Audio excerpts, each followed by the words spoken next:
All right, guys. I know this is like a spare of the moment live, but there were so many things that were going on into my head that I figured that if I made a video, it'll be too like, it'll be, I'll have too much to say on the video and it may be too long to watch. So I just decided to go live instead.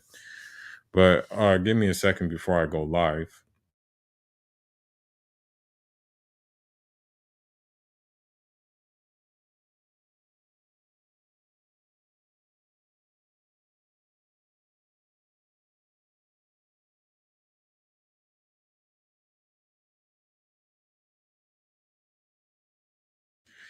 All right, yeah. So I decided to go live. I know it's spare of the moment type thing, but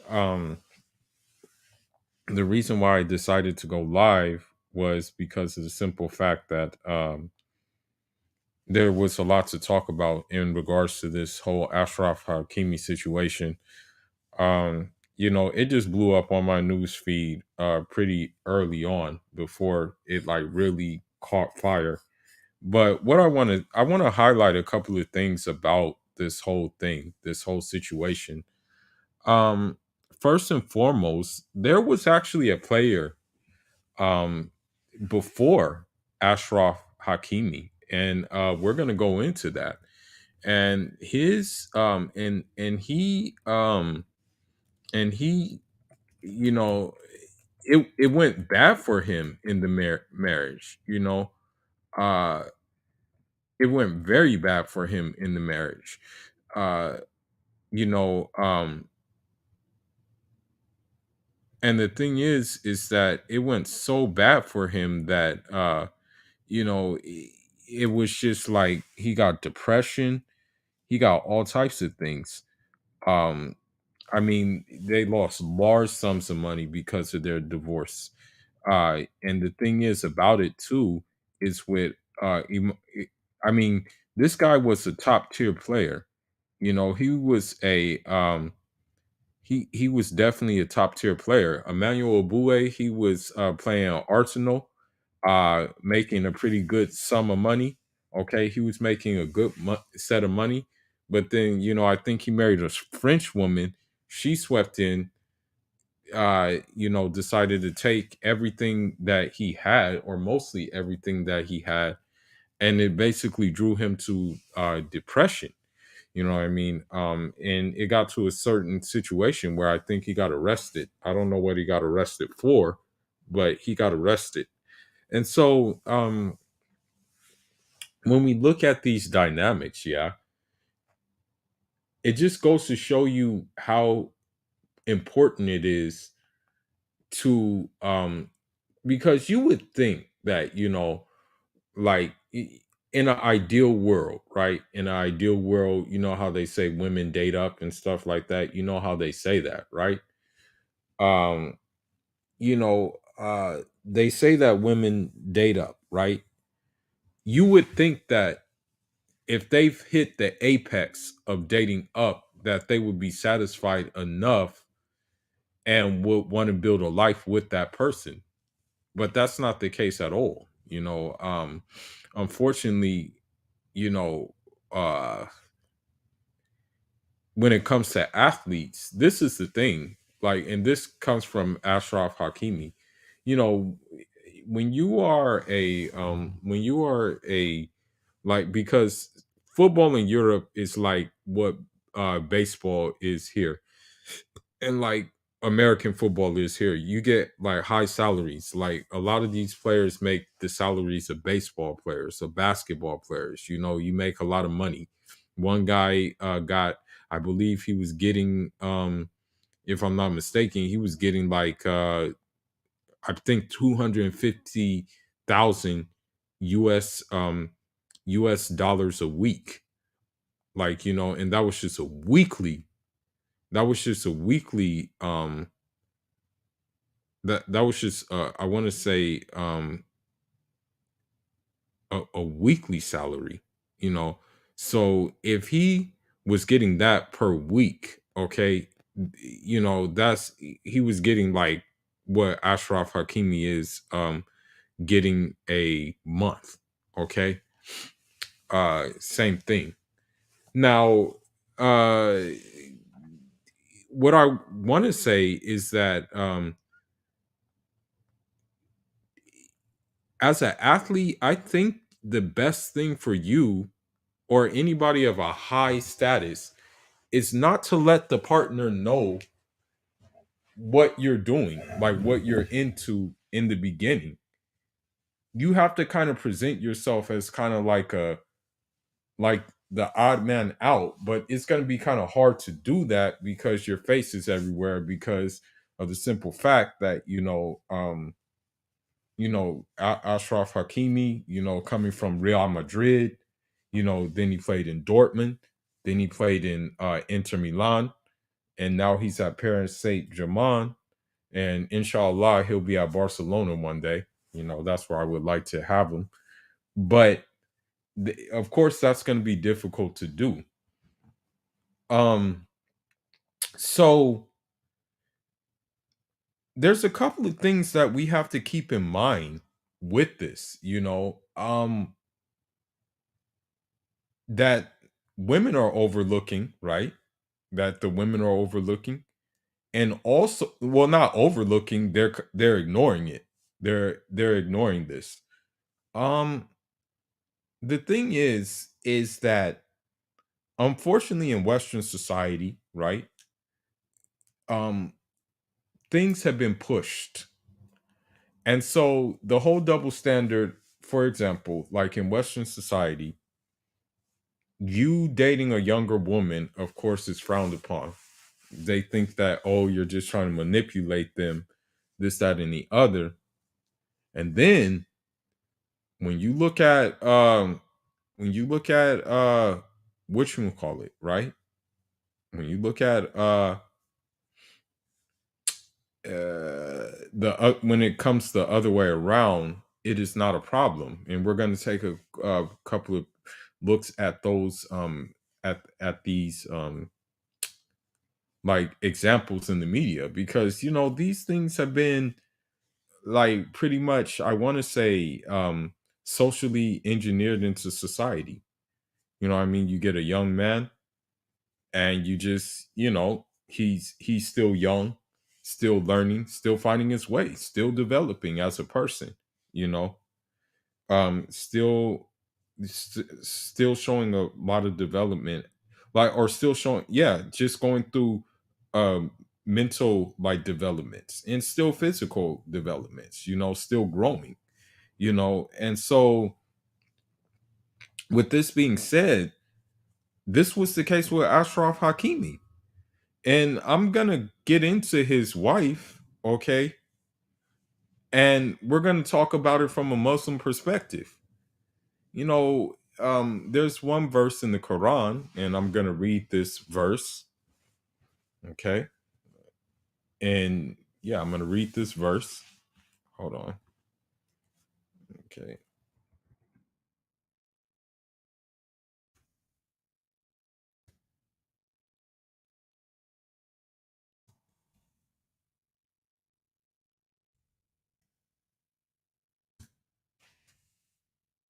All right, so this I'm gonna read this verse. Uh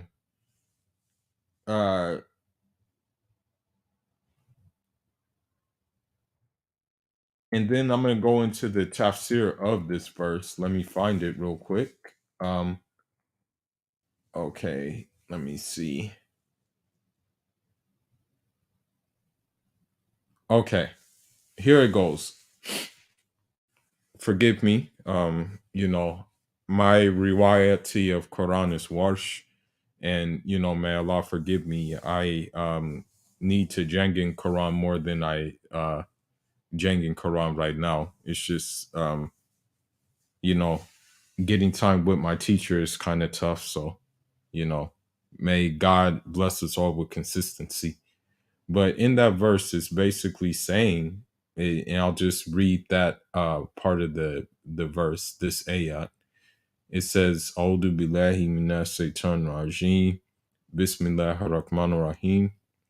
Huna libasun lakum wa antum libasun lahun.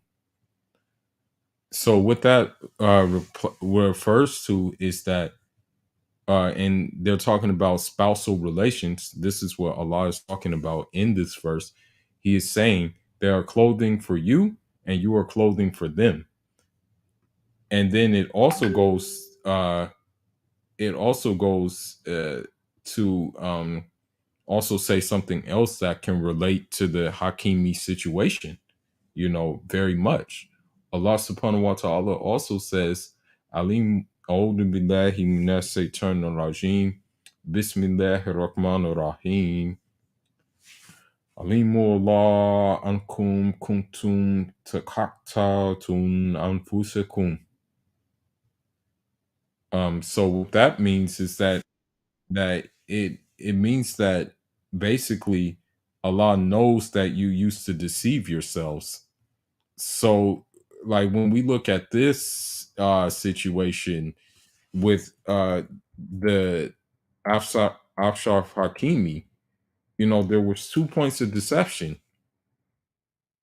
He probably thought in his head that, okay, this woman is a North African woman who comes from a similar situation as myself, in terms of cultural heritage. She shares the same religion as me. Yes, she's an actor, or actress. However, I'm pretty sure she'll have. I'm pretty sure that she'll have family values. With the woman that he married, and we're gonna get into her. I'm gonna talk about her. The woman he married, she was deceived in the fact that she was like, okay, I got the bag. The bag is coming. He's 18 years old, 19 years old. When I'm meeting him, he's not going to know no better. I'm going to sweep him off his feet and this, that, and the other. So that's where she was deceived at in that situation. So what happened was, is that uh,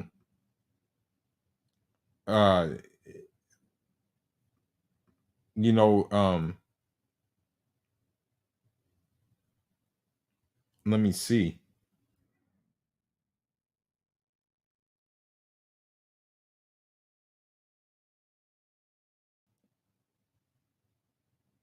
So the thing is about like that verse about the covering is that, what a wife is supposed to do, or what a marriage is supposed to be like, is that, a wife is supposed to keep you warm, and cover your faults, vice versa. And it's also a means to guard your modesty. A spouse is supposed to be committed to you. You know what I mean? So that's what I'm saying. Uh and this is what she failed to do. Now, one thing that I want to mention is that the fact that, and I mentioned this in the video, is that Ashraf Hakimi was like only 18 years old when they met. And the thing is that you know he was still wet behind the ears. She was like 30 something. And so you will have to question, why wasn't she married before? You know what I mean? That's the thing. And so this is another example of how, as I said, and I hate to say this, but how Western minded Muslim women are no different from non-Muslim women. And actually, I hate to say this word, but actually have the footprint of a Western Muslim, or a Western woman, you know? Now, the thing is about her, and many people don't know this, is that when they did this whole situation, um, the divorce was actually made before Achraf Hakimi actually got uh the Me Too treatment, you know. He actually got he actually got the situation that the wife presented him was actually before, you know, before the whole grape allegations, you know. uh and this is what happens, you know. this is this is what we're dealing with, you know. um and so what I'm saying is that uh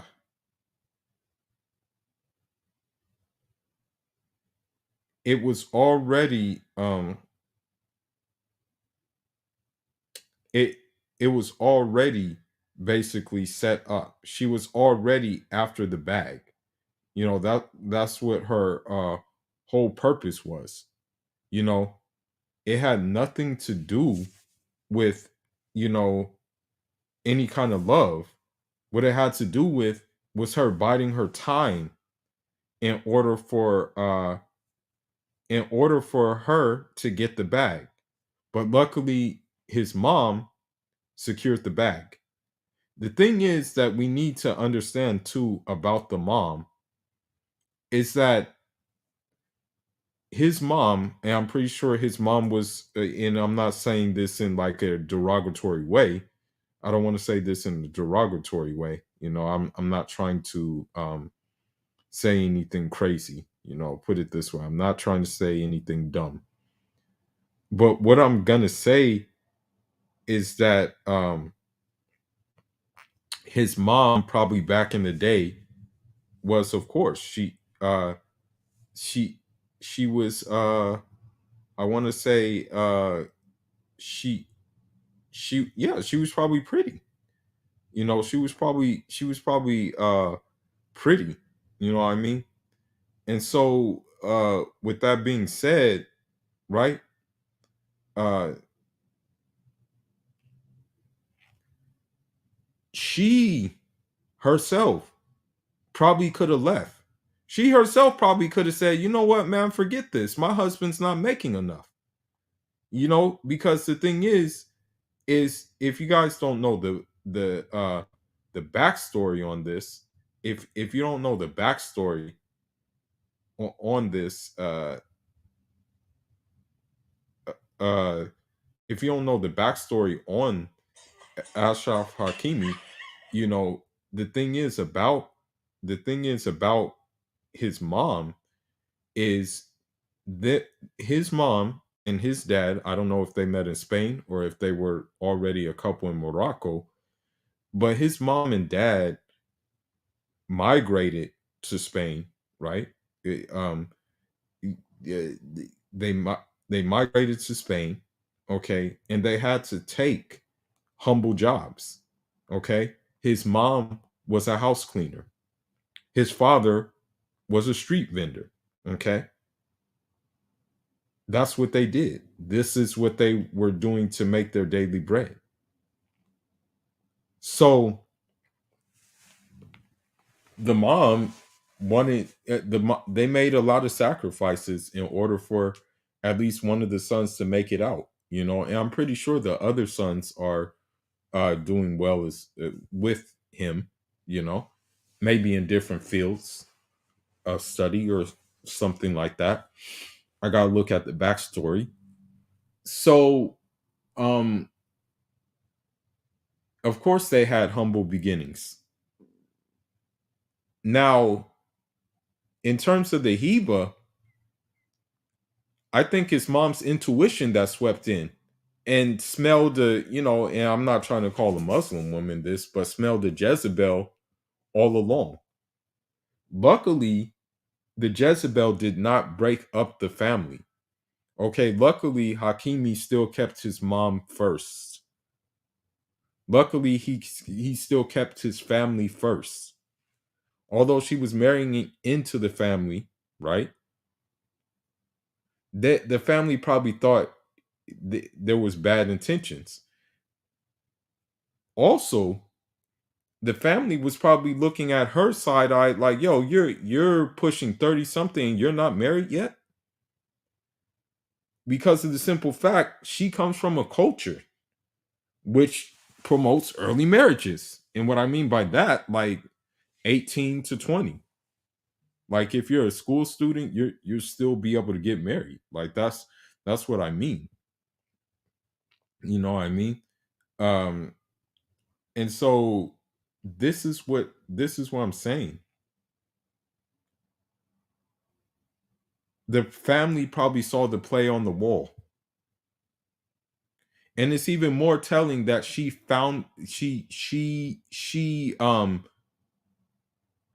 basically was going to get a divorce before the grape allegations came out. It wasn't even because of the grape allegations. She was going to do it before. Okay? That's the thing. Modern women are upset because unfortunately what they do is modern women call us dumb. They call us like we can't think and stuff like that. But at the end of the day, we're steps ahead of them. What we do is we present, and I do this all the time. I'm guilty as charged of doing this. I'm guilty. I'm not going to sit here and lie, but I appear dumber than what I really am to these women. Sometimes I play stupid to these women. You know, but really in the back of my head, it's like, oh, you have no idea.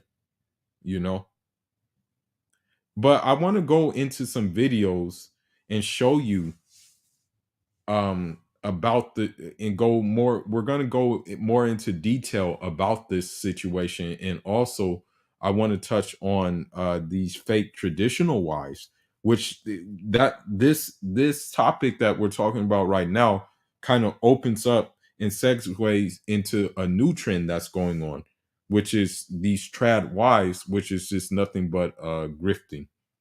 But let's go into it and um let's look at what some players didn't do because they didn't follow the Achraf Hakimi blueprint. And the thing is, I think Achraf Hakimi, he wasn't a simp. That's the thing. I just think he was young, still is young.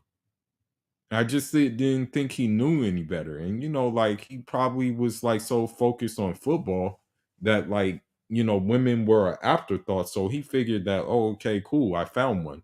Now I can settle down, live my life. But that wasn't the case. But let's go into some videos and let's see what happened with other footballers who didn't follow the Hakimi blueprint.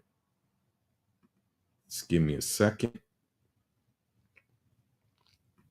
Okay. Share the screen. Let's get it.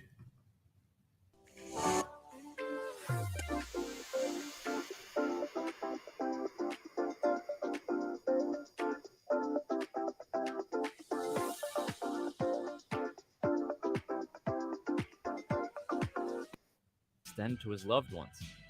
Giggs and his wife of 7 years divorced. Yeah, an honest conversation. Transparent and honest conversation. That's certainly the key to a good marriage, but a lot of footballers don't live happily ever after. Here are 5 players who have gone through difficult divorces. Number 1, Ryan Giggs. Giggs was always extremely loyal to Manchester United. He served them as a longtime player and as an assistant coach, but that loyalty did not extend to his loved ones. Giggs and his wife of 7 years divorced in 2017. He paid out $52 million after it was revealed he had multiple affairs. So the thing is about him, and the thing is about women, and this is where the Islamic perspective comes in, is that and I'm not condoning cheating. Don't get me wrong, I'm not condoning cheating, but what I am saying is that like if polygamy is not on the table, then it's going to be very hard for a man of this caliber to be loyal. You know what I mean? And I'm not justifying what he did, but at the same time, you know, I I don't know what was going on behind the marriage, but let's just continue. including an 8-year affair with his brother's wife. Now that's a low blow. Now that's a very, very low blow. Like, bro, like that's your brother. So with him, he's at fault. He's definitely at fault for that one. That's your brother. So now I'm not going to justify that, but yeah, man, that's a low blow. Unbelievable. Number 2, Thierry Henry. The French forward got divorced when he moved from Arsenal to Barcelona a few years ago. It was a rough period for Henry because he was far away from his young daughter. It's indescribable. You just can't understand it if you don't have kids. Before, I only thought of my career and in dedicating all my time for my own thing. So, and this is the thing about these high like these apex players is that the majority of these like world level players are focused on their careers.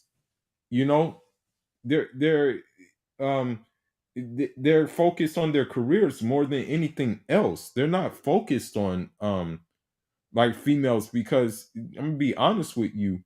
Um I'm gonna be honest with you. What happens is that if you're playing at that high level, right? If you're playing at such a high level, um, you will basically have to dedicate that time. You know, you will have to dedicate time to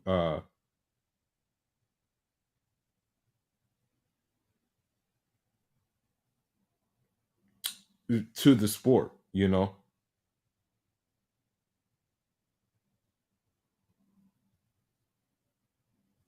that's how it works.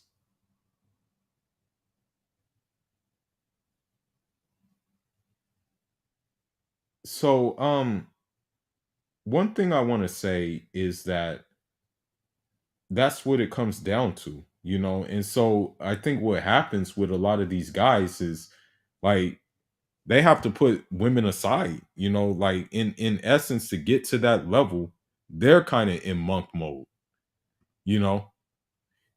Maybe they have some liaisons sometimes, but like for the most part they're on their stuff, you know. Especially if you're winning like golden boots and things like that, ballon d'ors and stuff like that. Yeah. Henry had a fruitful spell in Barcelona, winning a much coveted Champions League and playing with a young guy called Messi. Henry paid a $10 million settlement to his wife after she found text messages to another woman on his phone. Number 3, So, you know, she had to know, like, and I'm not justifying this, but if this dude's far away and he's in Barcelona, then you have to understand that, you know, you know what I mean? Like that's just what it is. Well, let's continue. He was one of my favorite players, by the way. By far. Thierry Henry. Thierry Henry was just that dude, bro. If you watch him play, it was almost like he was gliding across the pitch, how fast he was. That's what it was like. But let's continue. Ashley Cole. Ashley Cole made his name at Arsenal during the Invincible season, but he made a dramatic exit to Chelsea and went on to become a club legend before an awkward spell at AS Roma. Cole split from his wife Cheryl, a famous British singer and X Factor judge, in 2010.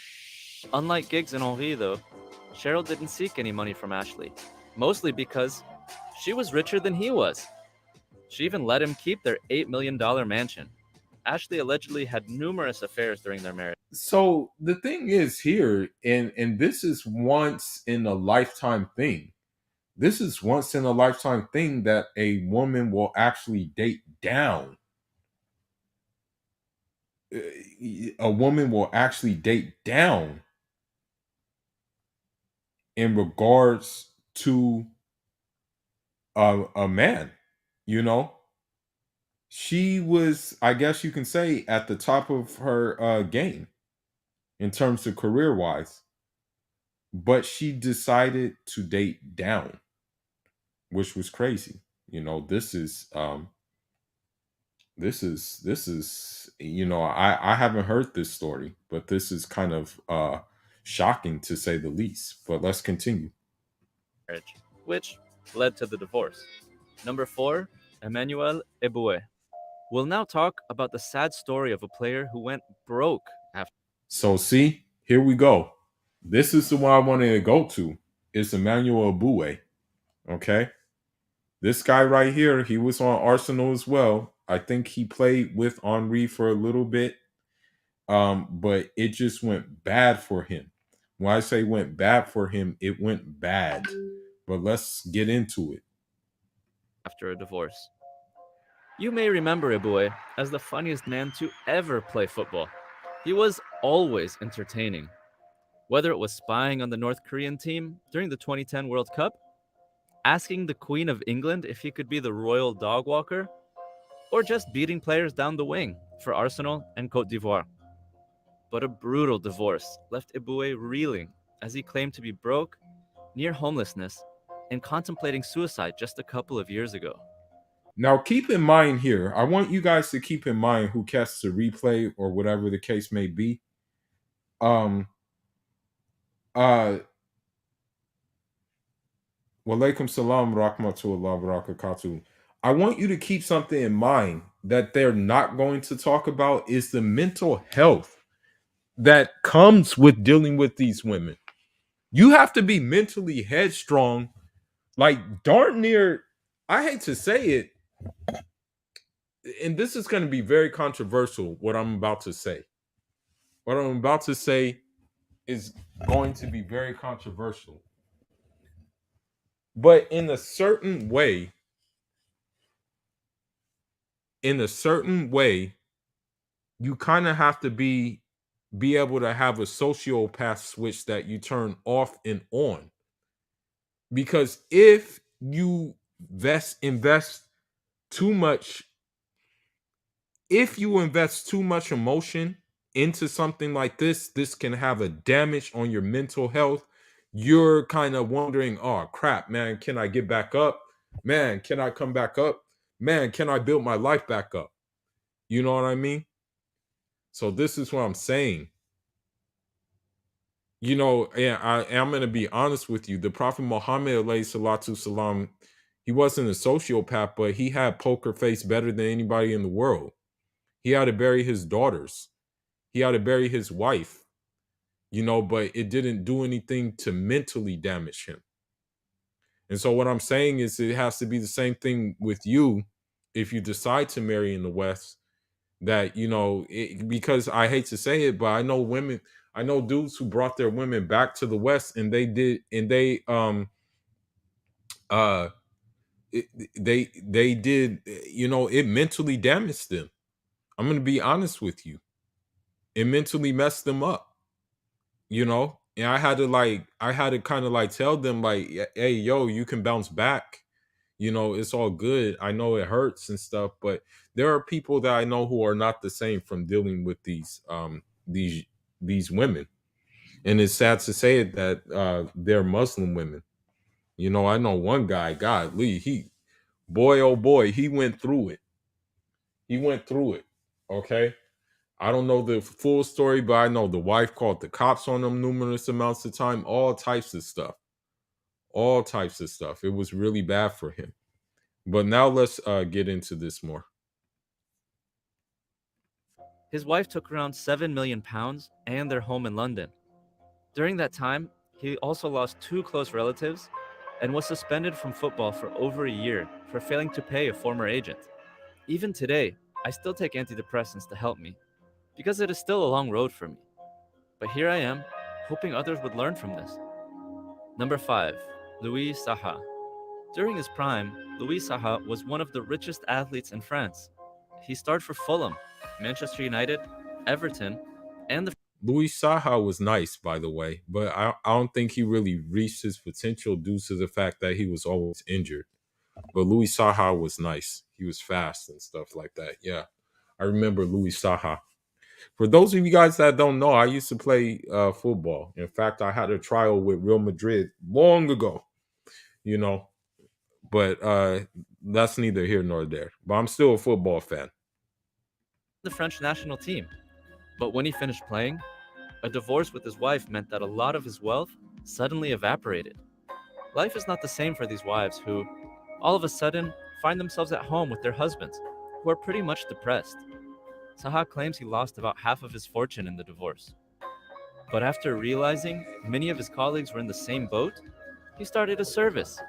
So the thing is that like as I said, like with these like footballing women, and these dudes come from like these dudes come from like traditional countries. Even if you're born in France, you may be of Malian origin. You may be of Algerian origin. You may be of Mauritanian origin. You may be of Guinean origin. You may be of Senegalese origin. You may be of Martinique origin. You may be of one of these origins of people. So what happens is that like you yourself have access to the traditional woman. You know what I mean? And so with this being said, right? You kind of have to shut that off. You know, in terms of like wanting like you know, wanting to be as I say, like wanting to have one of those centerfold type women, you know. I think with Achraf Hakimi, he was just too young. And so that's why he wanted a centerfold type woman. And then when you look at it, he's probably going to be thinking now, okay, I want a woman like my wife. No, like my mom, excuse me. Like that's probably what he's going to be thinking now. And he's still young. He's only 24. You know what I mean? This Heba woman is 36. Okay? 36. And you can tell by the TikToks and stuff that she was just biding her time to try to swoop in like a vulture and take everything. You know? But let's continue. Now Saha helps footballers learn how to manage their money and what to do when they retire.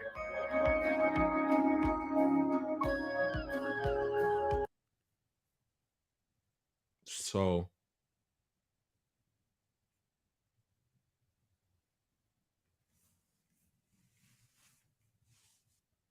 when you look at her backstory, and we're going to look at the backstory, okay?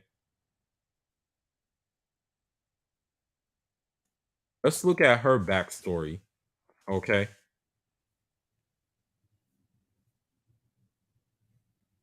And then we can get into it.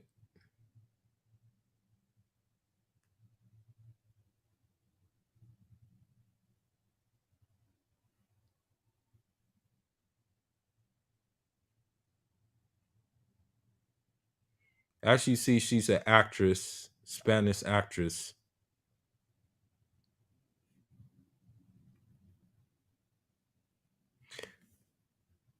Now let's look at his backstory and what he had to come up with. Okay, what he had to do in order to get where he's at. And let's just say his wife didn't give a crap about what he had to do to get where he is. But now let's get into it. On average, last year, people get over $3,000 on their tax refund. That's a lot of money. Don't wait until April 18th to do your taxes. Get your tax refund right now with TurboTax. Day, all thanks to his parents. And this is the heartwarming story of his relationship with. And so as you can see, his mom is like not. And I want to say this about North Africa, and this is going to get into the whole Pan-Africanist conversation that these fake Pan-Africans have no idea about. But North Africa is a melting. North Africa is a mosaic, okay? And I'll tell you that in that mosaic, the rarest is the European looking there. Okay, that's the rarest one that you will find in North Africa. Okay, you will find them, but it is very, very rare. Okay, it's a mosaic. You find jet black. You find dark brown like me. You find olive. You find wheat. You find bronze. You find all different complexions in that part of the world. Okay. And so his mom fits, I guess you can say, like the wheat category, whereas maybe his mom is like kind of the bronze category, and then his dad is the wheat category. Well, let's continue. With his mother. You've all seen by now how Achraf Hakimi celebrates every single victory he has in the World Cup with his mother, Saida Mal. While the Atlas Lions were celebrating their incredible moment of reaching the quarterfinals for the first time in their history like crazy, by beating Spain at that, Hakimi had rushed to the stands, not only to celebrate, but to thank her mother by a big hug and a kiss to go with it. To understand the heartwarming story behind their relationship, we have to go back in time, specifically to 1998 and to the suburbs of Madrid. Born to Moroccan parents in the Spanish capital, Achraf's life was not easy, to put it mild. Hakimi's parents had moved to Madrid from Morocco like hundreds of thousands did back in the day, just to have a better shot at life. And although their living standards were way better than they were before, life was not easy for the Hakimi family. Achraf's mom was a cleaning lady and his father was a street vendor, while Now, as I said, like, the thing is about this is that, like, the mother, right? Because I'm pretty sure like a Spanish woman or no, a Spanish male would have took the mom on and been like, okay, well, I can upgrade her life. Because believe it or not, I'm gonna be honest with you, I know a lot of mixed parentage that what they do is they're like, okay, this is security, and sometimes the looks go out the door completely. There's one person I know, he's Italian. He married this Sierra Leonean woman, and you can tell that what it's about. It's about the bag. I know another Brazilian woman. Well, her mom is Brazilian, her dad is Italian. It's the same thing. It's the same exact play that they do all the time. But let's continue on.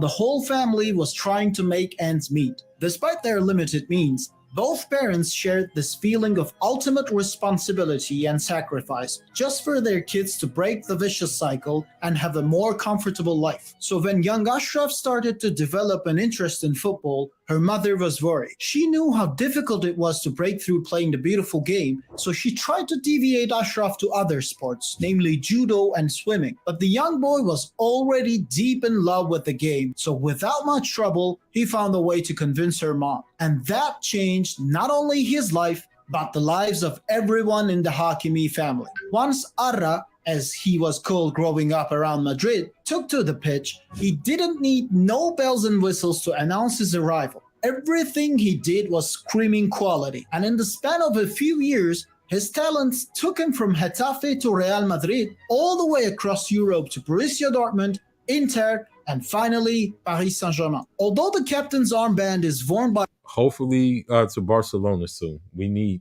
that guy. Roman Saiz, Hakimi is without a doubt one of the spiritual leaders of the Atlas Lions during the World Cup. One of the most experienced players in the squad despite his very young age, Hakimi has been giving 110% to make his country and his mom proud, winning not only the most important match of his international football career, but the hearts of millions on the internet. Hakimi's special moment with his mom would probably end up as the most wholesome moment from Qatar 2022. And it's not a surprise for anyone who knew him before. At the end of the day, this is a guy who explained his whole footballing career with the following words: "They gave up their lives for me. They took many things away from my siblings in order for me to succeed. Today, I play for them." Do you think the World Cup has another wholesome Hakimi family content in store for us? Will the Atlas Lions come up with yet another surprise against Portugal? Be sure to let us. So you see the mom probably was like, heck no, I'm not letting her swoop in here. You know, they were probably like, heck no, I'm not letting her like swoop in here and take what's mine or what we worked for. You know, that's probably what happened.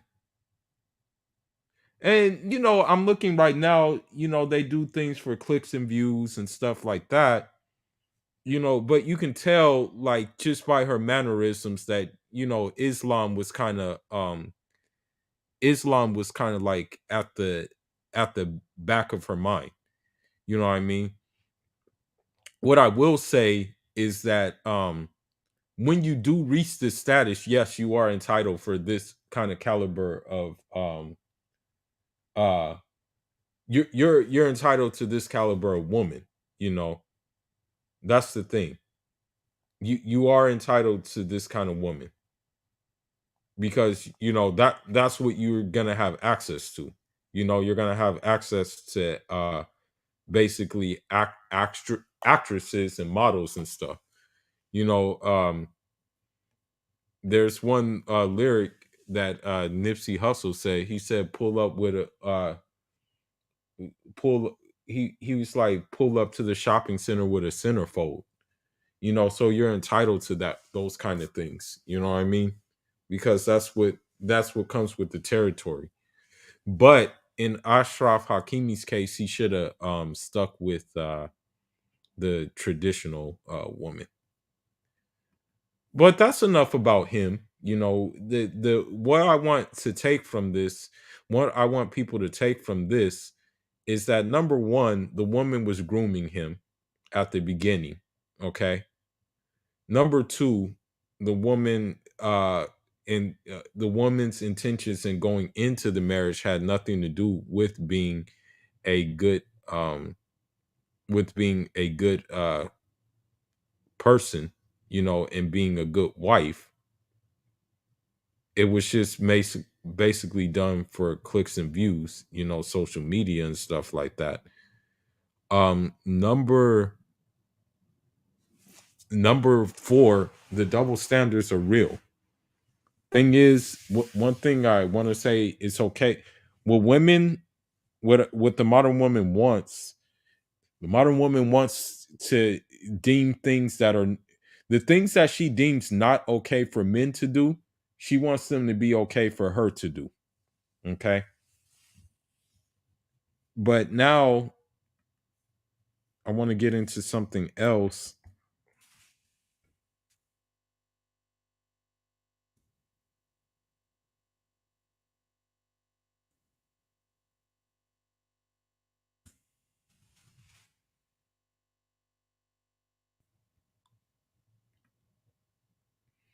Now I want to say this. Okay, I want to say this with it's a trend. Okay, that's what we have to look at. It's a trend.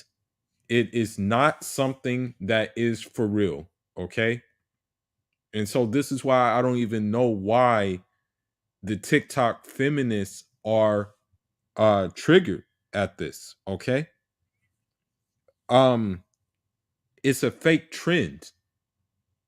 That's what I want to say. It's just a fake trend. uh and so with that being said, right, you should treat it as such. It's a trend.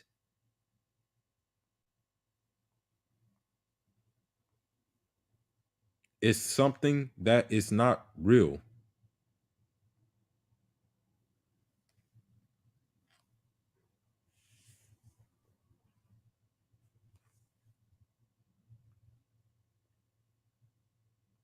Okay. It's grifting. Okay.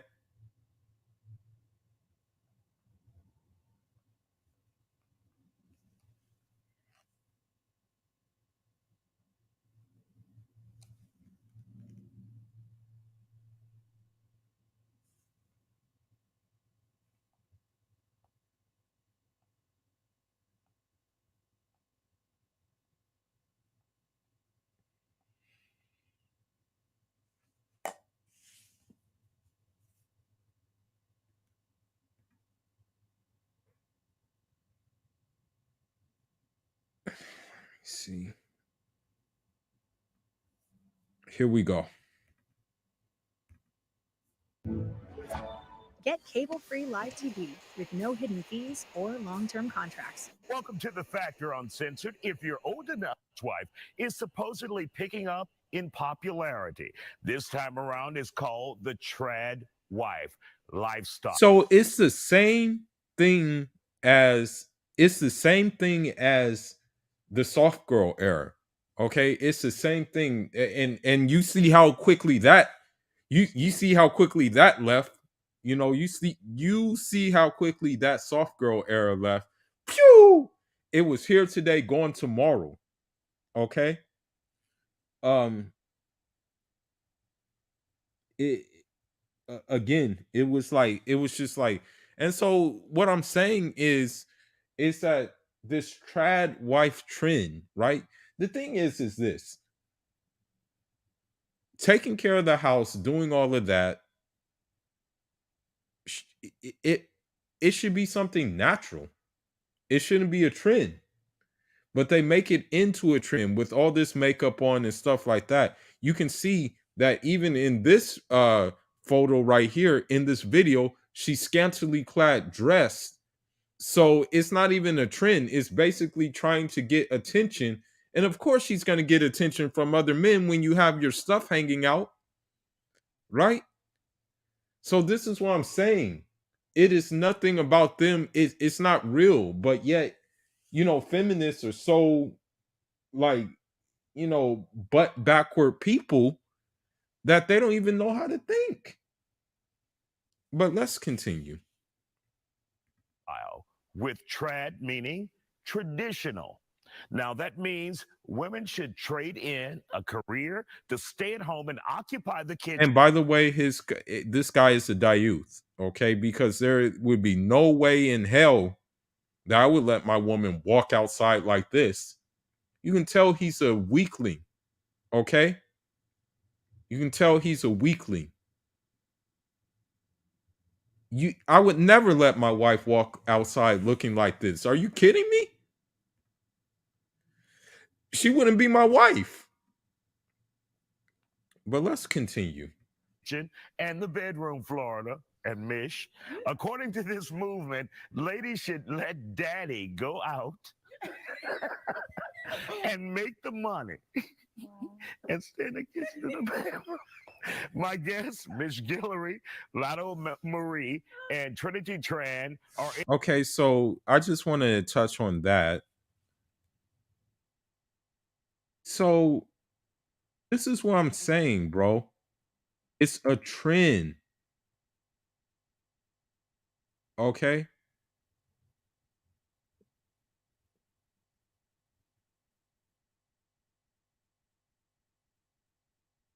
Let's see. Let's see what he has to say. If you own or manage commercial property in the Puget Sound region, we are ProBuild. Alrighty, folks, so I've been made aware of a trend called the trad wife social media trend. We're going to talk about it. So what exactly is a trad wife, you might ask? A hero. Not the hero. Okay, the thing is this. I want to say something. I want to say something that's going to make people real mad. I'm going to try to keep it PG for Ramadan. But I don't want my wife dressing like that. I would never want my wife dressing like that, okay? In Islamic law, you know, your wife is allowed to you know, be you know, she doesn't have to be veiled around you. You know, she doesn't have to be veiled. She only has to be veiled when guests come over. Like if you have guests, then yeah, no problem. She builds up, you know. That's how it works. You know, when you have guests over, she builds up. And usually most of the time, like if you have male guests, chances are you guys are going to be in a different room anyway, doing something else. And she may appear from time to time to bring like you some refreshments and things like that, maybe some tea or something like that. She'll do that, you know. And then also, you know, you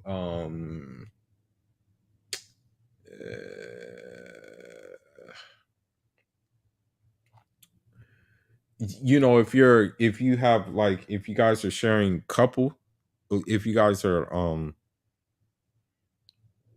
having another married couple over, then chances are she's going to be with the woman of that of your homeboy, you know.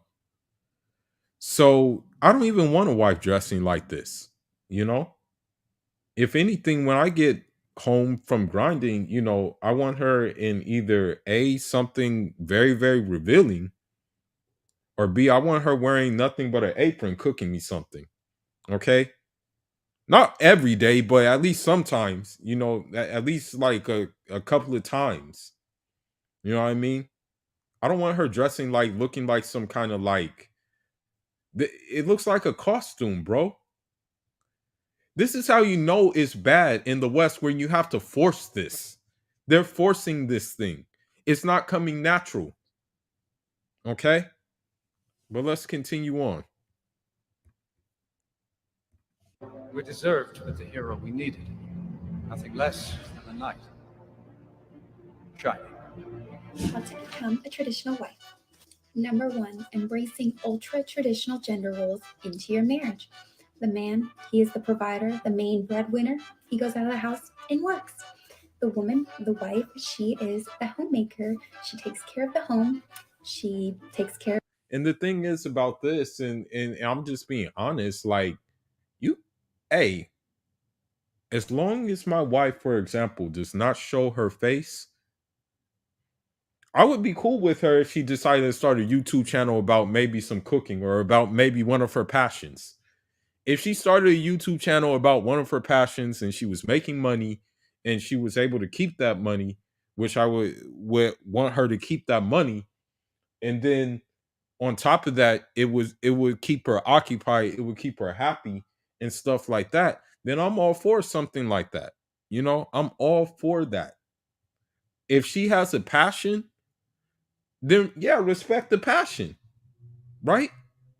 You don't have to do this. You don't have to like just like do this, wearing all this pounds of makeup and wearing clothes that are outdated. You don't have to do that. Well, let's continue. Of herself, and she does the cooking and the cleaning. If you marry a guy who in your dating life he showed abusive and control tendencies, this is a disaster waiting to happen, because when you become financially dependent on this man, he will abuse all of that. So make sure that you take your dating life very seriously. If you are not dating, the fact that they are saying that but this is completely different. Like my tradition is like, you know, as I said before, I'm like, I'm not going to say I'm a different breed, but the thing is with me, if a family came to me and said, "Hey, I have my daughter," or "Hey, I have my sister that you can marry," which has happened before. It's just that I didn't go hop on it and go to the and go to Africa and do it at that time. Then I know it's going to be a solid bet, because of the simple fact I know that the person that I'm dealing with is a solid individual. So if he's a solid individual, then pretty much the people around him should be solid individuals as well. So this whole dating thing is obsolete to me. Okay, this like, I don't believe in dating. That's just me. I don't believe in dating. You know, I don't believe in that crap.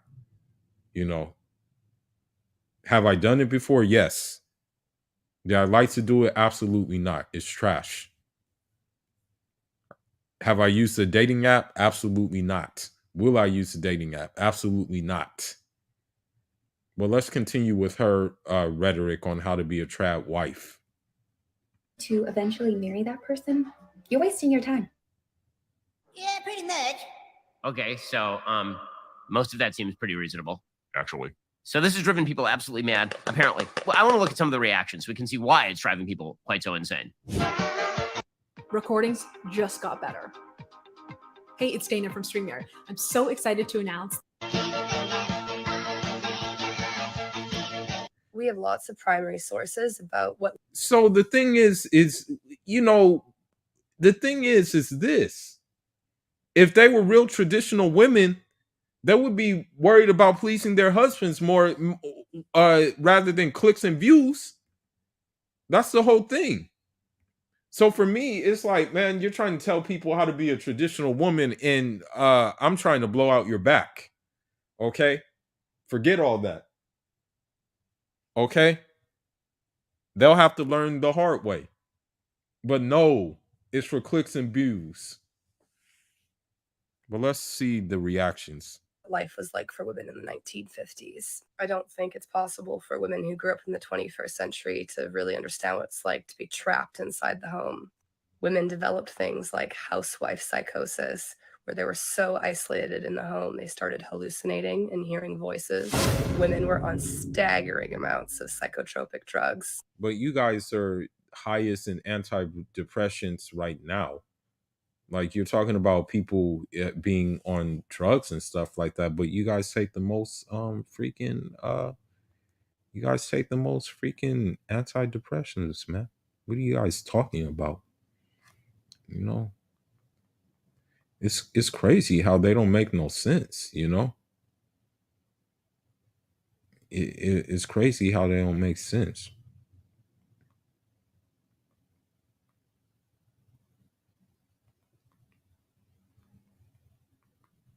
But let's continue. Hold on.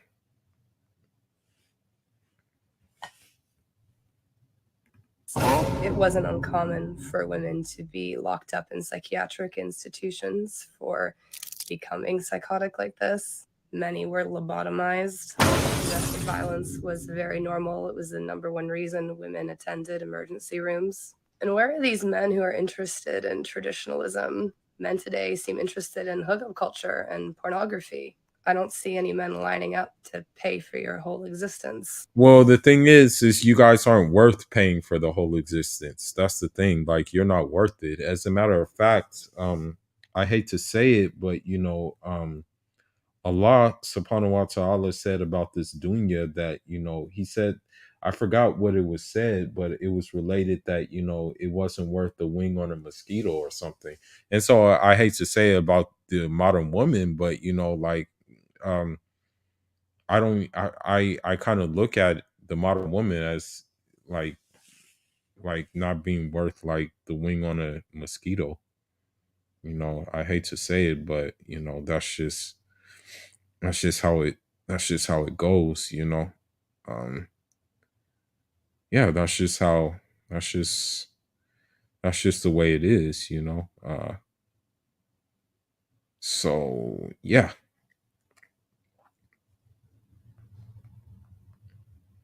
Well, let's continue. Maybe that last part of it is the issue, right? Maybe the reason that men are not willing to line up to quote unquote pay for their whole existence and, go out and provide for their family and their children is because we've completely switched the incentives. I'm amazed at this lady who looks particularly unhappy, by the way. This is the example of modern feminism. The broad smile on the face was the dead giveaway in that particular video. When you watch people who look outwardly miserable, talking about how miserable women were in the 1950s and then suggesting that women were on staggering amounts of psychotropic drugs in the 1950s as opposed to now.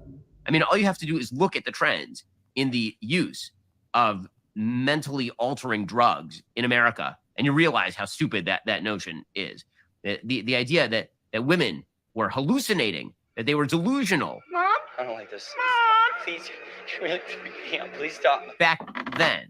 Or that they were so much more unhappy. Okay, first of all, every single piece of social science data shows that since the 1970s, women's happiness in the United States has been markedly declining.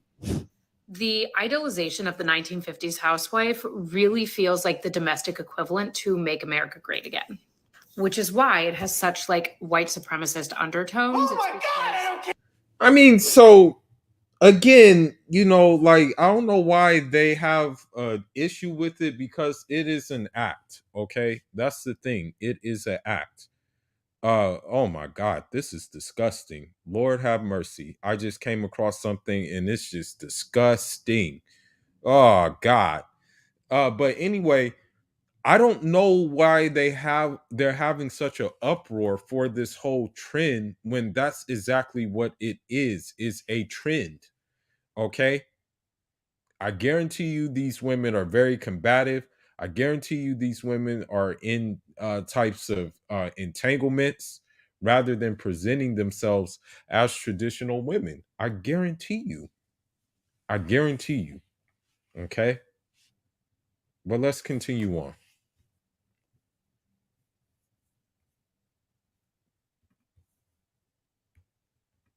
These women are saying a woman's place, not her choice, her place is subservient to her husband and in the home. Now, I'm a stay-at-home mom. I'm a homemaker. I'm a housewife, and I love that position. I love my life. I love the way that our dynamic works because I can tell by the body language she does not love that. In fact, she's looking for the next teen smoking to step out. Okay? I'm in charge of the domestic labor when I'm home. I'm in charge of the child raising, and he helps me when he's home from work. And we have a very collaborative dynamic. However, that works for me, number one, because I have a respectful, emotionally intelligent, So even he knows that she's a chameleon in this whole thing. and reciprocal partner. And number two, because I chose it. And the trad wife movement is harkening back to a time when women were supposed to be subservient. Nah. I'm not going to raise my voice. Okay, so you literally embrace every single thing that trad wifery is about. She's you see how women talk in circles too?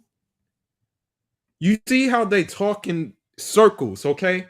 So she literally was like, I'm a stay-at-home mom. I enjoy my role. I chose to be this, that, and the other. But then she's warning against the dangers of that. Please make it make sense. And somehow you're saying that you are different because trad wives are saying that women, this is their place, but it is your place. It is the place that you chose. So we live in a free country. You don't have to choose that. But the idea that there is no naturally better choice for men or for women is, of course, incredibly silly. That doesn't mean that a woman's best choice in all circumstances is to be in the home without a job. It does mean that for a lot of women, that is a better choice than being a single wine mom at the age of 40. Maybe I haven't found love, but I found cake. Again, life is all about these choices. And pretending that there is no sort of moral hierarchy in terms of the choices that you make, that all choices are a matter of apathy is very, very silly. Life is messy, and traditional carpet cleaners don't actually make your carpets cleaner over time. Why? They leave behind sticky residue, which acts like a dirt magnet. There's the super toxic dry cleaners that smear stains from room to room instead of extracting them. Then there's the steam cleaners who flood your carpet and padding. Instead of soap or harsh chemicals, Zero Res uses water that's been electrolyzed, giving it the power to attract and dissolve dirt and oils, both without leaving behind Man, any these sticky dumb commercials. Federal women will be fully free of the patriarchy when they stop valuing marriage and traditionalism as a way to save them from the isolating, crippling loneliness that is capitalism, the emptiness that they experience. So one thing I want to say about feminism and socialism and stuff like that, and that's gonna open up to the different I want to say the other part is that when Africans embraced socialism, they didn't do it on the Western way. Like Africans had a different version of like socialism. Africans had like a version of socialism that would like, and I can speak from experience from having a dad who was part of a movement that was a social quote unquote socialist movement. It did They never labeled themselves as Marxists. They would never say, okay, I'm a Marxist. They would never say, okay, I'm a socialist. They would say that we're nationalists and we're doing things that are gonna be benefit to our people, that maybe some ideas align with socialism. But instead, what people said, oh, they're communists. They're all communists and stuff like that. Okay. And yes, some African leaders, yeah, some of them had like some of them were trying to rid some practices that like were in African tradition. Yet some of them were harmful, but like some of them they went hard on polygamy, and it's like, okay, they went hard on polygamy, but it's like, yo, you're not about to stop that train. But yeah, that's what I'm saying. So with that being said, um it, uh with that being said, you know,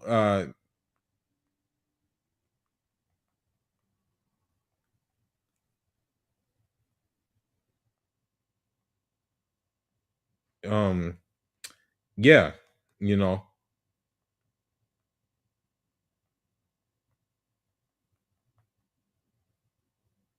but let me continue. Hold on, let me continue.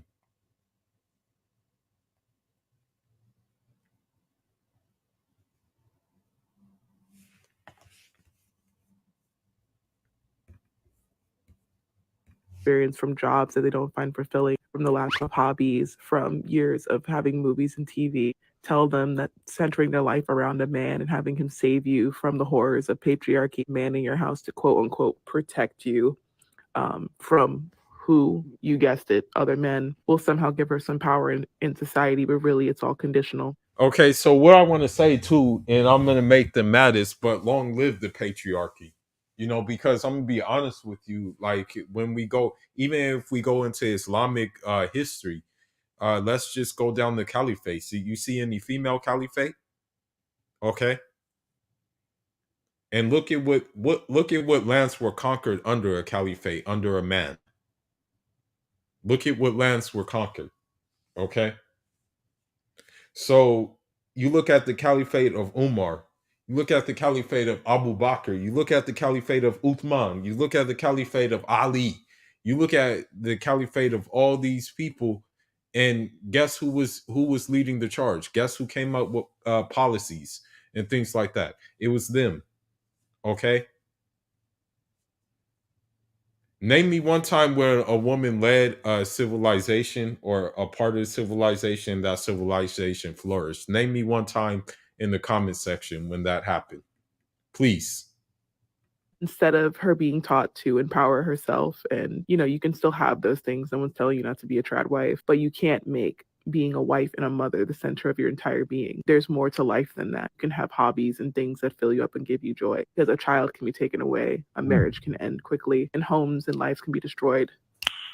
Nice. Like that. So stop talking about men, stop talking about dating, stop even talking about children in the nuclear family. Find purpose in community instead. Wow. Find purpose in the commune in which you live. That's gone amazing throughout history. So you said find purpose in the community with you. But the thing is about these women, they don't like each other. So that's the thing. Like they agree with this sisterhood thing, but the moment the sister gets up or like comes up on something, then that's when that goes out the window.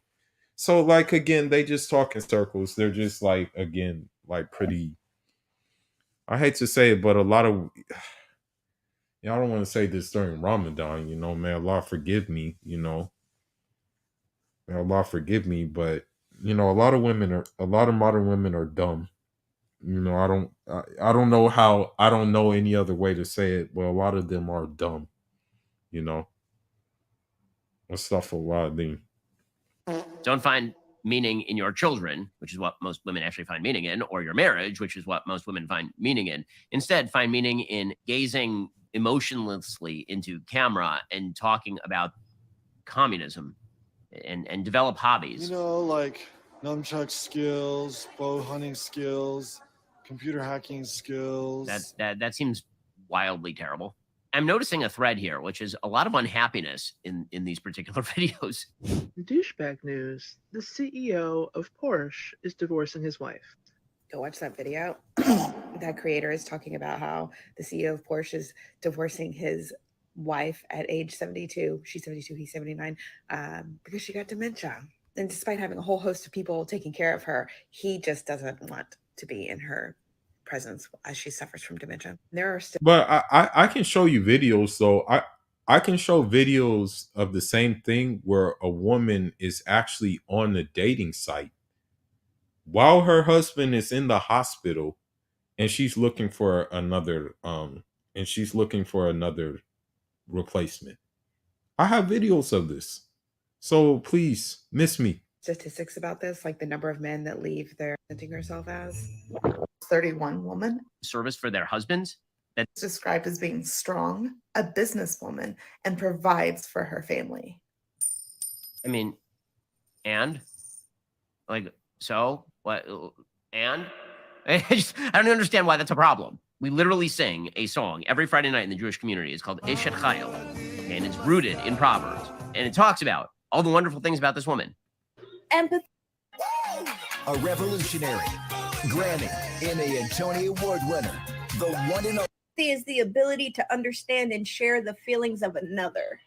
Submission is the action or fact of accepting or yielding to a superior force, to the will or authority of another. Submission is not the word that you think it is. What you're looking for is having empathy. If somebody is forcing their desires on you and you bend to that, despite how you may feel about it, that is called slavery. Apparently, it's slavery every time you do something you don't want in life, which means that we are all slaves nearly all of the time. This is one of the dumbest ideas that has now come percolating. Yeah, these women, like, and again, I don't know why they're mad. It's a trend. It's not anything real. It's the thing is, the real, okay, here's the thing. The real traditional women, right? The real traditional women are the real traditional women, right? Are not on TikTok doing these things. The real traditional women are making cooking videos and stuff like that. I haven't seen one of these women cook a meal. That's the thing. I have not seen one woman I have seen I have not seen I have not seen one woman cook a meal, okay? Who follow this trad wife thing. I have not seen that, okay? I have not seen anything of that sort. Okay?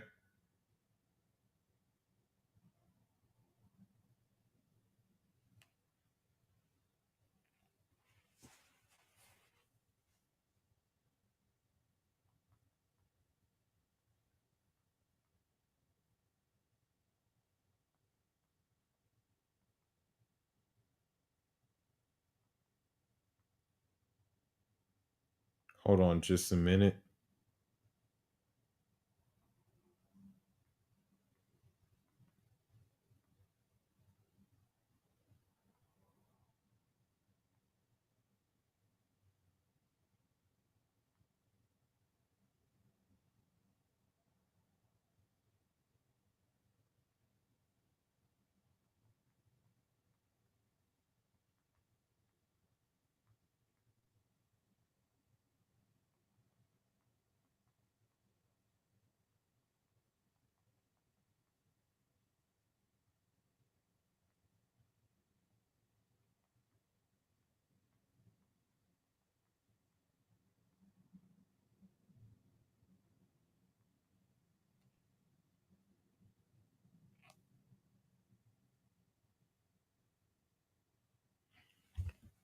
Okay.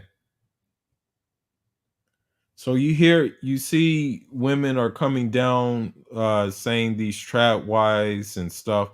And when you really look at this trap wife thing, it's only like a couple of people who are actually doing it. There's not really many who are actually doing this trap wife thing. There's only like maybe like a select like a few uh people who are doing it, you know.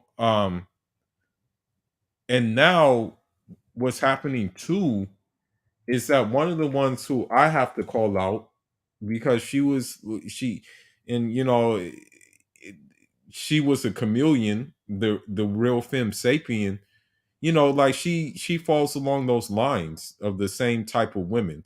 Like all of these women who are doing this, like the 4 women who are doing this trap wife thing, is that it's just that's what it is. Okay. These women are forcing and, as they say, faking the funk. Okay. Now I want to go into something else real quick. You know, I have a little bit of time until the fast is broken, but I want to go into something else real quick. You know, I, I really don't get along with quote unquote the Pan Africanists, and the reason being that um number one, they're very anti-Islamic. That's the first reason. Very anti-Islamic, you know, very anti-Islamic. And the thing is, they don't know crap about traditional African religions. Like, they don't know anything about that, right? Number two, they're very anti anybody else. They're very anti, and what I mean by that is you can be from a different part of Africa and they're still not going to acknowledge you. I can pull up many Arabic writings about Thomas Sankara. I can pull up many Arabic writings about Amilcar Cabral. These are done in North Africa. I can pull up the receipts. These were done in the Middle East even. Okay?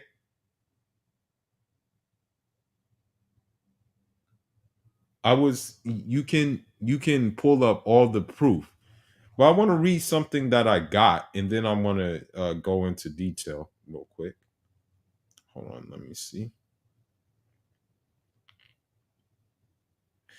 So I was reading an article, and it says the various fathers of Pan-Africanists in various definitions steered clear of using race as a defining factor with one another, noting that Pan-Africanism refuses to acknowledge the European notion of race.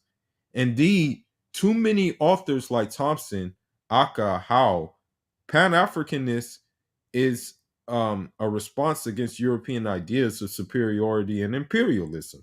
The philosophy, this philosophy, hence speaks on the whole so-called third world who identify with colonial exploitation, to the Pan-Africanist activists such as Williams, Nyeri, Nkrumah, Nasser, Torre, and Garvey. Pan-Africanist was more than an ideology, but a means to an end, being the unification of Africa politically and economically. So with that being said, Fidel Castro was a bigger Pan-Africanist than any of these so-called Pan-Africanists out right now. He was a bigger Pan-Africanist than all of them put together who are making this title. Okay?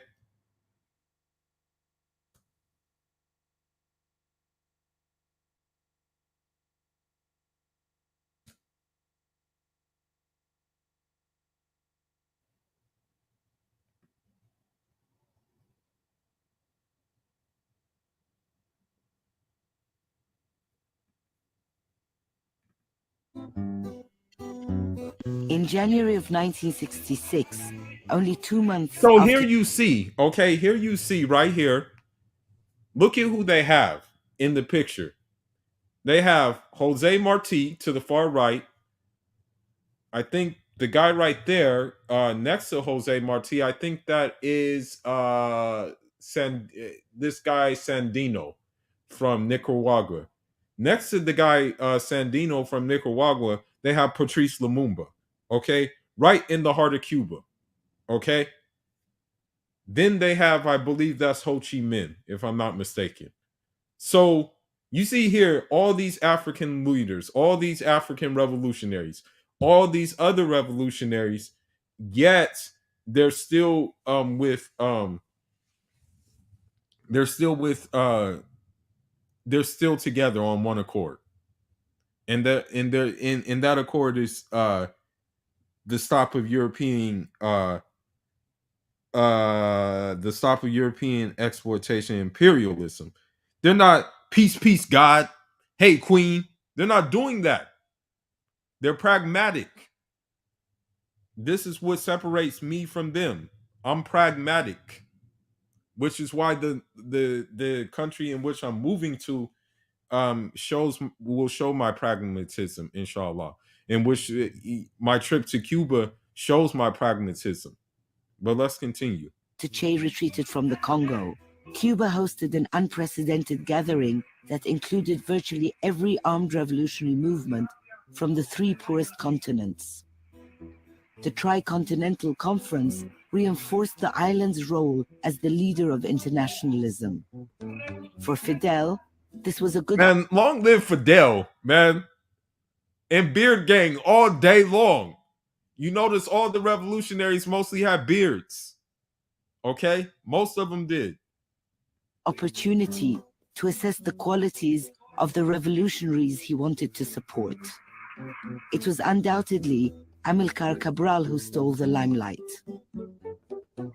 Cabral, only 31 years old, was leading a fierce struggle against the Portuguese Empire in one of Africa's... And no disrespect, but did any, I'm gonna be real. I'm just gonna be honest. No, as they say, FBA or whatever came over to Africa to help to liberate. The only thing written on record was when I think they came over with Haile Selassie against the Italians, but even Haile Selassie was a warlord, okay, who oppressed the Eritreans, so he's not a hero in my book, and he doesn't push no Pan-Africanism in my book, okay? In fact, may Allah curse that man. He killed a lot of people. Africa's smallest and poorest nations, Guinea-Bissau. Esta conferencia, aquí en Cuba, territorio libre de América, y primer país socialista en el hemisferio occidental, es en realidad una grande promesa, una grande esperanza para todos los pueblos que luchan contra el imperialismo. So as you see, Amilcar Cabral, okay, this is what happened. This is what these Pan-Africanists don't acknowledge, that, Fidel Castro was a bigger Pan-Africanist than them. Another quote unquote not African people. Let's see.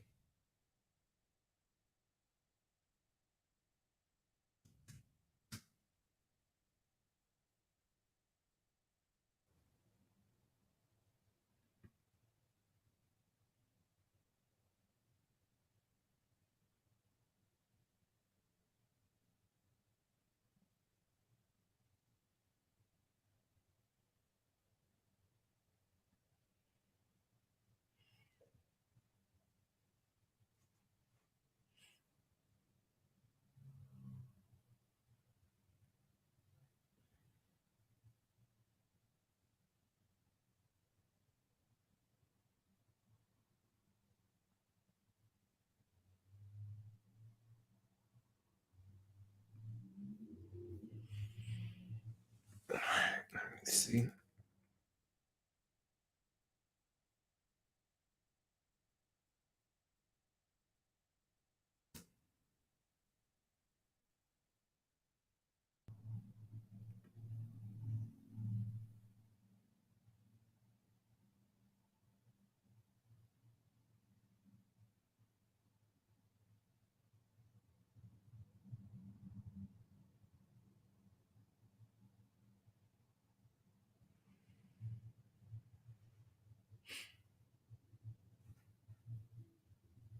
I'm trying to look for some footage.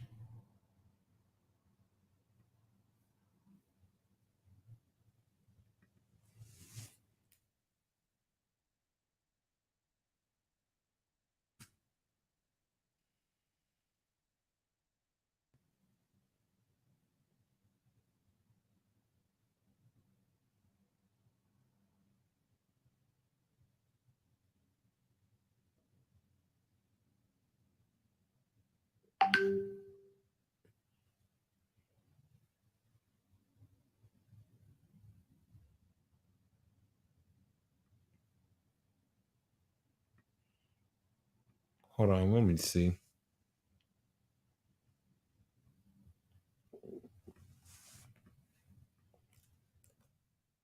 Hold on just a minute. There's something I want to look at. That comes up.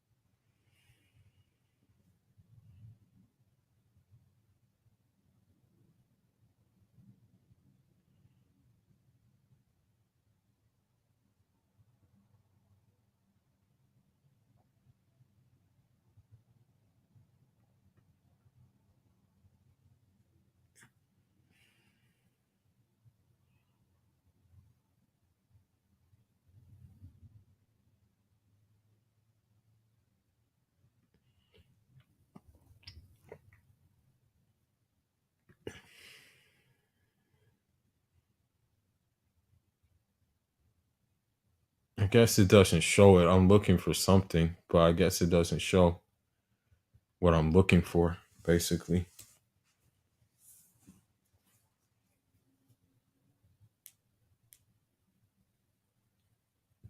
But just trying to give an example, you know. Yeah, I can read examples, but the quote unquote parts of Africa which okay, yeah. The quote unquote parts of Africa, and I'm just going to talk about it, which you know, which the quote unquote pan-Africanists uh are against, were actually assisting, you know. I'll give you an example, you know, another example, another North African neighbor example, you know.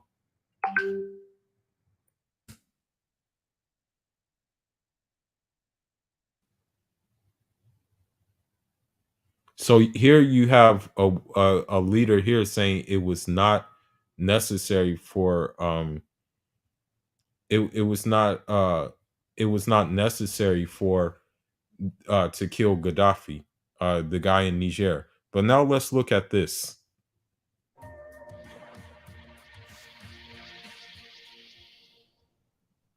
Welcome back to the Real News Network. I'm Paul Jay in Baltimore.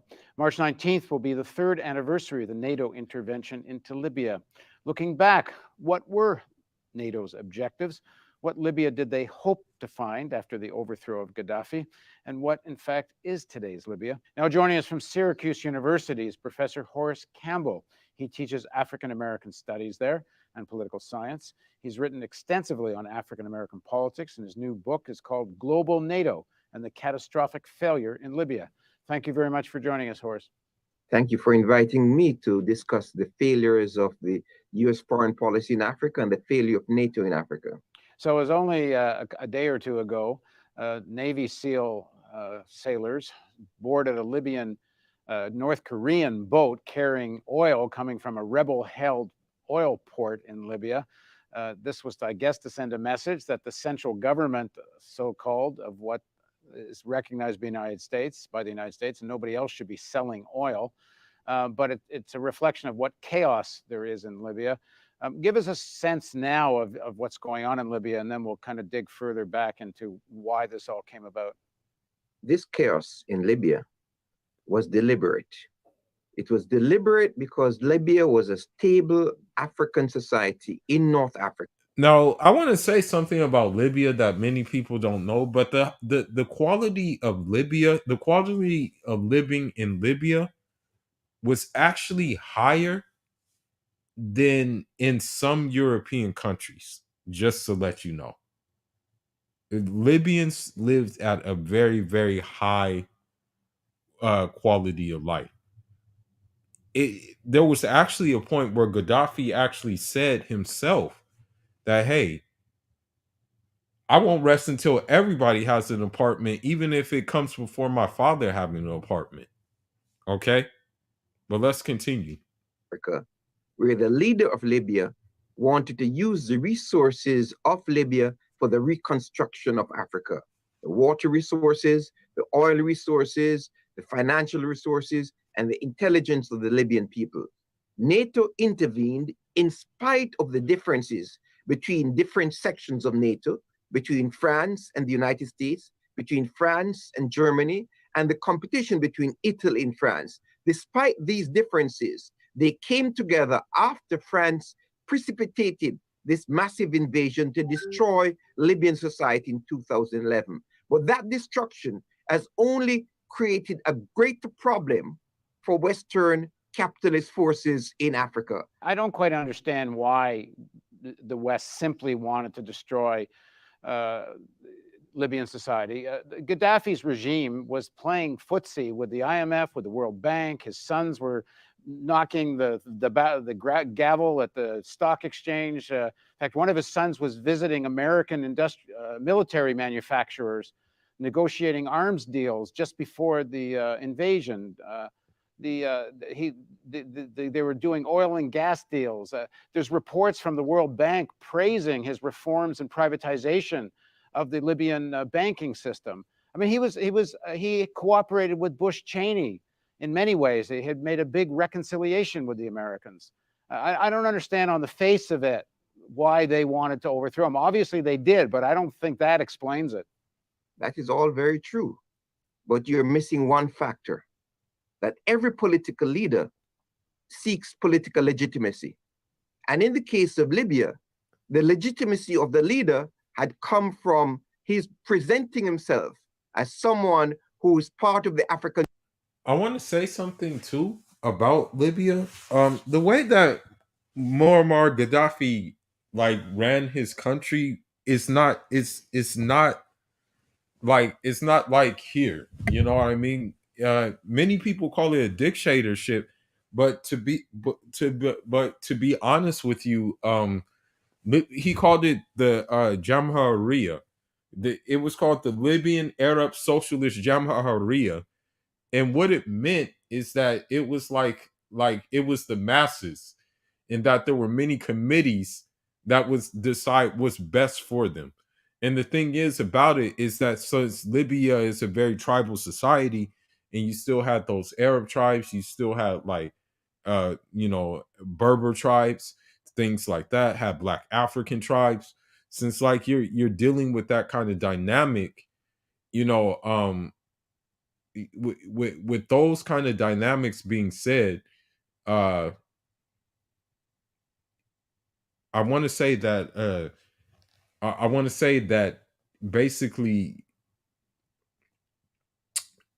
those people, the people of those tribes, were better left to decide for themselves or what was best for themselves, and then it would go up and go up and go up, and then it would be a yay or a nay. That's how it worked.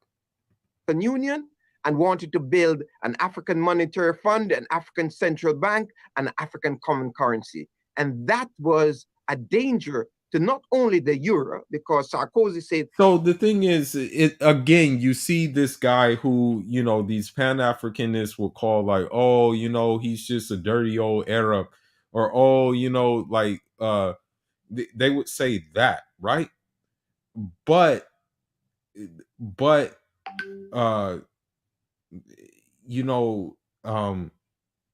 with it's not true though. You know what I mean? Like, it's not really true. It's not, you know what I mean? Like, it's bullocks, basically. So yes, this is absolutely true. He wanted to build a common currency to not just use amongst Northern Africans, but all Africans. We're going to fight to save the euro, but it represents a threat to the dollar. Moreover, the Libyan leadership had moved to take over the Arab Banking Corporation in Bahrain, and the Libyan leadership had over $200 billion in foreign reserves. So yes, you're correct. They were playing footsie with the West, but that same leadership was also capable of nationalist pressures inside of Libya and inside of Africa, so they could have nationalized oil companies in the midst of this global capitalist crisis. And the West did not want any surprises where Libya would want to call on Africans to turn away from the dollar as a reserve currency and to use African resources such as gold as a new currency. And that's why I'm pretty happy about this BRICS thing. I'm very happy about this BRICS thing. It looks like it's going to be good for us. Like us joining the BRICS. I mean, I think it's going to work. It's going to be good.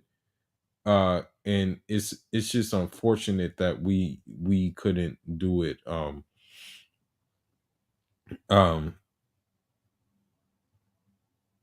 You know,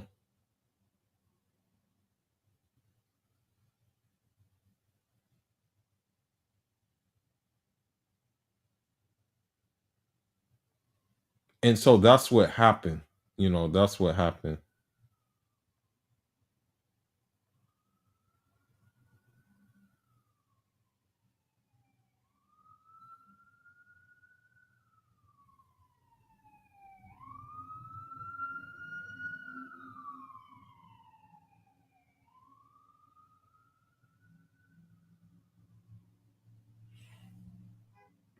For all of Africa. But Horace, what evidence is there that they were really concerned about this? I know Gaddafi talked about it, but he himself was up to the eyeballs in the World Bank. And rhetoric is one thing, but the reality of the Libyan economy, it was becoming totally assimilated into global capitalism. It seems to me more that there was a problem is that he was also playing footsie with the Russians. And there was more that he was caught in these inter-imperialist contradictions. I mean, you can't tell me Libya had the power to change the currency of Africa. They did. They did. And the reason why Libya did have the power to do that is for the simple fact that their whole country, like they were debt free. That's what a lot of people do not realize. Libya was debt free. But now, because it is not debt free, you know what I mean? Like that, this is why it's the situation it is right now, because of the simple fact that, because it became part of the World Bank. That was the problem. It became part of the world. It became part of the World Bank, and so this is why we're in the situation we're in when it comes to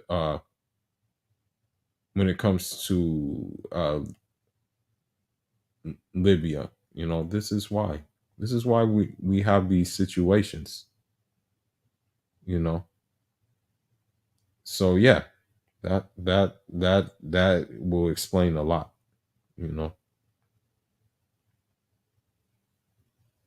But let us continue and see what he says. Because Libya have $200 billion in reserves. And if Libya got 5 or 6 other African countries with massive reserves to create a common currency for Africa, which is one of the mandates of the African Union, that's a threat to West. So the thing is, and here's the thing, because Libya is an Arabic speaking country, right? Libya is an Arabic speaking country.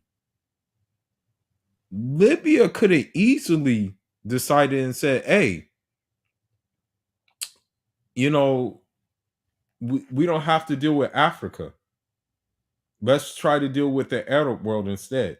But no, he turned to quote unquote Africa proper, or Black Africa, as they say, for this support to try to get something going that would have benefited the whole continent.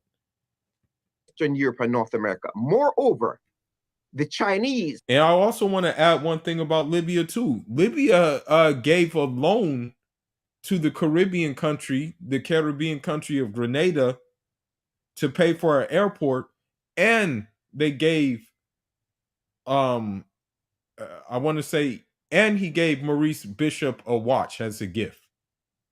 Muammar Gaddafi did. But let's continue on. Had become the dominant force in infrastructure development within Libya. There were over 36,000 Chinese involved in railway, road, water, agricultural, and other forms. So there's no question that Libya had the financial wherewithal to determine their own independence. And I think one of the things that the media is missing, even those who call themselves the left, is the role that the Goldman Sachs and their dalliance trying to use the resources of Libya to shore up the derivatives market, and the fact that they were so involved in Libya prior to the intervention. Yeah, well, we'll talk a bit about that. Why was Gaddafi so involved with Goldman Sachs? Well, that is the point. The point was that Gaddafi wanted to please the Western forces. Gaddafi's son had studied in the London School of Economics. Gaddafi had been open to talking to this group from Boston that was going there, and all of these forces were trying to ingratiate themselves with Gaddafi so that Gaddafi would completely be in the pockets of the West. But he was unpredictable. And that was the problem between them and Gaddafi. Yeah, I agree with that part. He was unpredictable, but he was very much playing ball. He was very close to the new rising Rothschild. He was playing ball with the commodity brokers. I mean, he's using the Libyan Sovereign Wealth Fund like a private investment thing, just to really playing with every speculator in Europe and America. But I agree with you. He was unpredictable, and he was playing ball too much with the Chinese and with the Russians. And he wasn't becoming a reliable ally in Northern Africa. That, I think, that much is for sure. But there was a lot of differences in the West about what should be done and what the objectives were. The differences in the West stems from the fact that there's a rivalry between the European Union and the United States over the reserve currency. The entire Western world is in the midst of a global capitalist crisis since 2007, 2008.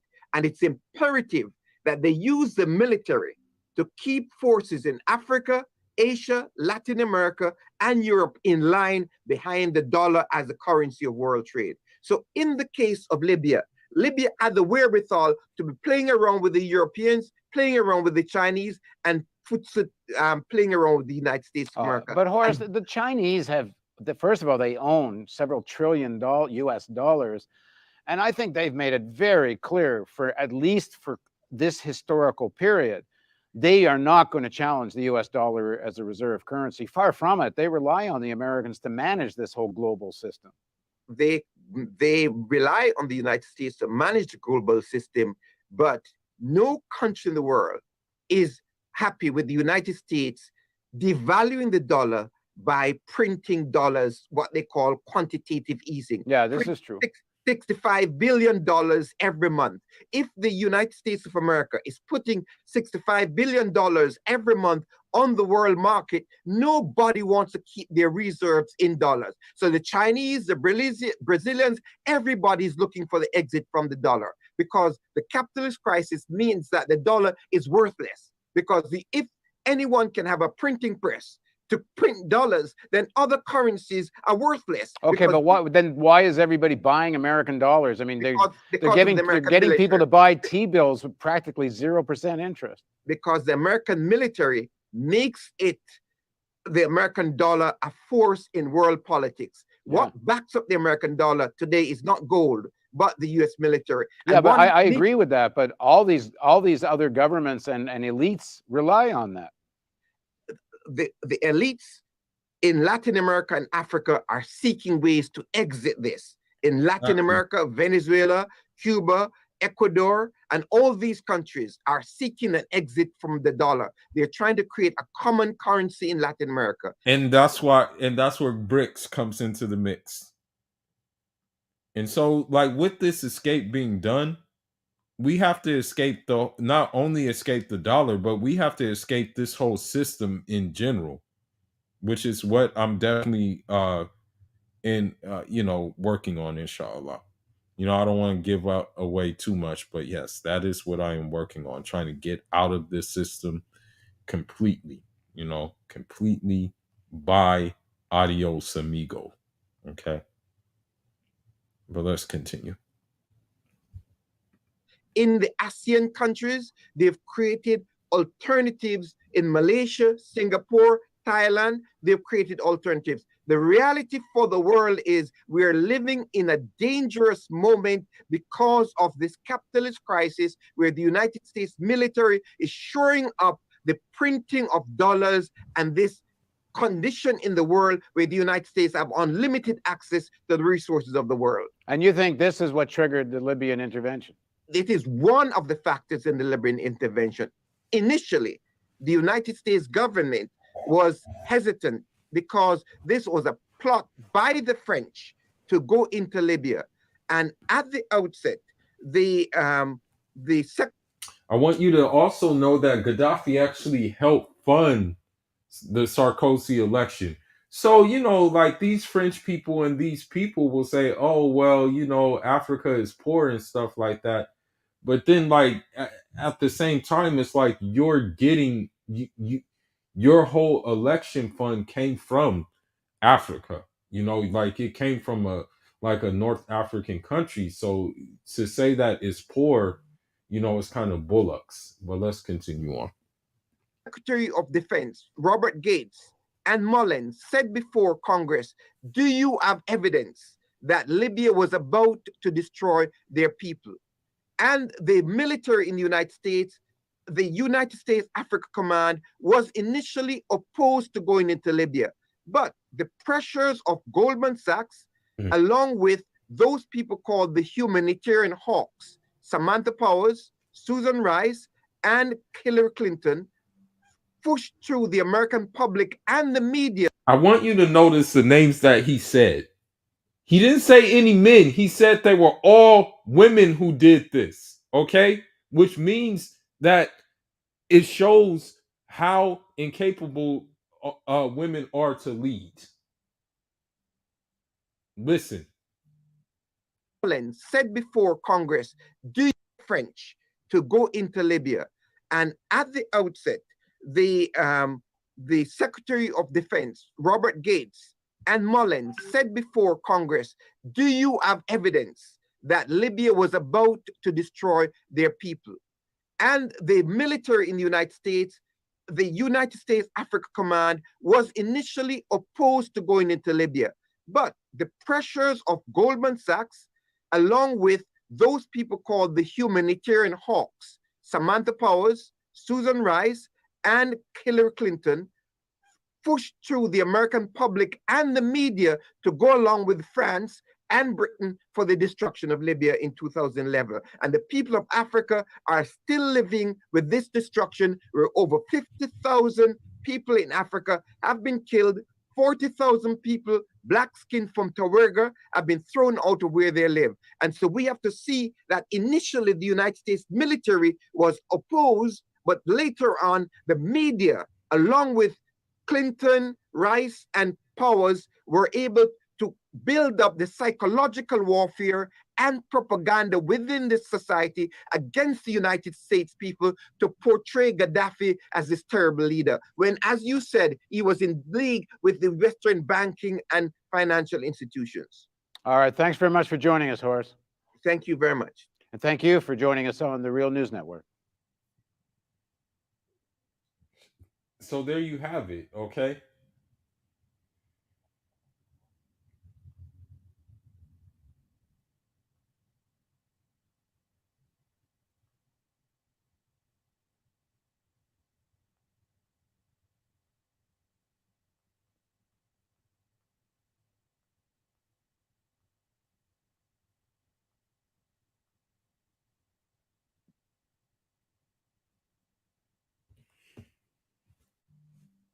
Okay, let's see.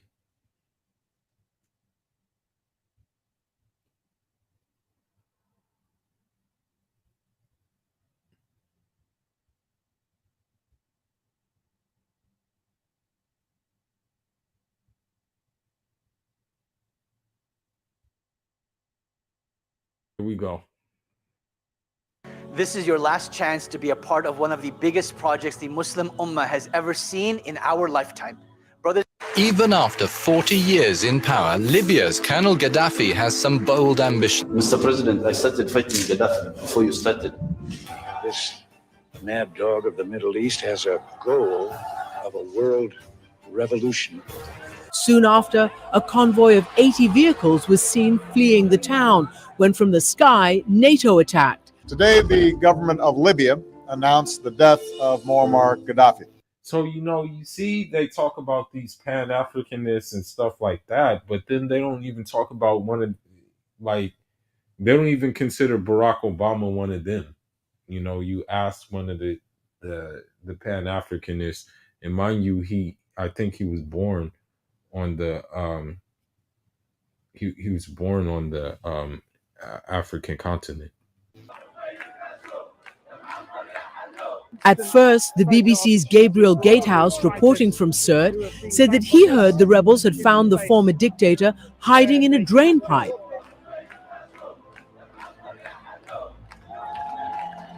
Now, I want you to say, I want to say something about these people too. A lot of the people that you see, they were like thugs. They were like, I want to say they were thugs when it came to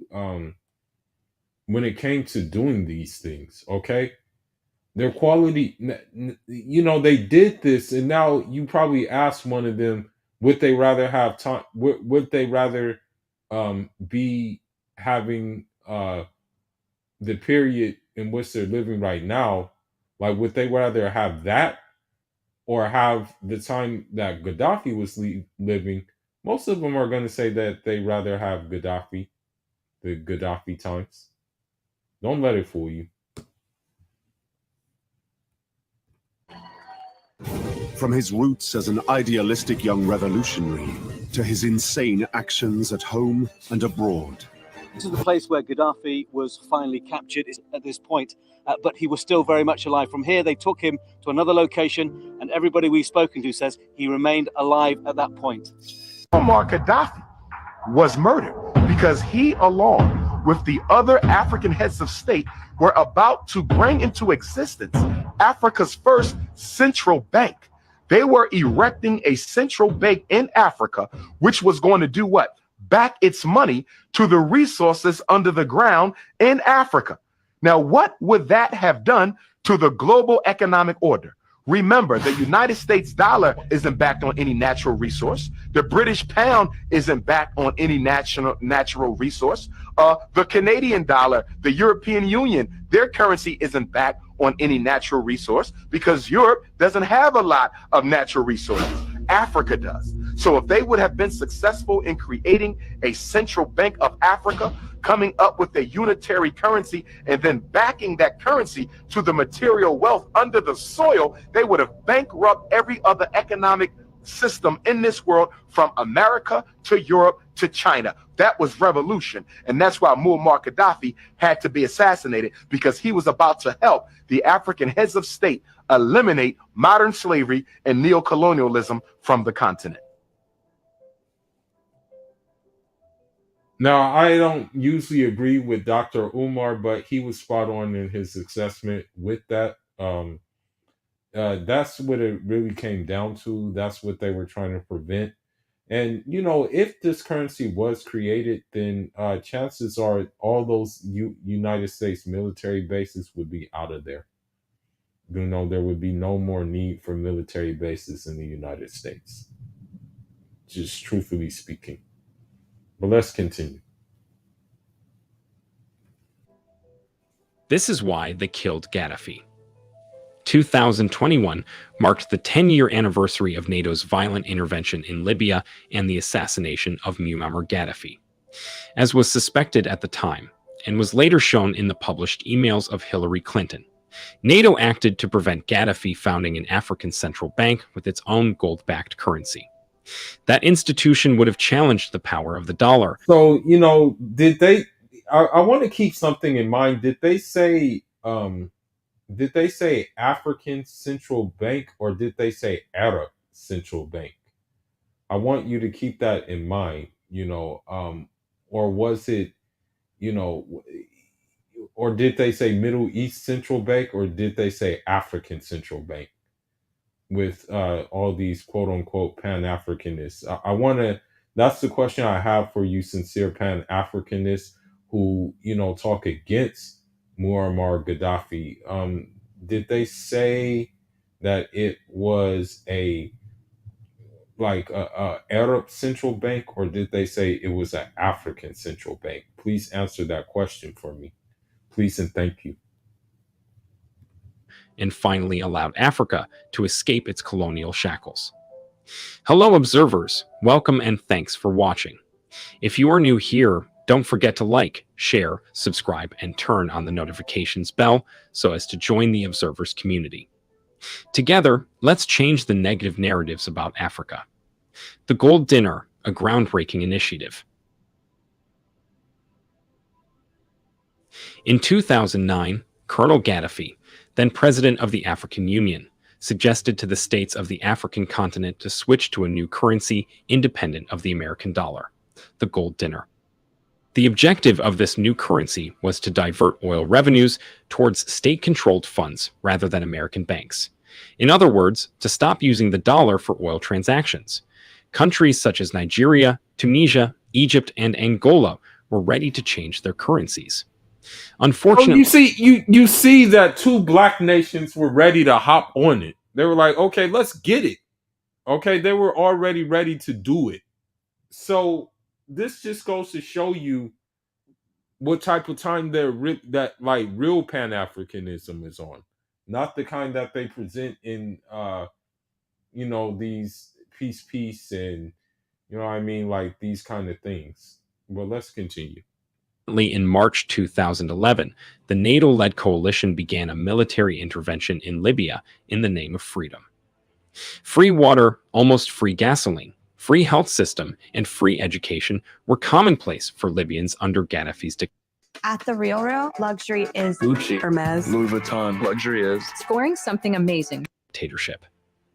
The leader, who was in power for 42 years, had managed to gain the support of all the major tribes and buy social peace through radical measures and a policy of shared oil revenues. So again, you see that it was a tribal society, and so the, you know, these kind of like thugs that did this and like took them out, you know what I mean? Like they just wanted this Westminster democracy, and they see that this Westminster democracy was their undoing.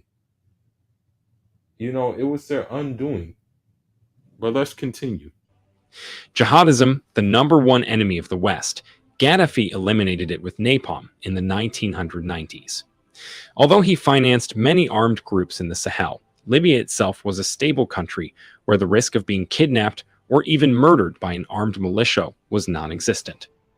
With an excellent management of oil revenues, the Libyan state had managed to store hundreds of tons of gold, 143 tons according to WikiLeaks, and the same amount in silver. All these resources were going to make Libya the most influential country in Africa, supplanting France, for example. Gaddafi wanted to avoid American influence in his oil transactions by using this gold.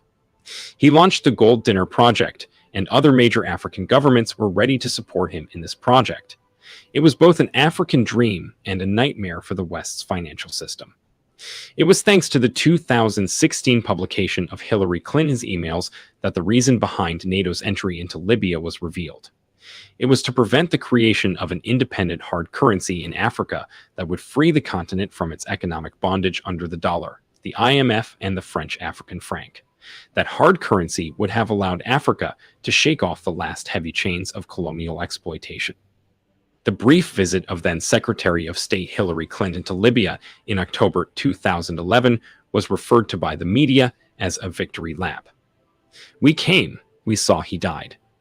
So, I mean, that is the land of unconfirmed reports. Yes, we came, we saw, he died. Did it have anything to do with your visit? She croaked. You see how sadistic this woman is, how how she sounded when she said something like that. Like, why would you, it's ridiculous, you know?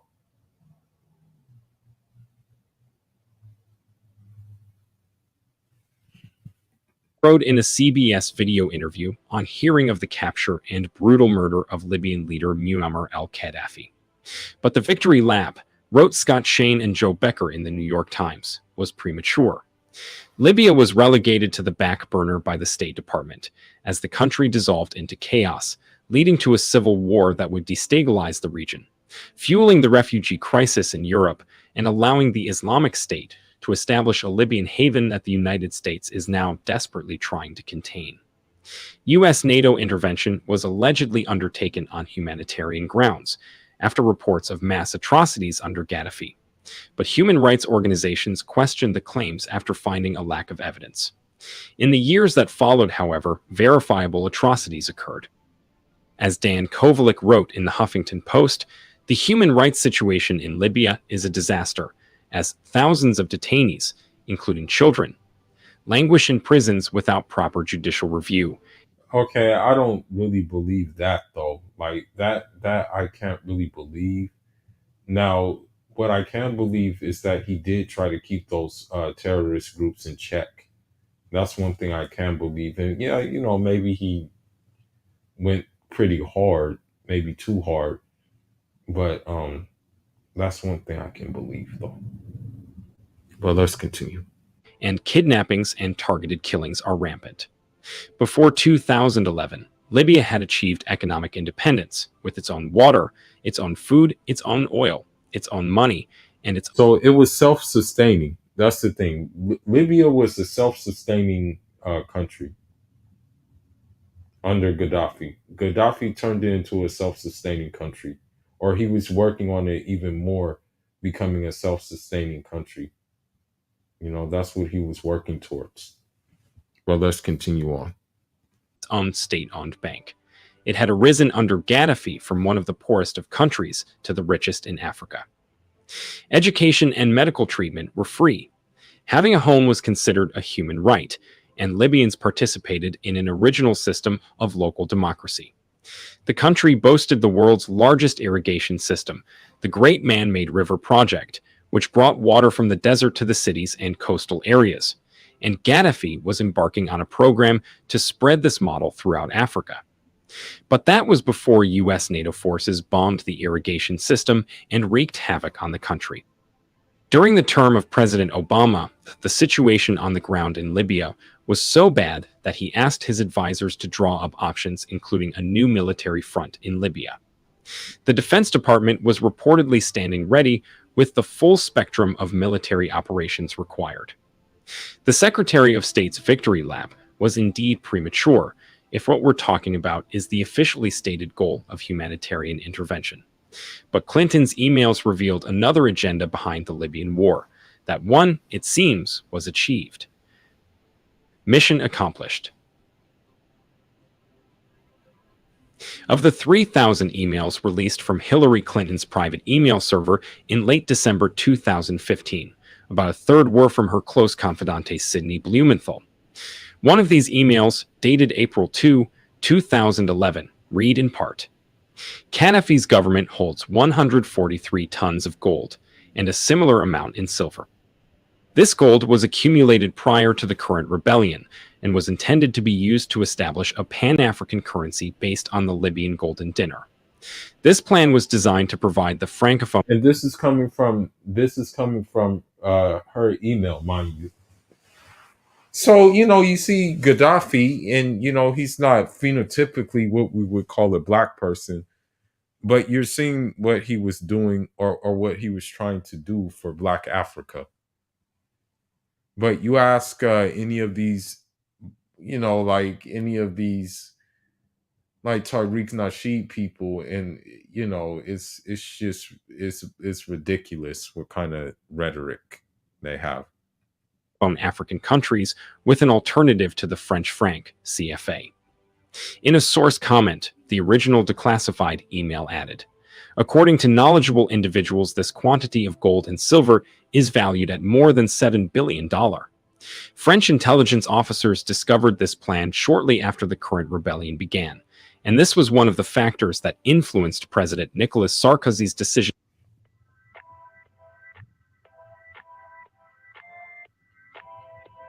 to commit France to the attack on Libya." According to these individuals, Sarkozy's plans are driven by the following issues. 1. A desire to gain a greater share of Libya oil production. 2. Increase French influence in North Africa. 3. Improve his internal political situation in France. 4. Provide the French military with an opportunity to reassert its position in the world. 5. Address the concern of his advisors over Gaddafi's long-term plans to supplant France as the dominant power in Francophone Africa. Conspicuously absent is any mention of humanitarian concerns. The objectives are money, power, and oil. Other explosive confirmations were detailed by investigative journalist Robert Perry. And so that just goes to show you that, like with the West, it does not matter when the West decides, okay, I want to invade somewhere, the human rights has nothing to do with it. Okay, like the West will put someone in power who's literally a butcher, and they'll say something like, he's my like he may be a MFer, but he's my MFer.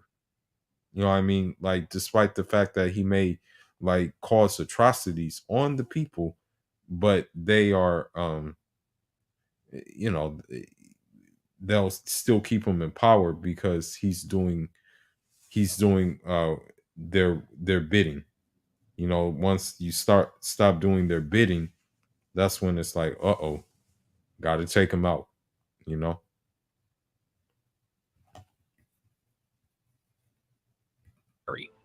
They included admissions of rebel war crimes of special ops trainers inside Libya from nearly the start of protests, and of al-Qaeda embedded in the US-backed opposition, toppling the global financial scheme. Gaddafi's threatened attempt to establish an independent African currency was not taken lightly by Western interests. In 2011, Sarkozy reportedly called the Libyan leader a threat to the financial security of the world. How could this tiny country of 6 million people pose such a threat? First, some background. It is banks, not governments, that create most of the money in Western economies. This has been going on for centuries through the process called fractional reserve lending. Originally, the reserves were in gold.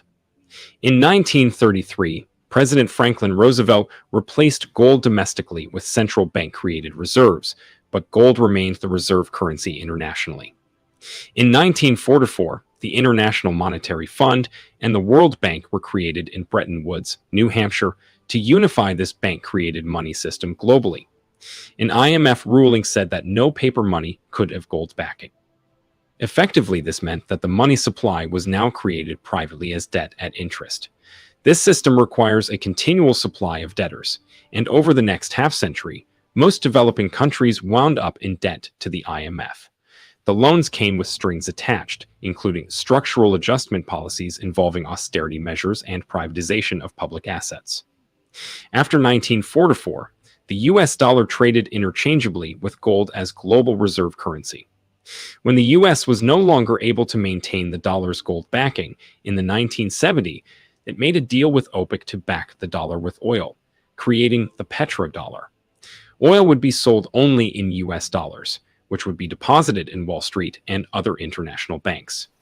In 2001, dissatisfied with the shrinking value of the dollars that OPEC was getting for its oil, Iraq's Saddam Hussein broke the pact and sold oil in euros. Regime change swiftly followed, accompanied by widespread destruction of the country. In Libya, Gaddafi also broke the pact, but he did more than just sell his oil in another currency. For decades, Libya and other African countries had been attempting to create a Pan-African gold standard, a Pan-African hard currency. Libya's Gaddafi conceived and financed a plan to unify the sovereign states of Africa with one gold currency, United States of Africa. In 2004, a Pan-African parliament, 53 nations, lay plans for the African Economic Community with a single gold currency by 2023. What was possible for Africa? Gaddafi had done more than organize an African monetary coup. He had demonstrated that financial independence could be achieved. His greatest infrastructure project, the Great Man-Made River, was turning arid regions into a breadbasket for Libya, and the $33 billion project was being funded interest-free without foreign debt through Libya's own state-owned bank. That could explain why this critical piece of infrastructure was destroyed in 2011. NATO not only bombed the pipeline, but finished off the project by bombing the factory producing the pipes necessary to repair it. Crippling a civilian irrigation system serving up to 70% of the population hardly looks like humanitarian intervention. Rather, as Canadian professor Maximilian Forte put it in his heavily researched book Slouching Towards CERT, NATO's war on Libya and Africa, the goal of U.S. military intervention was to disrupt an emerging pattern of independence and a network of collaboration within Africa that would facilitate increased African self-reliance. This is at odds with the geostrategic and political economic ambitions of extracontinental European powers, namely the US. Hillary Clinton's emails shed light on another enigma remarked on by early commentators. Why, within weeks of initiating fighting, did the rebels set up their own central bank? At the time, Robert Wenzel wrote in the Economic Policy Journal in 2011, "This suggests we have a bit more than a ragtag bunch of rebels running around, and that there are some pretty sophisticated influences. I have never before heard of a central bank being created in just a matter of weeks out of a popular uprising." There the matter would have remained, suspicious but unverified, like so many stories of fraud and corruption, but for the publication of Hillary Clinton's emails after an FBI probe. They add substantial weight to Newman's suspicions. Violent intervention was not chiefly about the security of the people. It was about money and oil and the security of global banking. The end of the African dream. This information was discovered through Hillary Clinton's electronic mailbox. One of the 3,000 emails showed NATO's willingness to overthrow Gaddafi's government. NATO mainly wanted to neutralize the African gold currency supported by Libyan oil reserves. At the beginning of March 2011, the Libyan army and the many militias loyal to the government had already crushed the rebellion, thanks to their numbers and equipment. However, with Western intervention, the dream of a unified monetary system based on gold and independent of the dollar perished. We are happy you made it to the end of this video. We will love to know your thoughts about this video in the comments section below. Don't forget to subscribe and turn on the notifications bell so as to join the observers community.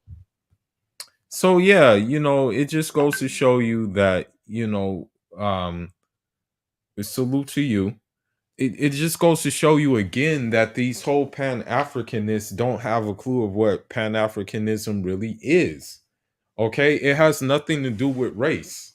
If you want to be honest with you, the Soviet Union was more Pan-Africanist than mostly all of these people who claim Pan-Africanism. If it wasn't for the Soviet Union, Mozambique wouldn't be free. If it wasn't for the Soviet Union, my country wouldn't be free. If it wasn't for the Soviet Union, that whole messy Biafra conflict would not have success, would not have been put down. And you have some of these like dumb Pan-Africanists who are actually for this Biafra, not realizing that if Biafra were to be its own thing, they would be fighting each other. Unfortunately, it's happening in Sudan right now. Southern Sudanese fighting Southern Sudanese. Northern Sudanese fighting Northern Sudanese right now. May Allah bring ease to Sudan. But, again, and this is why I can't even waste time with them. Okay? I really can't waste time with them because, it's just something I can't really do. Okay?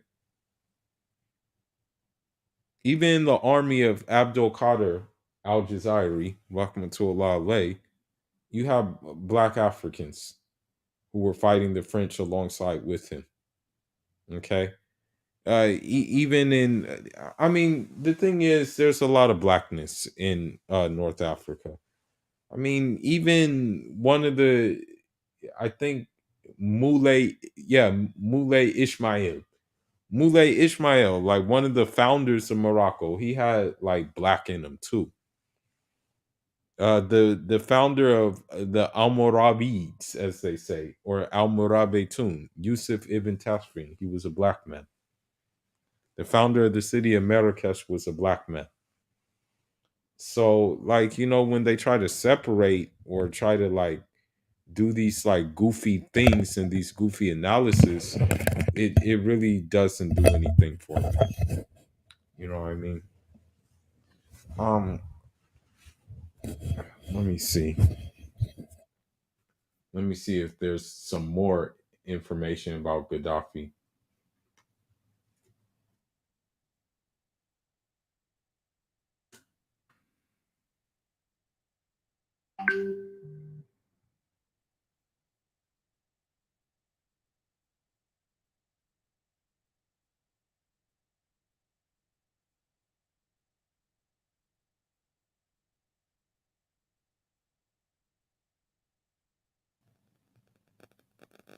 See, and this is what these people don't get, and this is what like these Sublime. Underdogs. Unrelenting. Rivals. This is incredible. Together now, because now they have a clear enemy. Before it's your brother, now it's not your brother anymore. Now it's the West doing the same dirty business it did in Iraq, in Afghanistan, in Somalia. What we want to do is to keep Libya one country, to keep Libya safe. We never wanted to harm civilians. We never did. And so this is the thing about Libya now. Libya now is not even Libya anymore. Like, honestly, it's factions. I don't even think Libya has a central government at this time. I don't even think there's a central government in Libya right now. You have just like different territories that are saying, okay, this is how we run it over here. This is how we run it over there. So it's not even, if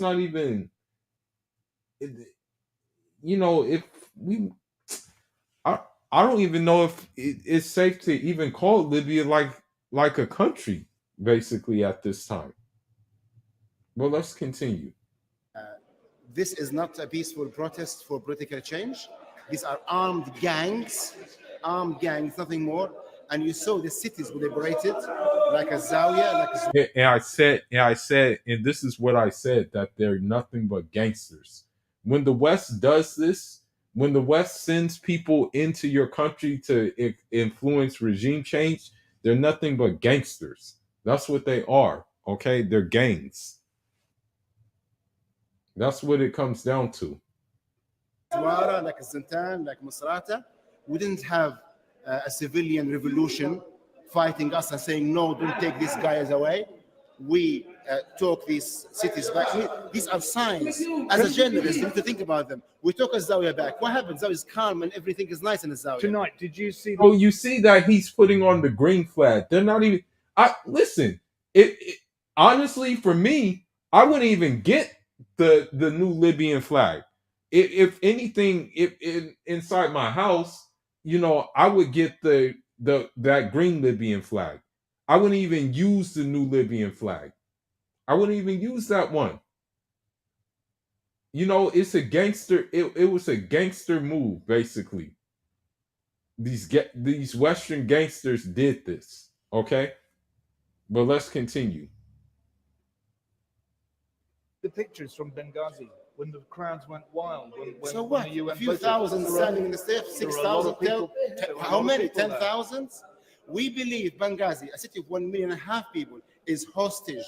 Because if we have 500 people in this very hall here, one person with one gun can have all of us follow him just because we are scared of that gun. Musa, it is still in Libya's power to stop this escalating. Why cannot that happen? Listen, these are armed gangs that took our cities hostages. We proved this because we liberated many. The rebel leaders, that's what I'm saying. These rebels were gangsters, okay? It's the same thing. When you, for example, when you see unrest in Cuba, right? It's these Western finance gangsters that are causing this unrest. Most of the people in Cuba, the only thing that they're mad at is the blockade. Okay? That's the thing. That's the only thing that mostly they're mad at. They're mad at the dumb blockade. They're like, man, we can't get nothing with this blockade. Okay? Other than that, they're good. Okay? But the discontent then happens from these gangsters. Okay? Cities, not a single city came out in protests. The journalists went there. Not a single city felt sorry for these gangs being defeated. This happened in Zawiya, Swara, Zintan. It's happening now in Masrata. I mean, this is a sign for you guys, a sign. If this was a truly popular revolution, how could we easily defeat them from these big cities? We're talking about Zawiya. Zawiya is the third biggest city of Libya. If they had any popular support, where are their supporters? But for the camera, of course, 10,000 people, they look nice, they look beautiful, especially when they cheer in 1 second together. They do not represent the people. We know our people in Benghazi, we know the tribes there, we talk to them. My sister is in Benghazi, she's been there for 40 years. My sister has 16 children, and her children, they have 16. And that's another thing about that. They were trying to put down the traditional life of Libya, because here's the thing: what Gaddafi would do when you were having, like, when Gaddafi would like when you got married in Libya, Gaddafi would give you some money to set your family up.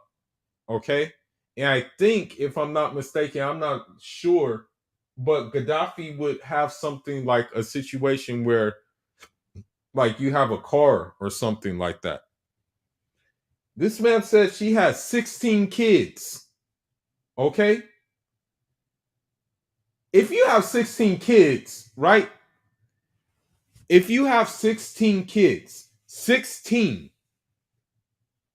what does that say about the quality of living in a place like that? Basically. That's basically saying that, okay, it's safe enough for me that I can look after these kids. Meanwhile, here, I mean, you know, women have kids, but they don't have it for the same reason that this woman produced kids. Okay? 16 kids. But let's continue on. their own children.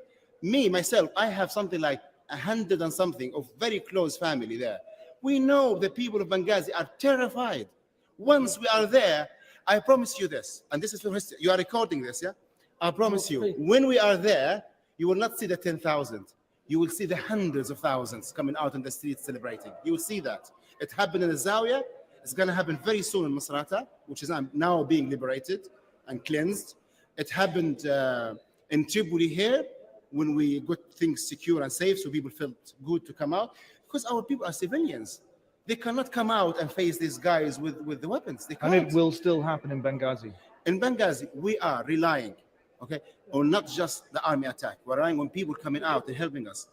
We liberated the Zawiya with very few deaths. Basically, the people who died are those with arms. Maybe there are some victims. I don't know. We need to check that, because, of course, this is a fighting in the streets. There is a possibility. We liberated Masrata without much damage. We liberated Zintan without much damage. Tripoli, have you seen any massacres in Tripoli? Tripoli is the capital of this country. Have you seen massacres? People died, of course, and we're very, very sad and angry because of this. But we are not the ones who did this. These people never, and I needed to think about this. Look at Egypt, look at Tunisia. People went out on the streets, they sang. They had music, guitars. They danced on the streets. They sat in their millions until the government was embarrassed into running away.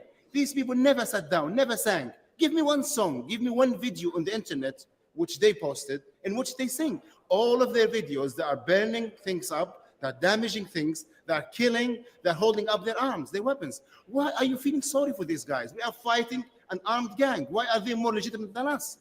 And that is true. They're an armed gang. And I'm going to give you proof that they're a freaking armed gang. Okay? when at first,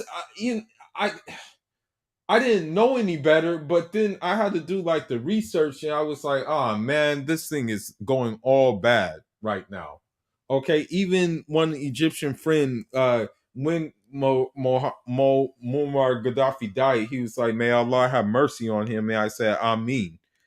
Because we knew what this thing was about. We knew that, we knew. You listen, Libyans here did not feel the same way as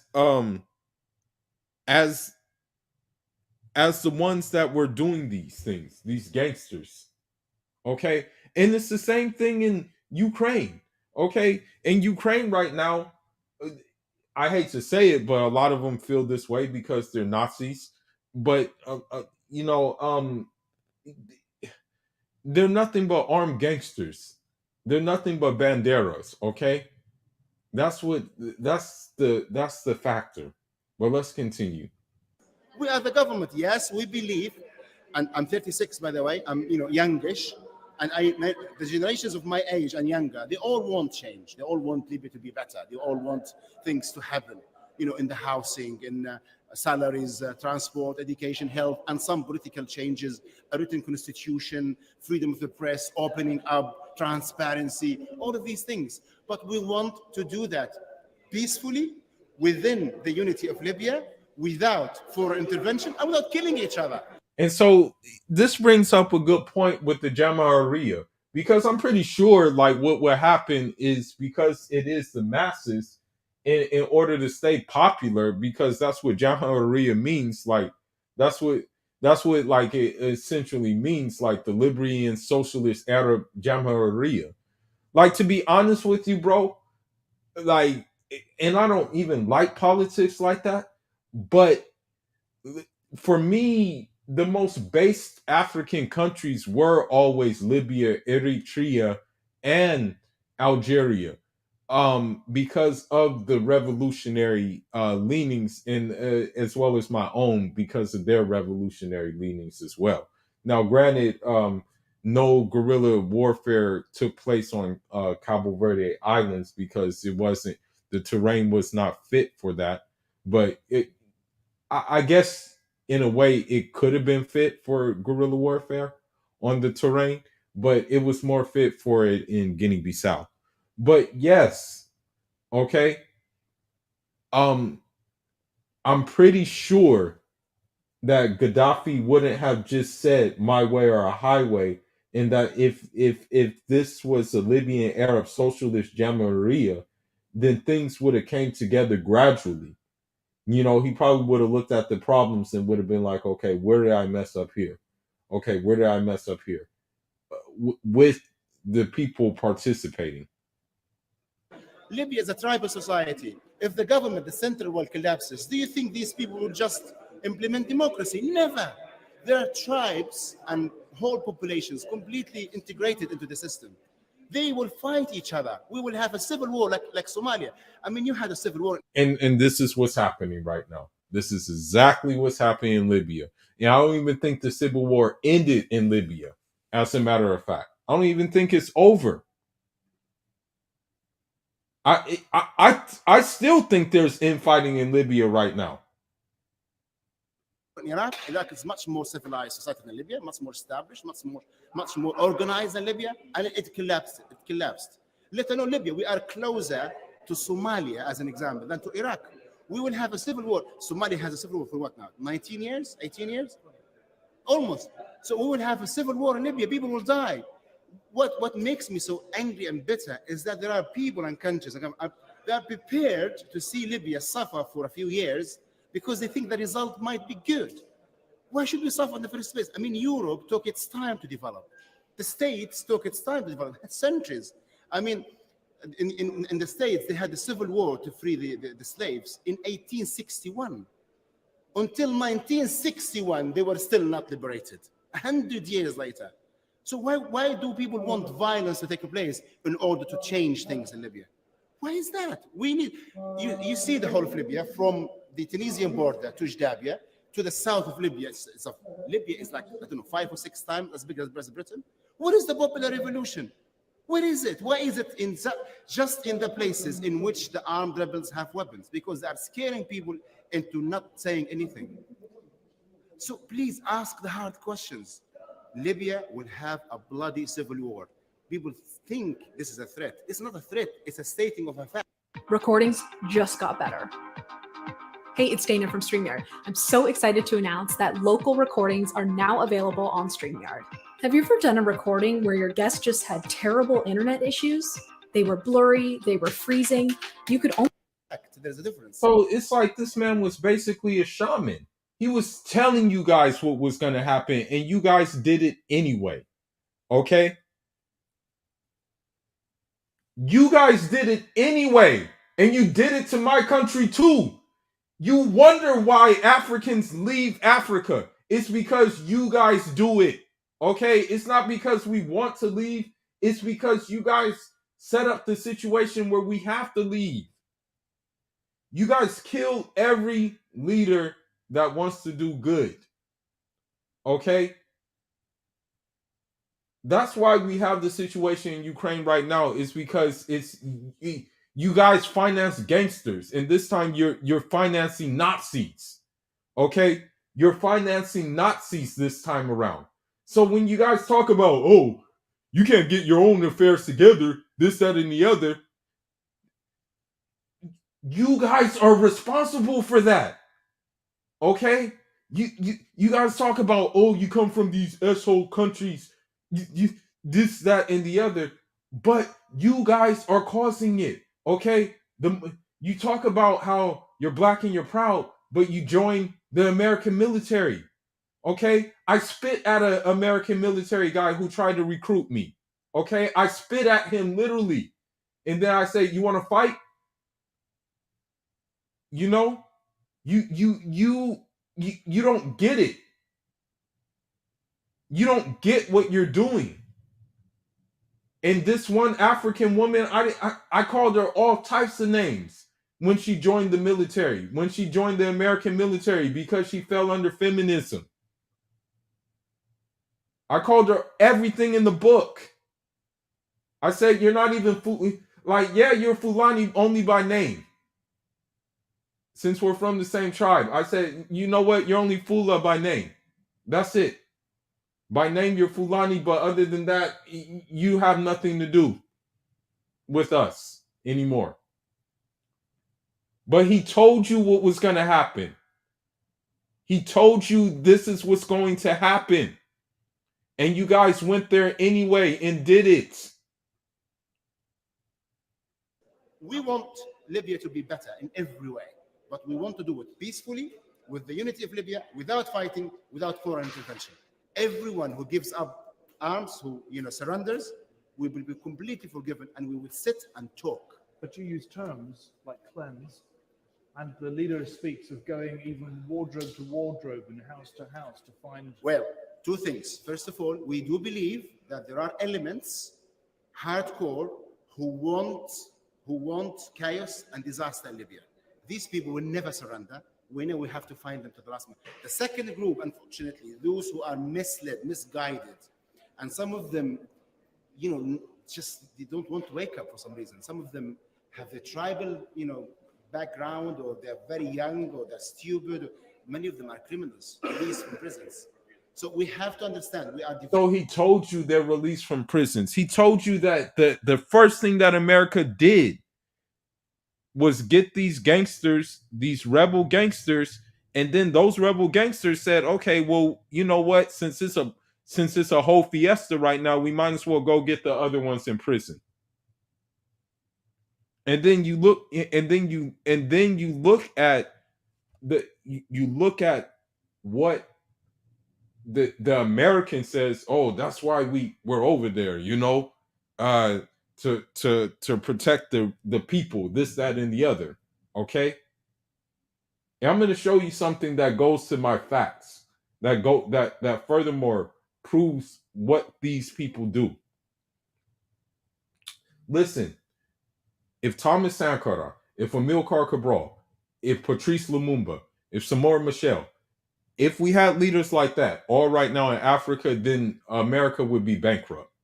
Europe would be bankrupt. If we had Gaddafi, then there wouldn't even be any. There would be no competition. Maybe the only competition we would have would be the Gulf states, but that's about it. Okay, but let's continue.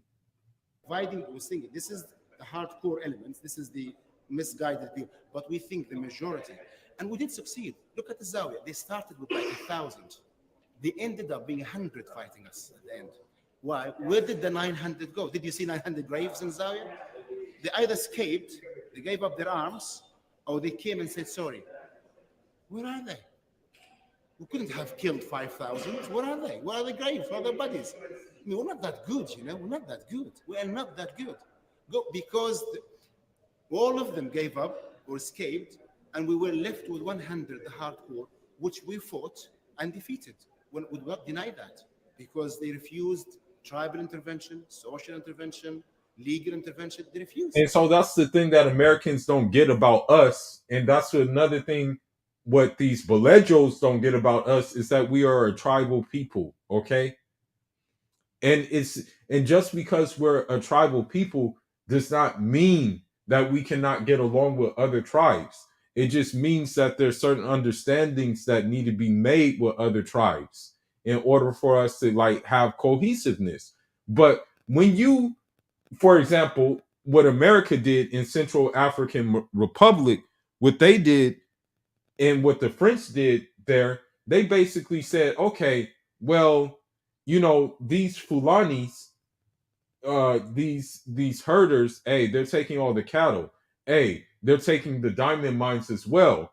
So, you know, they made this kind of like disenfranchised. And there was, at the beginning, there was really nothing really disenfranchised, but they created this disenfranchising thing.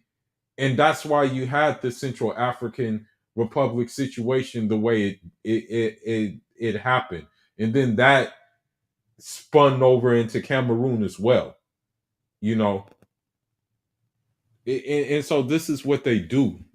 You know what I mean? It has nothing to do with tribe most of the time. It has to do with resource. So we have to fight them. These people had tanks, not just Kalashnikovs. They had tanks in the middle of a civilian city.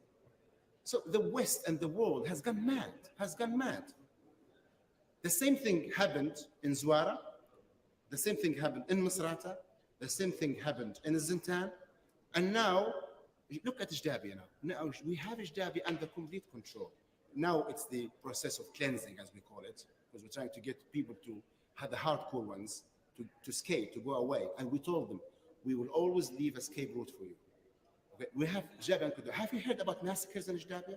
How did we capture Jdabia? It's a very important city before Benghazi. It's the most important gate to Benghazi. Where are the massacres in Jdabia? Where are the bodies lying in the streets? Where are the independent journalists to verify that? You will go. Well, people, by the way, Jdabia is I don't know about the population of Jdabia. I don't know about the population, but it's a huge place. People phone each other, people talk. I mean, have you heard of any massacres? Have you heard of people of Jdabia saying that, come, there are bodies everywhere? And yes, of course, some journalists went yesterday to the gates of Jdabia. They did not enter Jdabia. People cannot hide massacres that happened 20 years ago, okay? You can't hide a massacre that happened a day ago, 2 or 3 or 4. These people have families. They have families, not just in Libya, not families. They have tribes. You can't bribe, 100,000 people, a tribe, into not telling that their son was killed. You will go to Jdabia and you will find that there are people who were killed. But you will not find a massacre. You will not find that these people are civilians. You'll find that they actually held up arms against the government. And you'll find that every option was given to them to surrender, and they refused. So I want to take it a step further, okay? I want to even take it a step further. Because what they won't tell you is that there were actually Americans in Libya trying to okay, inshallah, I'm going kind of on a rant right now. I'm trying to stay calm, even if it is like I'm trying to stay calm for Ramadan, but I'm just a little bit like triggered at certain things that, like, number one, these like people say, not understanding the causes of what not understanding the causes of the words that they say, you know, not understand that their government is the one who caused them to have these talking points. You know what I mean? So this is why. But I'll even take it a step further. Here's an American who took it a step further, and he went to Libya to fight. Look at this. Hold on, let me see.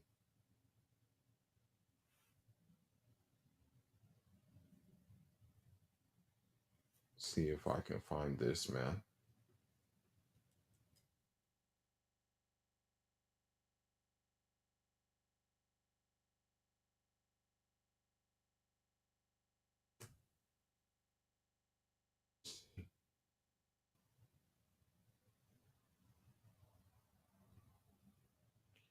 Right here. Right here. Imagine. Imagine.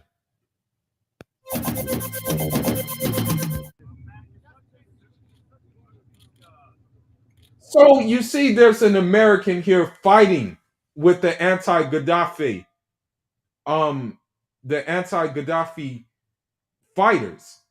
Now, if you think there's an American, what are you going to think if there's an American there fighting there? Okay, obviously there's going to be American weapons not far behind. Okay. They're a mortar team with mortars from World War II. Yeah. What? Which prison? My mother drove me to the airport to come over here. She didn't know I was coming to fight, but she's still, at the time, she didn't know, but she knows now, and she's supportive. She knows I'm on the front line. And so you see that even the mom gaslighted it because she was so stupid not to know the play that what's going on. So even his mom gaslighted what was happening. Now, I don't know where his dad was in the equation, but hopefully his dad would have had more sense and been like, nah, man, this is not the way. Okay? This is not the way. Well, let's continue. And I told, when I came over here in March, I told the men I was with, I would not leave until Libya was free. I came out and I started it. There was no NATO, there was no Sarkozy. It was us against Gaddafi, quickly trying to stop Gaddafi or hold him back at Ras Al and Brega so that the Benghazi army could get the tanks running. So you can even see that these rebels are nothing but gangsters. Okay? They're nothing but gangsters. That's what they are. Okay? They're just gangsters. All right? Snipers are a huge problem. We've almost been surrounded by snipers. I've had really close calls here. I've returned fire, but most of the time I can't return fire. I can't see where it's coming from. The snipers, the mortars just hit right near us over here 30 minutes ago.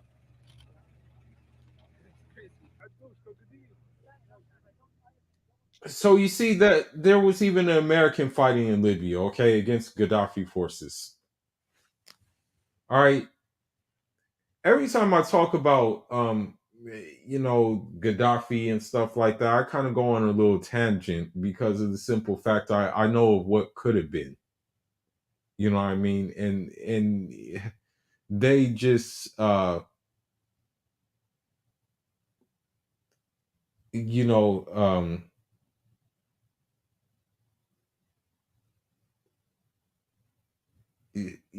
that's just what it is. But with the whole Gaddafi situation, you have to understand something, okay? The Americans saw the play. They canceled the play because they knew what would have happened. Because they knew that, I'm gonna be honest, like Gaddafi probably would have invited other Africans from other African nations to say, hey, come back, build this up. Let's build. Let's build this currency up. Okay. They would have did that. He would have did that. He would have encouraged that to be the case. Okay. So I want to show something too. Because these like fake Pan-Africanists are so caught up on color, not realizing that there's different shades in the places that they call quote unquote not African enough. This is in these are black musicians in Algeria. Okay, black is a black.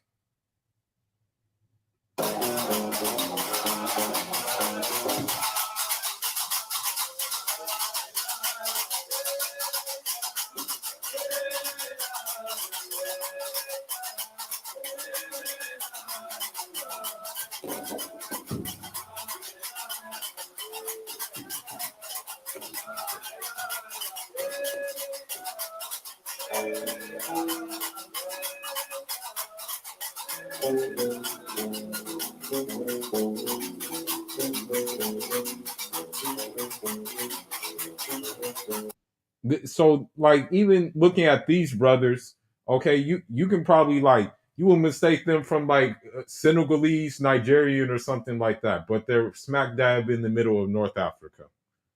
Okay, it's like so this is what like gets on my nerves.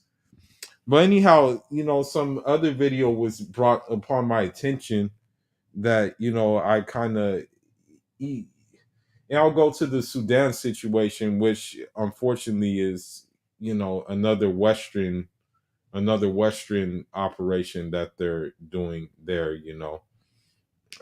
In Sudan, it's another Western thing, but yeah,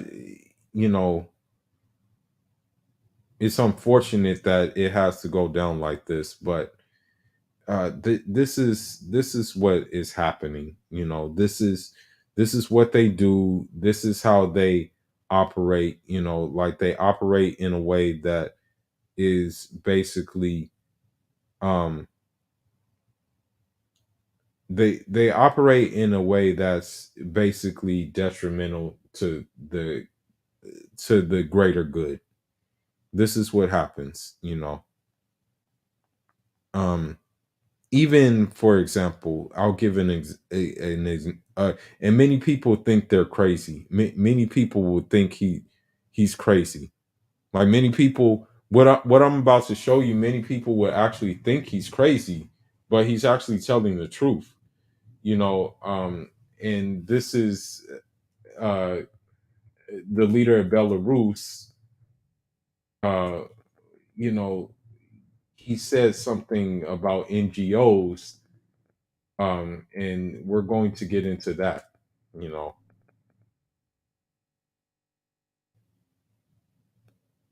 Hold on, let me see if he says something.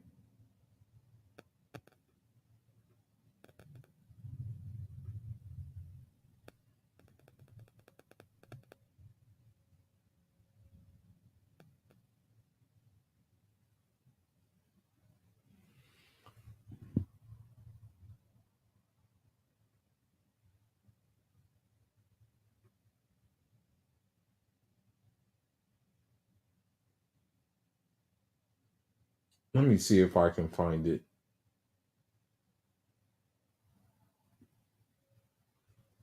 So, for example, you have Zimbabwe and Belarus, and they're meeting and they're getting like they're making bilateral ties and stuff like that. So, the thing is, what these Pan Africanists will say, they'll say like, "Oh, they're they're siding with the colonizer," not understanding that who they call the colonizer is not actually liked by the real colonizer. When you ask the average European, Western European about Belarus, they say it's a rogue state. You know what I mean? You ask the typical Vallejo Pan African, and they'll think that they're just rolling out the red carpet for what they consider master, and that's not the case at all. The person that they call master is an enemy because they don't want to bow down to master. And so this is why I like my whole thing with Pan-Africanism is way different from what they view as Pan-Africanism. That's why I don't associate or affiliate myself with them, But let me see if I can find the video when he's actually talking about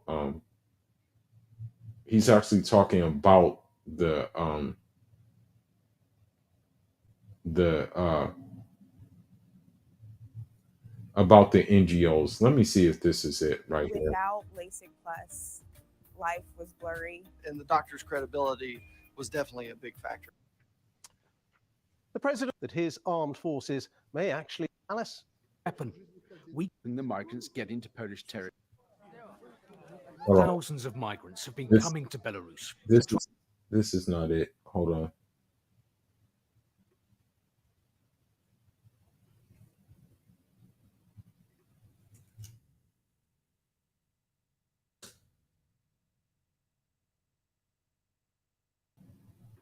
You, Mr. President, have a long relationship with President Putin. Always feel pressure, and I'm saying this as a president, should not be crossed from this. Why would anyone? Hold on, let me find it. Man, where the heck is this interview?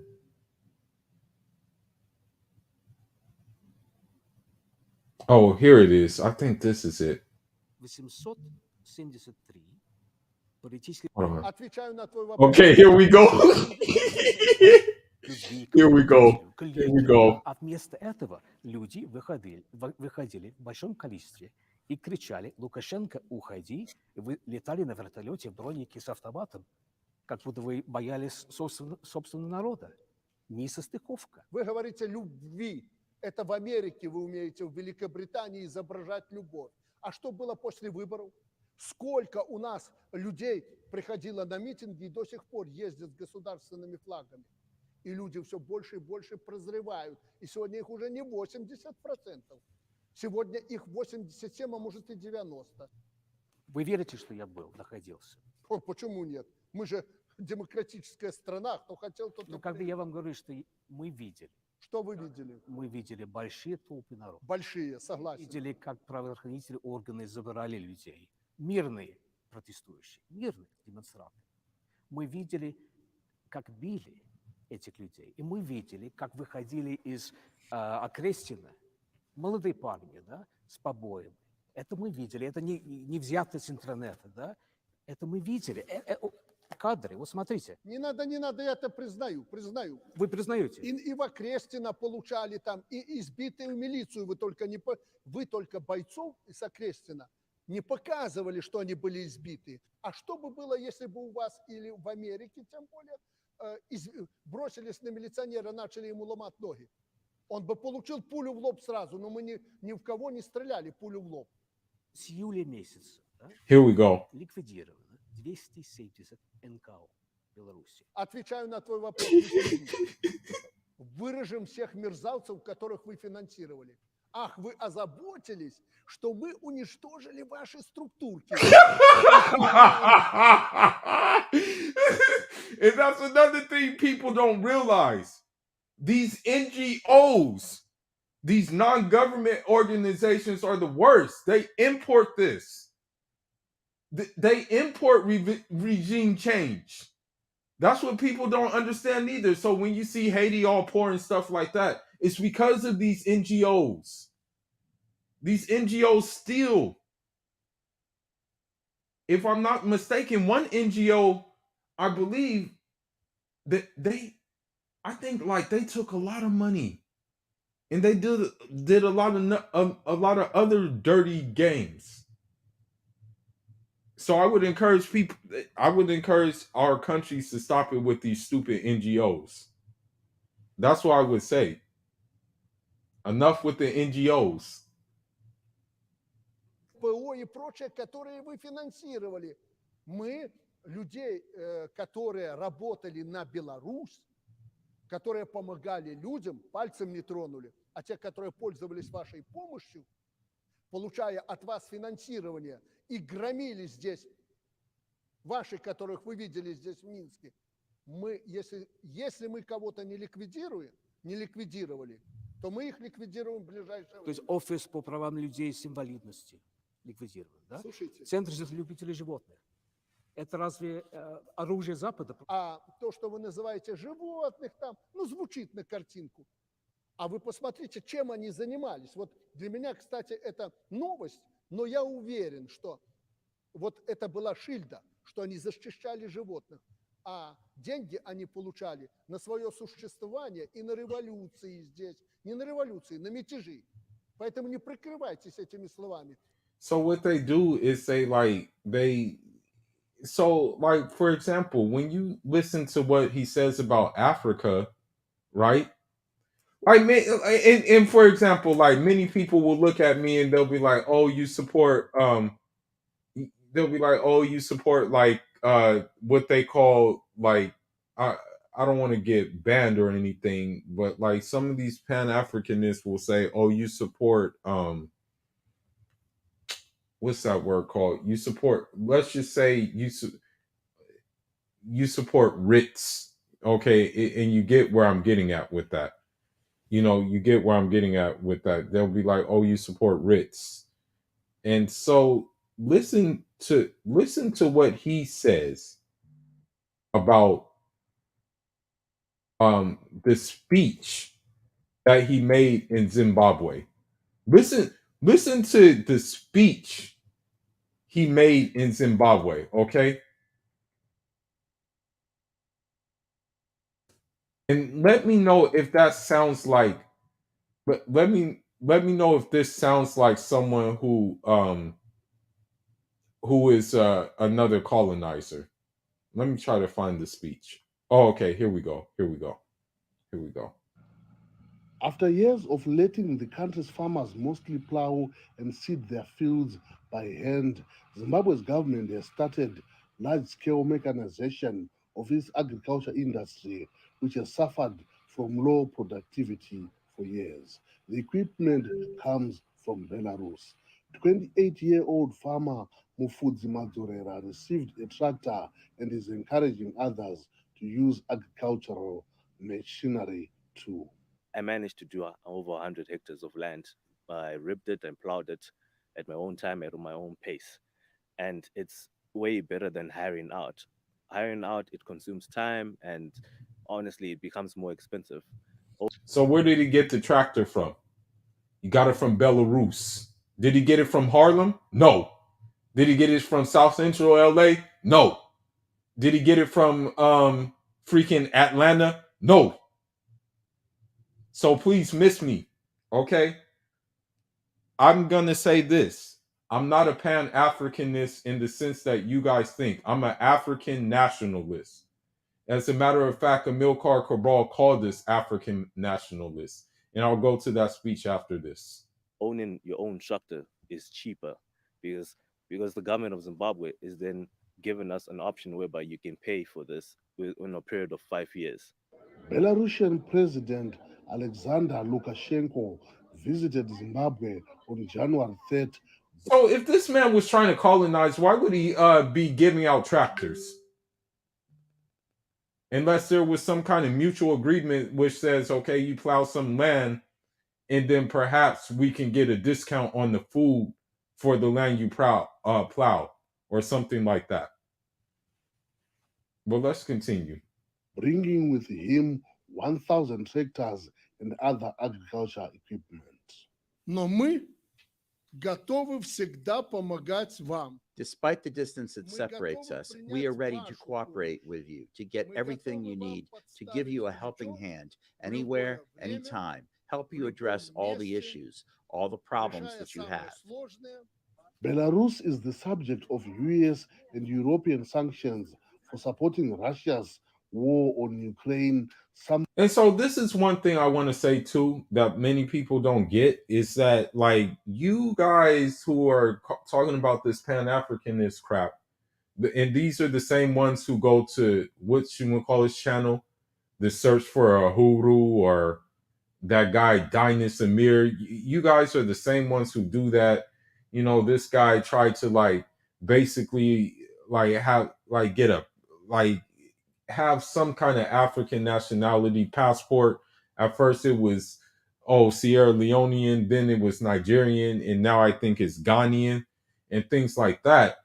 You guys are the same ones that are not understanding that Belarus, Russia are rogue states in Europe, which well, they're not even in Europe technically, but they're rogue states in which people share the pigmentation of those in Western Europe, but don't share the same beliefs and things like that. As a matter of fact, you may be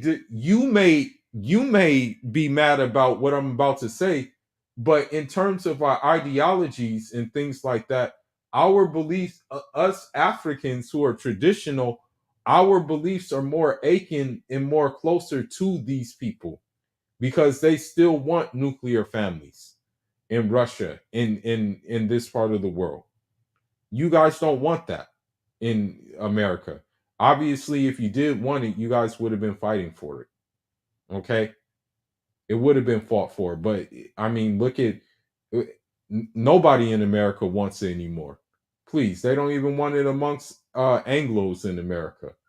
So you guys followed along with it, but these guys are going against the current, and yet you're trying to sham Africans for going to going here for like self-sufficiency. But let's continue. Something Zimbabwe's president addressed. Both Belarus and Zimbabwe are serious candidates of sanctions. So it is not surprising to see victims of sanctions cooperating. The US, the EU, and other Western nations imposed sanctions on Zimbabwe's leadership in the early 2000s following reports. And that's another thing I want to say too about how painful and how hurtful sanctions are. Okay, basically you're like it's economical terrorism when you sanction a country. That's the thing with Cuba.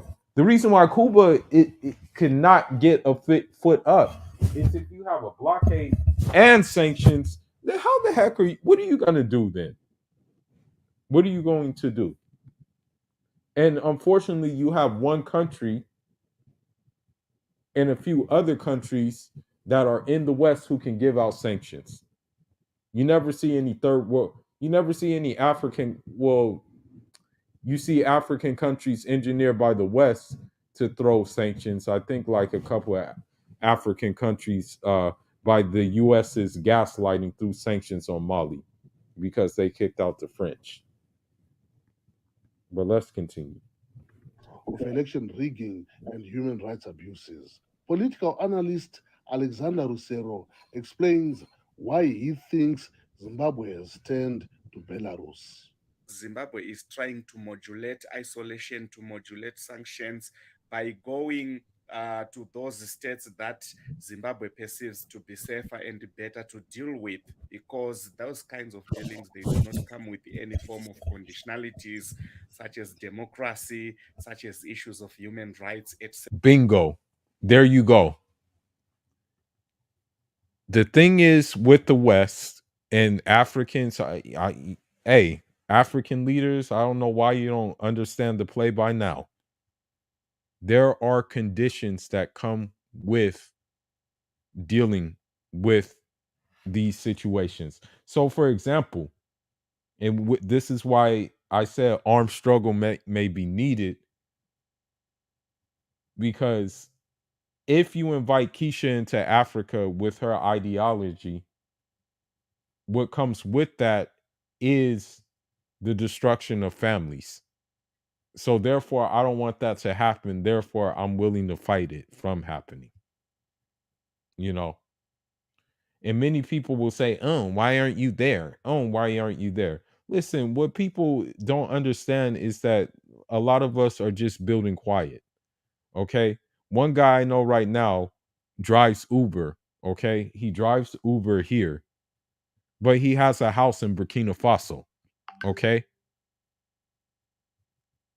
he has a full house in Burkina Faso that's like 2 stories, decked out. So this is what's happening. This is what they don't understand. But again, conditions. etc., which normally the West insists on. Agriculture was once Zimbabwe's economic backbone until the land reform program of late President Robert Mugabe drove experienced farmers off their land in the early 2000s and sent farm production into a downward spiral. With help from Belarus, the government hopes it can revive the sector and rejuvenate the long struggling economy. Columbus Mavunga for VOA News, Harare, Zimbabwe. Okay, let's see. So, Algeria is a dear country to me, for many reasons. But here's another example.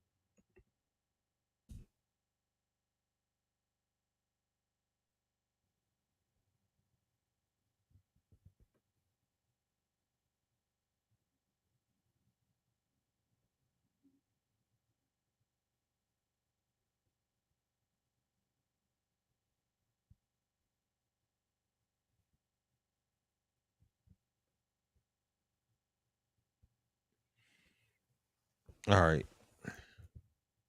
So, like one thing that these like would be Pan-Africanists will do, okay, they'll try to guilt trip me because of the simple fact that I don't want anything to do with them. Okay. You have to look at places that have resources, places that have infrastructure that we're aligning ourselves with. This is why, this is why, for example, African countries are not going to cut ties with Russia. This is why some African countries are joining BRICS. I even had, even on Instagram, I even had one of them trying to come at me about BRICS. And I'm like, just leave of African affairs to Africans, please. And he's like, you're mistaking thinking I'm not African. And I'm like, okay, well, what tribe are you from? Where are you? Where's your family located at? What city? What village? This, that, and the other. And it was like a deer in headlights. Okay, it was like a deer. And so I'm not saying this to cause dissension or discord, but a lot of them don't understand about geopolitical strategy, and that during the quote unquote Pan-Africanist period, we had revolutionaries training in Cuba. We had revolutionaries training in the former Soviet Union. This was after Stalin and his evil self. I will never ever condone Stalin. But also this, then you had and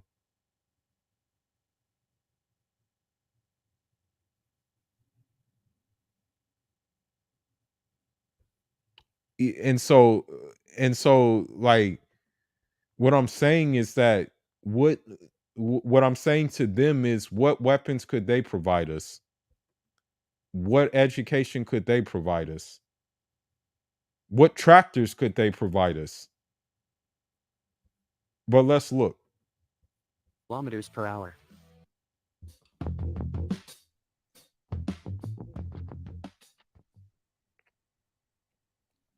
In a military parade commemorating the 60th anniversary of Algeria's independence on July 5, 2022, in addition to showing the public for the first time the BMPT Terminator 3 Ramper, the Algerian military also displayed the S-300 PMU-2 air defense missile system. Regarding the S-300 is a family of mobile surface-to-air missile defense systems developed and designed by the NPO company Almas. The S-300 PMU-2 is an upgraded variant of the S-300 PMU-1 series, which was introduced in 1997, given a new nickname by NATO as the SA-20B favorite. The S-300 PMU-2 variant is capable of firing a wide range of surface-to-air missiles, including the 48N6E2, 48N6E, 5V55K, and 5 V-55R. This air defense system can attack up to 6 targets simultaneously, flying up to 27 kilometers above the surface at a speed of up to 10,000 kilometers per hour. The system is apparently capable against not just short-range ballistic missiles, but now also medium-range tactical ballistic missiles. The combat capabilities of the new system were first tested on August 10, 1995, on the Kapustin testing range in an encounter with Scud ballistic missiles. Several 48N-6E2 missiles were launched to intercept Scuds. During the interception, the explosion of the air defense missile's military load detonated the high explosive charge of the ballistic missiles. Russian scientists and specialists were the first in the world to achieve so remarkable a result. The S-300 PMU-2 favorite showed for the first time during the air show exhibition MAKS edition 1997, in Moscow. Like the S-300 PMU-1, 12 launcher units can be controlled, with any mix of 5 P-85 SE-2 self-propelled and 5 P-85 TE-2 trailer launchers. The S-300 PMU-2 favorite air defense missile system is designed for the defense of vital facilities of the state and its armed forces against mass strikes by modem and future aircraft, strategic cruise missiles, tactical and theater ballistic missiles, and other air attack weapons over a full range of altitudes and speeds in heavy ECM environments. The S-300 PMU-2 favorite can engage targets flying from 10 m to 27 km above the surface at a speed of up to 10,000 km per hour. It is claimed that it has a kill ratio ranging from 0.8 to 0.93 against aircraft and from 0.8 to 0.98 against Tomahawk-class cruise missiles. The S-300 PMU-2 can engage up to 6 targets simultaneously while providing guidance for up to 12 missiles, 2 missiles per target, ensuring target kill. The S-300 PMU-2 favorite can use the launcher unit 5 P-85TE and 5 P-85C. Its 83M6E2 command post consists of a 54K6E2 battle management center and a 64N6E2 acquisition radar, with a maximum detection range of 300 kilometers. Slightly different, the TL, Transporter Erector Launcher, S-300 PMU-2 vehicle belonging to Algeria appears to be using a BAZ 6402-01 truck, while the Russian military version uses the MAZ 7910 truck. Russia began delivering S-300 PMU-2s to Algeria between 2010 and 2011. It is not known exactly how many were purchased by Algeria. Apart from being used by Russia, currently the S-300 family of air defense missile systems are used by Algeria, Armenia, Azerbaijan, Bulgaria, China, India, Iran, Kazakhstan, North Korea, Egypt, Syria, Ukraine, Venezuela, and Greece. So, like, that's what I'm saying. This is what I'm saying. Like, are you going to give us this? I'll drop the link if anybody wants to come up and say anything. You can say something, but come refute me if I'm BSing. If I'm BSing, come up and refute me. I want someone to come up and tell me that, like, there was a time in history where you guys provided education, you guys provided training, and you guys actually provided ballistic missiles for air defense. Please, I'm just please let me know.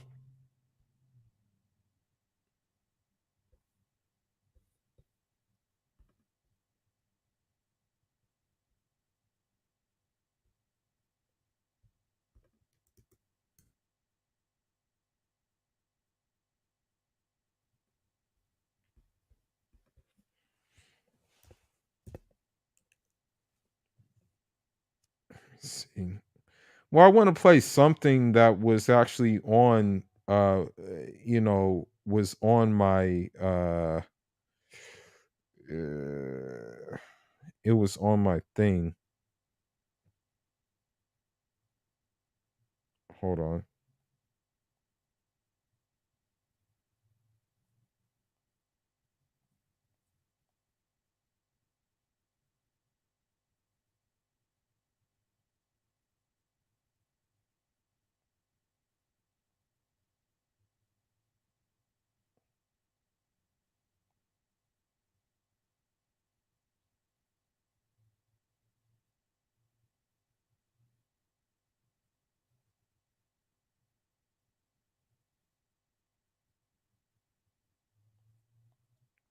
Hold on.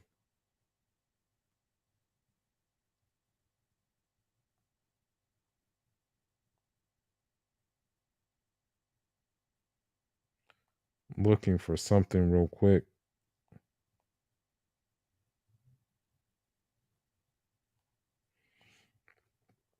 And the thing is about Cuba is that Cuba was actually worse off than a lot of countries, but still somehow they managed to help with weapons training, with academic training, things like that. Like they still somehow they still ha- they still somehow manage to like help us, bro. You know, this is an amazing thing for them to do, you know.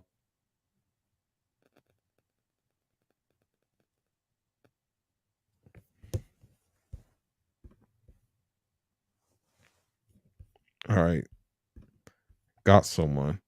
Hey, how's it going?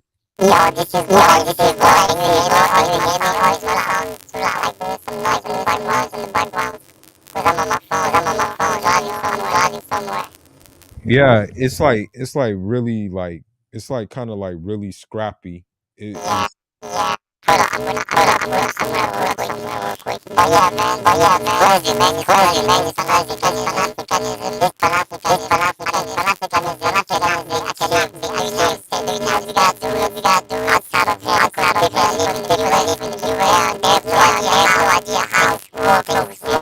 hold on, I'm gonna mute you real quick. Try to like try to step off and then come back on because like for some reason I don't know why it's like super scratchy. It's like real scratchy for some reason. I don't know why. And it like having a high pitched voice. Like I don't know what's going on. That's the problem. So try to like maybe like step off and then come back up. Like try that.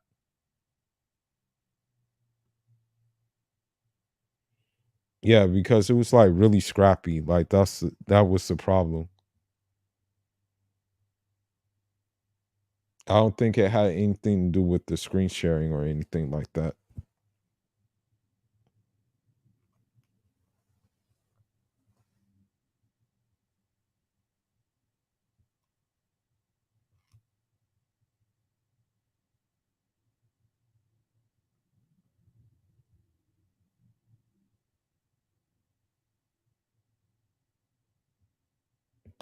All right, let's try it again. Hello? Hello, is it any better now or is it Yeah, still yeah, bad? it's better. It's better. Yeah, it's better. Yeah, no, I was saying, man, it's crazy. This Pan-Africanism cannot be achieved in the United States because the people that live in the US don't understand how things work overseas. Because like they have been spoiled a lot by their governments, so they think, I don't know, like it just doesn't make sense to me how they don't understand it. And also they think it seems like how they want to take credits for everything else. Meanwhile, Yeah. it was Cuba. Cuba is the one that helped South Africa. Cuba is the one that helped Congo, that helped Angola. Yeah. Cuba actually gave us the guns. They gave us the guns. They sent the military troops. But then what did they do apart from marching on the streets? See? Yeah. Yeah, And no, every yeah. Yeah, no, I agree because like if it wasn't for Cuba, like my country wouldn't be free. exactly. If it wasn't for Cuba, basically the whole African continent wouldn't be free. Yeah, Even South like Africa wouldn't be yeah, free. yeah, Cuba helped fight apartheid. That's the thing. Cuba Exactly. if it wasn't for Cuba, apartheid would have spread to Namibia. Yeah, even you know yes, Thomas Sankara. Yeah. Thomas Sankara came to the U.S. I think it was in 1984 or 1980 something. Yeah. He had a speech in Harlem, and he was speaking up for Black Americans too. He was speaking for them and for Africa at the same time. He had a speech at the UN in New York. Right. So basically, when they say that Africa have never helped them, that's a fucking lie. They are the ones that have never helped Africa. We have always tried to help them out, but they Right. keep shitting on us. Yeah, like six defrauders. Bro, not only six, all of them, even that guy Mike TV, I was yesterday on the UK YouTube channel. He was bullying Jamaican Africans. He was like, "You guys are terrorists. You guys flee. Which country did you flee from? You can't even build your country." Even that guy Anton Daniels, bro. Yeah. All of them are assholes, man. Yeah. It's interesting because look at what this guy had to say. I'm gonna put it on my screen. Listen to what he's had to say about. Listen to what he had to say about him. Listen.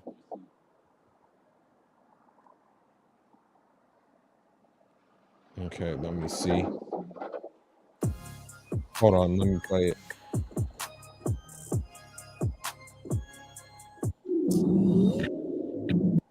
When Nipsey died, Yeah, he did. Well, he did. because you said the marathon didn't continue when he died. Well, he did motivate a lot of people. They was moved by his death because wasn't nobody playing his music before he died. See, nobody was singing his songs before he died. I was playing his music before he died. I was playing his music a long time. He had a good message in his music. He did tours. He did a few tours. I remember when he came to Dallas. Yeah. Nobody was playing his music. I was in LA those 2 years prior to his death when nobody was playing his music. Nobody was wearing the Marathon Continue shirts. He had the Crenshaw. I was wearing See, you heard that. The Crenshaw shirt. It was according to the death. bro. They was moved. Go ahead. But in their logic, right? In their logic, they say terrorists don't help them out. But Nipsey was a terror, according to them, because Nipsey parents were conventional Black Americans. But Nipsey, a terror, got them moving. He inspired them to move. See?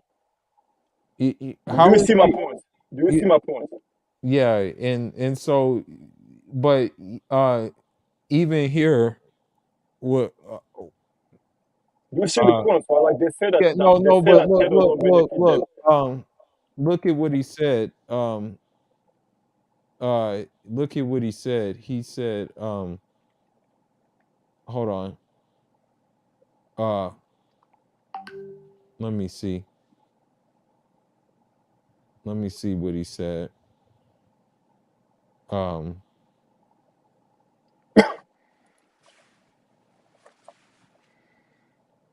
me see. This is the same guy that was like, man, Africa don't Say, like let us. that hold up out of you, boy. I told you that nigga couldn't wait to get that bitch.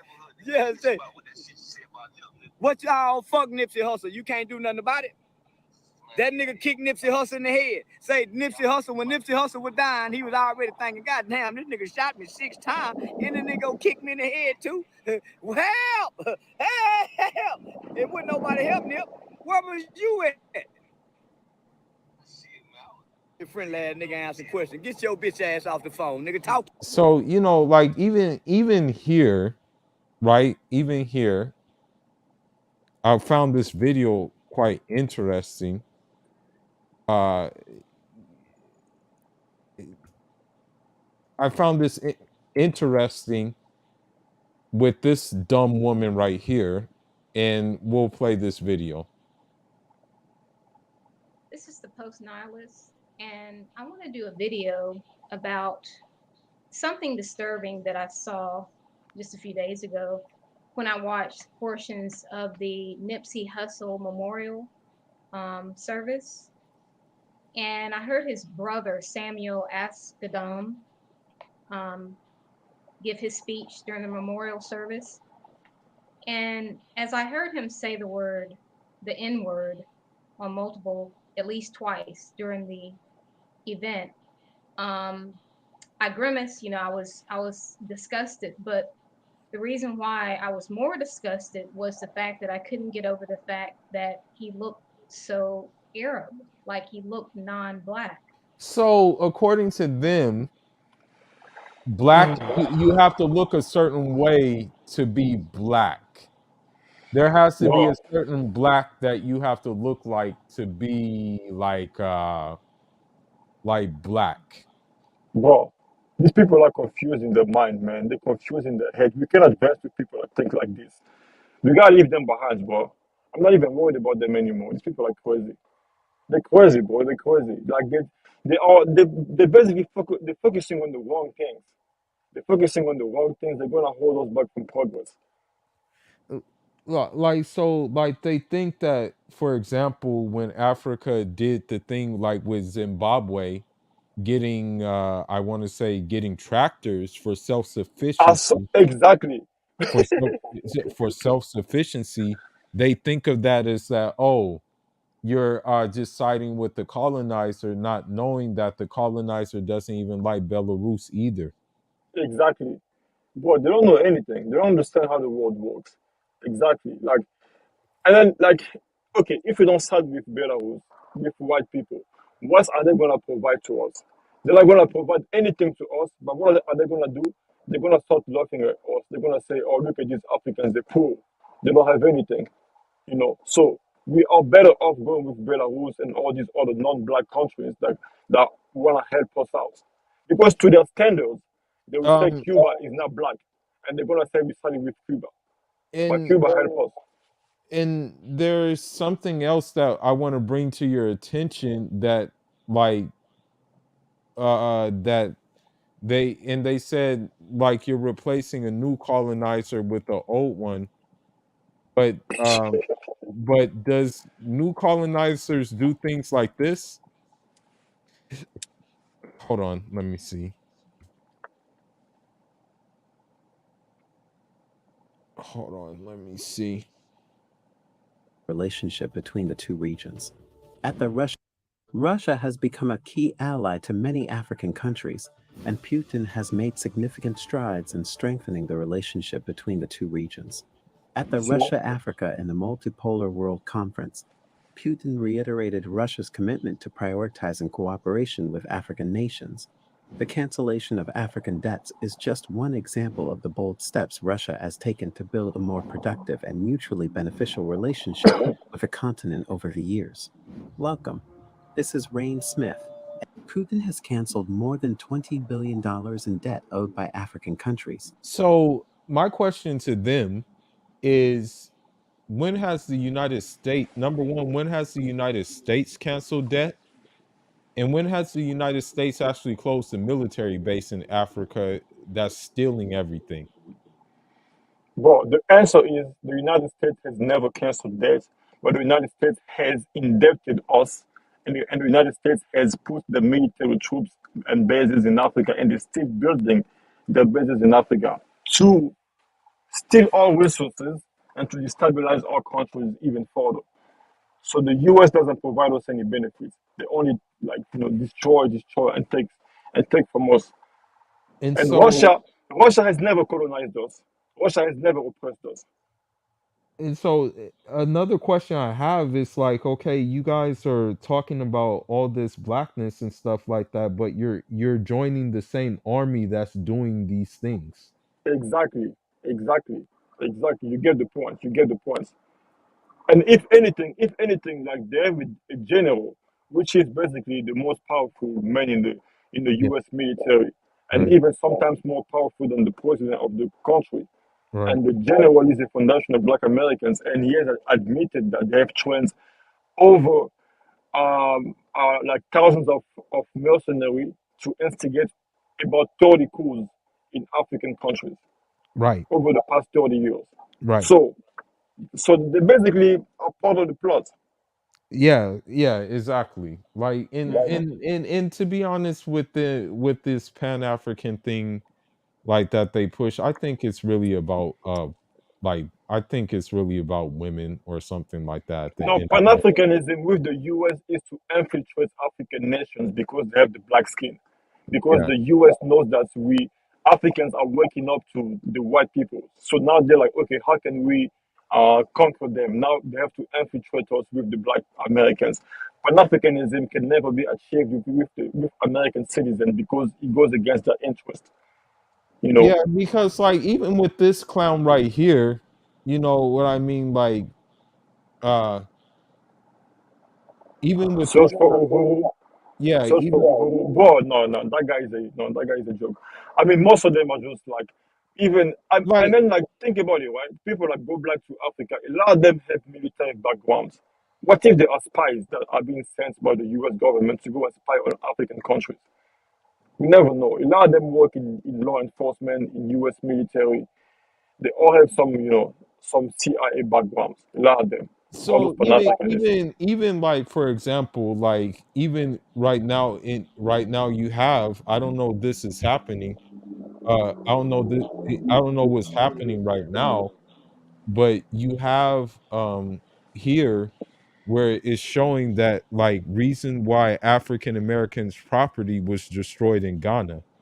Now I don't know the He full didn't pay. He didn't pay his fees, bro. I saw that video. He didn't pay his fees. That was the problem. They're okay, looking for they free didn't stuff in Africa. Like they're not entitled to anything in Africa. I mean, there are so immigrants they in didn't Africa, pay just their like fees. yeah, just like us in the US, we are immigrants. Nobody gives us any citizenship in the US. Nobody gives us any free land in the US. Even us in Africa, nobody gives us any free land in Africa. So why do they believe that they are entitled to any type of free land in Africa or free citizenship or reparation in Africa? That's bullshit, man. So even for example, like this guy, I don't know what African citizenships he has, I think but it's Sierra Leone. oh, Sierra okay. Leone. But you know, like most of these African countries, they have corruption, so you can easily get a passport over there. I Yeah, mean, yeah. especially if you are a US citizen, you can just go over there with your US dollar. It's Yeah, easier for you. But for the average African, it's a whole different story. yeah, yeah. And so yeah, I look at this guy and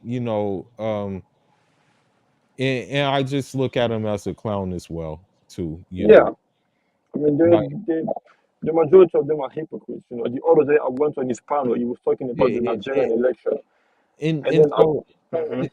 not to cut you off, for example, this guy says my concern with passport bros, and it's like, bro, you're probably doing some, you're probably that's probably one of the reasons why you came over to like do some of the same things that they're being accused of. Exactly. Yeah, yeah. And then like, yeah, I mean, they're just hypocrites, man. They're hypocrites. Did you see like how, um, bro, like they're just dysfunctional people. The other day he was talking about the Nigerian election on his channel. So I went on his panel and then I said, hey, listen, the Nigerian election is being rigged. The U.S. government is involved. He stayed quiet the whole And the time. British government is, and the British Yeah, government is. I told him that, and then he stayed Everybody quiet. knows that. And then he Everybody stayed knows quiet. that. He They stayed quiet, and then he gave me a side eye. Like he was looking at me like, oh, like what the fuck are you talking about? I'm like, dude, you know, exactly. everybody knows that the American government is involved with those Nigerian elections. And the British government is allowed in those Nigerian elections because they know if Yeah. Nigeria got a leader that was like, F this, I'm nationalizing the oil. Oh no, I'm on the phone. Yeah, you're looking good. What's your name? Oh, you got a girlfriend? I'm okay. No, that was some random, some random girl. Some random girl. Some random African American woman. So I want to say something about the Nigeria. The Yeah, CIA has always been in Nigeria. exactly. I The mean, they're CIA, over there. the CIA has always been in Nigeria. Okay, they've always played this. They've always played this game. Yeah. They always played this game. Okay. Let me see if I can find it. Let me see if I can find the video, because there was even a video. But the thing is, as soon as I saw Secretary Blinken and Stacey Adams in Yeah, Nigeria talking about Nigerian affairs, that's when I yeah, was like, it's over. The U.S. is in on the Nigerian election. That's when I yeah, was like, it's over. It's fucked up. yeah, bro. We already know that they were going to be in the elections, but Because if Nigeria, because like now they're stealing Nigerian oil right now. They're yeah, stealing the oil. Shell is for sure. Yeah. And I'm about to show that example that a this has been something that has been going on for a minute, you know. Exactly. And so hold on. I think there was one leader in Nigeria, yeah, Murtala Mohammed, and I believe he was taken out by the CIA. Hold on.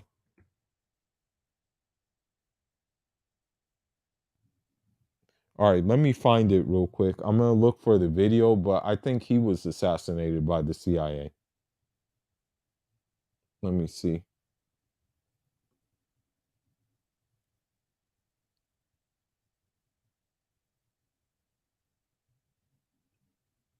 Okay, let me see. Let me try to find if they have the So, the. bro, I'm gonna have to leave in about like 2 to 5 minutes. Oh, okay. So Yeah, yeah, maybe we because can I do, gotta get back. maybe we can do like another show, like showing Yeah, how deep I the want to tell rabbit you hole. something, bro. Yeah, Exactly, but the thing is, like, you have a good channel, but I want to say try to cut your things short because yeah, you have some long, like they're very long form content, so yeah, people are not like really like are having a chance to consume what you are. yeah, I give it to them, you know, like these 2 3 hours live stream. Like yeah, try to like cut clips, and then post those clips yeah. to make it easy for people to have Okay, access to the okay, information. okay. Yeah. And so, what do you recommend on the videos? Like, how long do you recommend my videos be? No, I mean it's good that you have live streams, but also have a lot of short clips, like 10 minutes clips. Yeah, The yeah, yeah, idea is 10 minutes, ten yeah. minutes, Ten a lot minutes, of ten 10 minutes minutes, videos 10 minutes, about these 10 things, minutes. and then you can Okay. have live streams. Me too. I'm trying to do that, but the thing is Yeah, like there are so much information, yeah. and then There's a last lot of week most of my information. video, yeah, that's why There. my videos are going over 20 minutes, but I'm trying Yeah, to stay below 30 minutes at least because people are like we gotta push this information out, you know. yeah, yeah, yeah, yeah. No, that you're right. You know, my live streams are kind of like you know, kind of long. You know, and yeah, you're Yeah, right about the information being pushed out. You're right. yeah. You're right. Yeah, like that's because like people are not coming. Like when they see 2 hours, they're like, "Oh, I'm not gonna watch this because it's too long." Mm-hmm. Mm-hmm. But when they see 5 to 10 minutes, they're like, "Okay, let's see Mm-hmm. what it is. Let's see what it is." Then they can go through a lot more information like that. That's what Mm-hmm. I'm trying to do too because yeah, because Mm-hmm. this FBS boy, they're spreading so much lies and misinformation about immigrants, about African people. Mm-hmm. They're spreading so much lies, and they're believing all those lies. It's just not good. Well, another thing too that I realized is like Nipsey Hussle, like they did not consider they did not consider him one of their own because his father was from somewhere else, you know. Exactly. But they want to reap the benefits of his blackness. Like, no, Nipsey Hussle was this. He started this movement. He inspired us to move this way. But I don't know if you see what I mean. Like when Yeah, a black person does something great, even if it's not Black Americans, they wanna put that in their statistics. You yeah, know. yeah, But yeah, they still wanna exclude him. They still wanna exclude him though.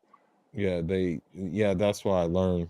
That's why I See kind like see like see like yesterday there was this thing in Chicago. You have like 100 black kids. hmm Did you see that? Did you see yeah, that? yeah, What happened in Chicago? I did On the see. black kids. Yeah, so those are FBAs. Now, the immigrants, the black immigrants, they do some good things. I mean, like in general. So, hmm like basically, when they say black people are improving, it's the black immigrants that are making black people look good in the US. You hmm know, hmm like we basically are improving their statistics. So now, if we delineate like they want to do like FBA only, hmm now they're gonna look bad because they're gonna be the one committing all those crimes, doing all those BS, you know. Because the black immigrants are the ones that are getting all these degrees, all these things, you know, all these good statistics. Right. Right. Nah, nah, I get it, bro. I get it. I get it. You know, and it's sad that this like continues to be like that, but it is it is like it is kind of like this situation, you know. you know, you look at the whole gender war and stuff like that, and it's like it this whole thing is imploding upon itself. You know what I Yeah. mean? Like this whole situation is imploding upon itself. So therefore it's like what can you do? You know, like what can you really do now? Except for But like it's the woman, bro. It's those women. Just like you said, the gender war has something yeah. to do with this because the Mhm. women are the one that like gatekeeping the black community, and because they don't want like they don't because if you tell them something, they're gonna be like, no, like stop talking about our Mhm. business, stop talking about no, stop holding us accountable for our mistakes and stuff like that. So Mhm. they're raising all these kids to do dysfunctional stuff like that. I don't know how to Mhm. explain that, but they're raising all these kids like that with no accountability. And then if Mhm. somebody trying to tell them anything, they're like, no, stop talking about FBA business. Or if the men want to talk to them, they're like, no, like these men gotta stop talking to us. Mhm. So all these single moms are raising all these kids that are going to Chicago and doing all this BS, Mhm. and they wanna keep gatekeeping the dysfunction, the single moms and the sims. Yeah, and that's another thing too that I asked them. Like I asked them, okay, like if you know we're making this stuff up, or if it's this, oh, that's not true, or something like that. If that is the case, then please show us something different than what is happening right now. Then like just like please point like just please point it out They can't. where They can't because where they're like not in that please, time. please point it out where you guys have the nuclear family intact and They don't have it. They and can't. and and it's not only them. It, you know, you hear like Karen say the same thing, but I'm just Mhm. saying like please give me an instance where you're actually seeing consistent examples of nuclear families intact in America. Please give Yeah, me they like don't have where. it. They don't have it. That's why like they get offended whenever you try to ask them that question, and then they basically want to gatekeep. That's why the women are the spokesperson for their communities. Like sex the goddess, they Mhm. want to be they want to be the spokesperson for them, Mhm. so that they can keep that dysfunction going. Mhm. You know, like single motherhoods and having all these dysfunctional kids, Mhm. doing all this mess. Mhm. Yeah, that's what they want to do. Mhm. I don't know. I'm trying to say something, but I don't know how to explain that. Well, But I don't go know if ahead you and see the say it. point. You can No, go I, ahead I don't and. know if you see the point. No, I don't know how to put it together. See, like, okay, basically what's happening is what you have the black community, right? You have Mhm. the women that wanna be the voice. That's what they matters. It's just probably things. They mad Yeah. at Karen, a white woman, because Yeah. the white women they actually hold people accountable. They actually are speaking up for the whites. Because look at just probably things. Even if she's racist, but for the most part, she's speaking up for men, and the way she's speaking up for men is actually in a good manner. Look at how six the goddess. Yeah, go ahead. What's up? No, the thing is about it is that and this was surprising me, and I said this at the beginning. I said this at the beginning of the live stream. I said it at the beginning. I was asking when in history, when in history was there a time where where in history and time was there a society where it was ran all by women, that it was that society was actually a flourishing society, Yeah, it that never society. happened. I mean, and, it and always so was. and so and so I'm Look gonna at the just. Roman Empire. Yeah, and so what happened was there was these women, these black women pushing this matriarchy crap. You know, they Yep. were pushing, and so this is what I'm saying. When in society was there success with a matriarchy? That's what I'm trying to Yeah. understand. No, the matriarchy has always been the fall of society. Look at the Roman Empire, even the Congo Empire. The Congo Empire, where I'm from, actually. Queen Zinga was that's when slavery started. But yeah, I was gonna say, right? Hmm. So, and it's just probably thinks she's kind of like more honest with the men and stuff like that. She always pick up for men, even when she goes to those shows like Vice. She Mm-hmm. always defend the man. She goes against feminism. Look at Six the Goddess and Danica Marie. Yesterday they had a live stream together in person. Did you see that? How they were toast trapping, how they were flexing on men. What Did were you they see that? saying? What were they saying? They were talking about bro, they basically had a surprise. Just go on D6. Even Ringo TV made a reaction this morning. Basically, they had a live stream for the first time. They had an in-person meeting, and then it Mm-hmm. was a surprise live stream. So they were basically just toast trapping, and then there was even some guy that showed his dick on camera, and then they had to block him. I mean, oh, so you haven't been watching, right? Or you've been watching that? So the thing is with them, Okay. this is the thing with them. This is the thing with them that I don't get. The thing with them that I don't get is the fact that you like she's a whole married woman. That's the Yeah, thing. the maker. Yeah, you're a Yeah, whole go married on woman. Ringo TV. Do you know Ringo TV reaction? What did he? Yeah, I Okay, don't no, no, really no. like him. I don't really like Yeah, him, yeah, yeah, but yeah, yeah, yeah, yeah, yeah, yeah. yeah. That's true. I don't like him neither. But yeah, a breakdown of what happened yesterday. I think it's on yeah, okay, YouTube Street TV, Okay. YouTube So what Street did he TV, and he say? broke it down. So what did he say? Basically broke it down like the parts where like they were thirst trapping, and then there was a man that was jerking off on the stream yards to them, and then they were talking about like how like when they come on camera, men be jerking off to them, they be thirst trapping. So Ringo was like these women, like Six the Goddess, they're only on YouTube because they want to thirst trap on the Sims. It's like a strip club for them on YouTube. But yeah, okay. Anyways, the point I was trying to make is that these black women are mad at just purely because just purely sticks up for the men.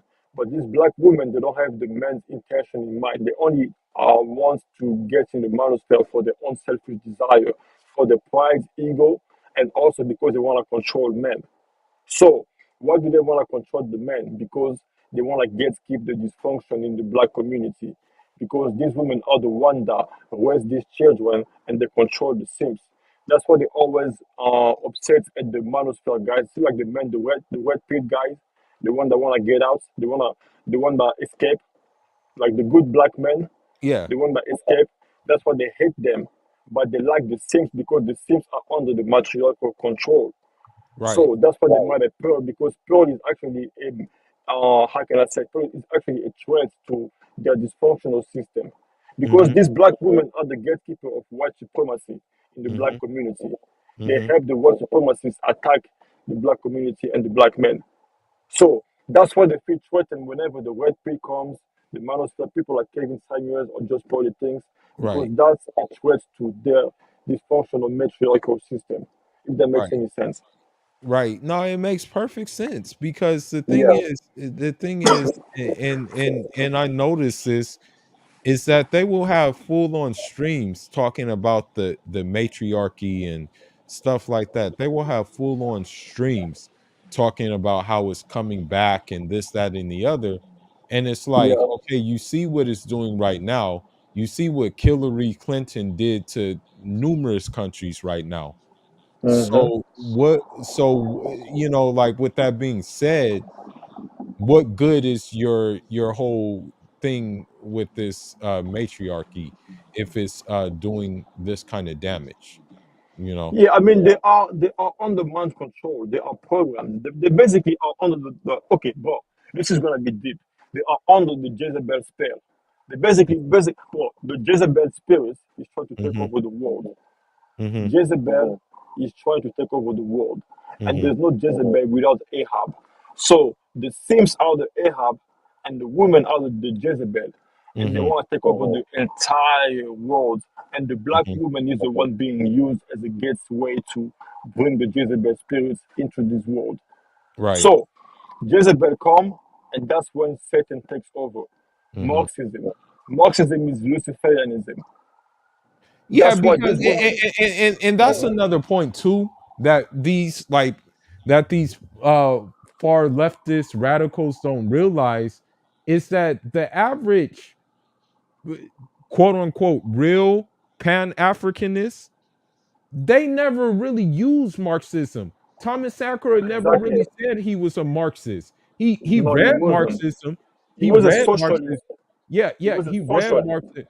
It's the same with Fidel Castro. Fidel Castro Yeah. never said that he was a straight out Marxist.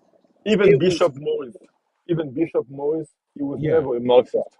Even my leader never called himself a Marxist. Even Gaddafi was not a Even Marxist. Lumumba. Yeah, none of them was a Marxist. None of them were Marxists. They read Karl Marx, yes, because obviously they had to study political theory, but none of them said they were a Marxist. Maurice But Bishop Karl of Marx is Romania. the devil. Yeah, Yeah, yeah, yeah, because yeah. bro, Marxism is the devil, bro. Well, yeah, that's the devil, and also Joseph Stalin is the devil as well. May God Yeah, curse him. Yeah, like people say that Joseph Stalin was this, like you hear people talk about Stalin, and that man killed so many people, and you want to talk about yeah, Stalin? That dude was a butcher. Okay, who do we have here? exactly. Hey, how y'all Yeah, doing? that's why. Hey, how are you doing? Man, Yo, big fist, big fist. I'm, Bro, you're I'm coming just when I'm about to leave, bro. Oh my for a while, goodness. man. Hey, let me tell you, base. I've been watching you for a while, man. Yeah, you Yeah. certified. He good in my book. Definitely, definitely. I learned a lot of ways, a lot of. I like you and Deuces that monotone, chill, disciplined. I could sit back, listen to you. Yeah, Oh, I appreciate it. Like, thank you. Bro, we just went through some deep shit. I wish you were here because you actually are more informed about me about the situation. We were talking about how these like black women are trying to get keep for the Marxism. They're trying to protect the Marxist system, you know. Like Because here's the thing, and we can pull this up right now. I know I'm like going, like, I know I'm long-winded, but Mm. we can pull this up right now. What the BLM leader said about yeah, uh that was they are a trans Marxist group. yeah, They are a trans she Marxist she group. she But yeah, see, like yesterday, me and Fink were talking about how the Americans they participate in every coup, in the destabilization of every other African country. So Pan brother Africanism can never exist with Americans because Americans don't even understand what's happening brother geopolitically on. we can go over all the coups that America has been in. I can listen, I can name them all. Yeah, and then Patricia when you say, and Lumumba. then let me show you. yeah, Let me give you an example, right? Yeah, I'm Jamaican, right? yeah, By both my parents, I was raised in Miami like most of my life. I've been back yeah, twice to school. I went to school, like did some farming with my uncles and stuff. yeah, yeah. So living in the living in a tree is I always tell like dudes is like, yo, I'm country. I just was like raised in the city, and it's like to a point I'm kind of like disgusted with my own mentality. Like I have to kind of learn a lot of things. Right, right, right, So it's kind of like detoxing off this drug called the West. right. Yeah, it's like you got to really reset your whole thing. But anyways, Yeah. let me tell you how they did a coup in my country with the gay thing, right? Okay. Okay, Yeah, go so ahead. yeah, so in the '90s, and you guys can attest to this. Most reggae culture is based like kind of the same, like African culture is like based off love and love making and revolution, right? Right, right, right, right. On the soft core side. All right. They didn't like that. I heard y'all speaking about matriarchy, right? See, when you women don't run revolutions, men do. Women may inspire certain things. Let's not take it away from certain good renowned women in history. But we're talking about who are the primary drivers of change are the men, right? So in culture, in Jamaican culture, reggae was really something where freedom fighting music, escaping oppression, not just physical oppression, but mental, more like psycho spiritual oppression. You know what I mean? Like trying to think different, think out the box. Don't think within the box. Try to be more individualistic or more unique. Um, the Muzungos ain't like that, man. You know what I mean? Hello? Yeah, no, I know what you Yeah, mean no, because no, I when definitely hear you. I yeah, Oh, okay. definitely hear I you. thought I'm good. Okay, so yeah, Yeah, I hear you. they definitely didn't like that in the 90s. Now, I was born in 1986, so I'm 37 this year, this November, right? So when I was Mhm. growing up, I was raised with my grandparents, right? And a big family, like a big family unit. Meaning my grandfather, how I was raised, my grandfather, he was a man of like great respect. He was loved, but more respected than loved, right? Because it's not always like a man in the 90s to just not have any type of care for his family to bring everybody to America, right? So we talking about a man who actually takes care of family. I heard y'all say men lacking in these matriarchal homes is a key factor between the two of us type of people, right? In the West, or in general Western culture or American culture, and then everything else, right? Or patriarchal, or whatever you want to call it, like that, right? Even matrilineal systems, it's not matriarchal. This shit here is basically what I'm saying. In the 90s, we chanted a lot of anti-Batiman, anti-fish, and anti, you know, LGBT type of shit, right? We chanted against that in our music, in our culture, not even just in the music. Like, would say like, yo, we're not, we were never really, really, really ever on that shit. And if there ever were, like LGBT folks in the island, on the island, we wouldn't sit there and be like promoting like we'll go attack them and kill them. We just disassociate ourselves with them, or it'd be it'd be killings and stuff and all that. But it's really like more or less like they'll be disassociated with. They won't be fucked with. They'll be ostracized, right? They won't be allowed to come like to our festives or our gatherings or our functions and stuff like that, especially Mhm. religious functions, Right, right? right. So in the 90s, the whites sent ambassadors to do the same thing they're trying to do with Uganda now, right? Mhm. I told Deuces of this. I said it happened to my country first, what they're trying to do to Africa today. Mhm. They went to Jamaica and said, we want to attack your reggae music because your reggae music is speaking against gay culture, Mm. right? true, true, true, true, Check true. us first. They destroyed my culture. Don't let them do it to yours. I said that to Africans. They destroyed Jamaica with that. Jamaica used to That's be what I was high telling. patriarchal, high That's what I patriarchal. It was still telling. is I to an was extent, telling Ben. but That's what I Jamaica was has been telling turned Ben. into a baby America. Let me tell you. They went over there and had a problem with the music first because the music was connecting people in Jamaica. Music and soccer connects people a lot. It's music and sports, right? So they Correct. attacked this. They attacked people with the music and said, "Hey, you guys," they use their little pawns and stuff, like the gay local, the gay national, the gay natives over there, and say, hey, Right. we're getting attacked, we're not getting any human rights, we're getting mistreated, we're getting discriminated against. America, please send your troops over here to straighten up these heterosexual people that believe in God.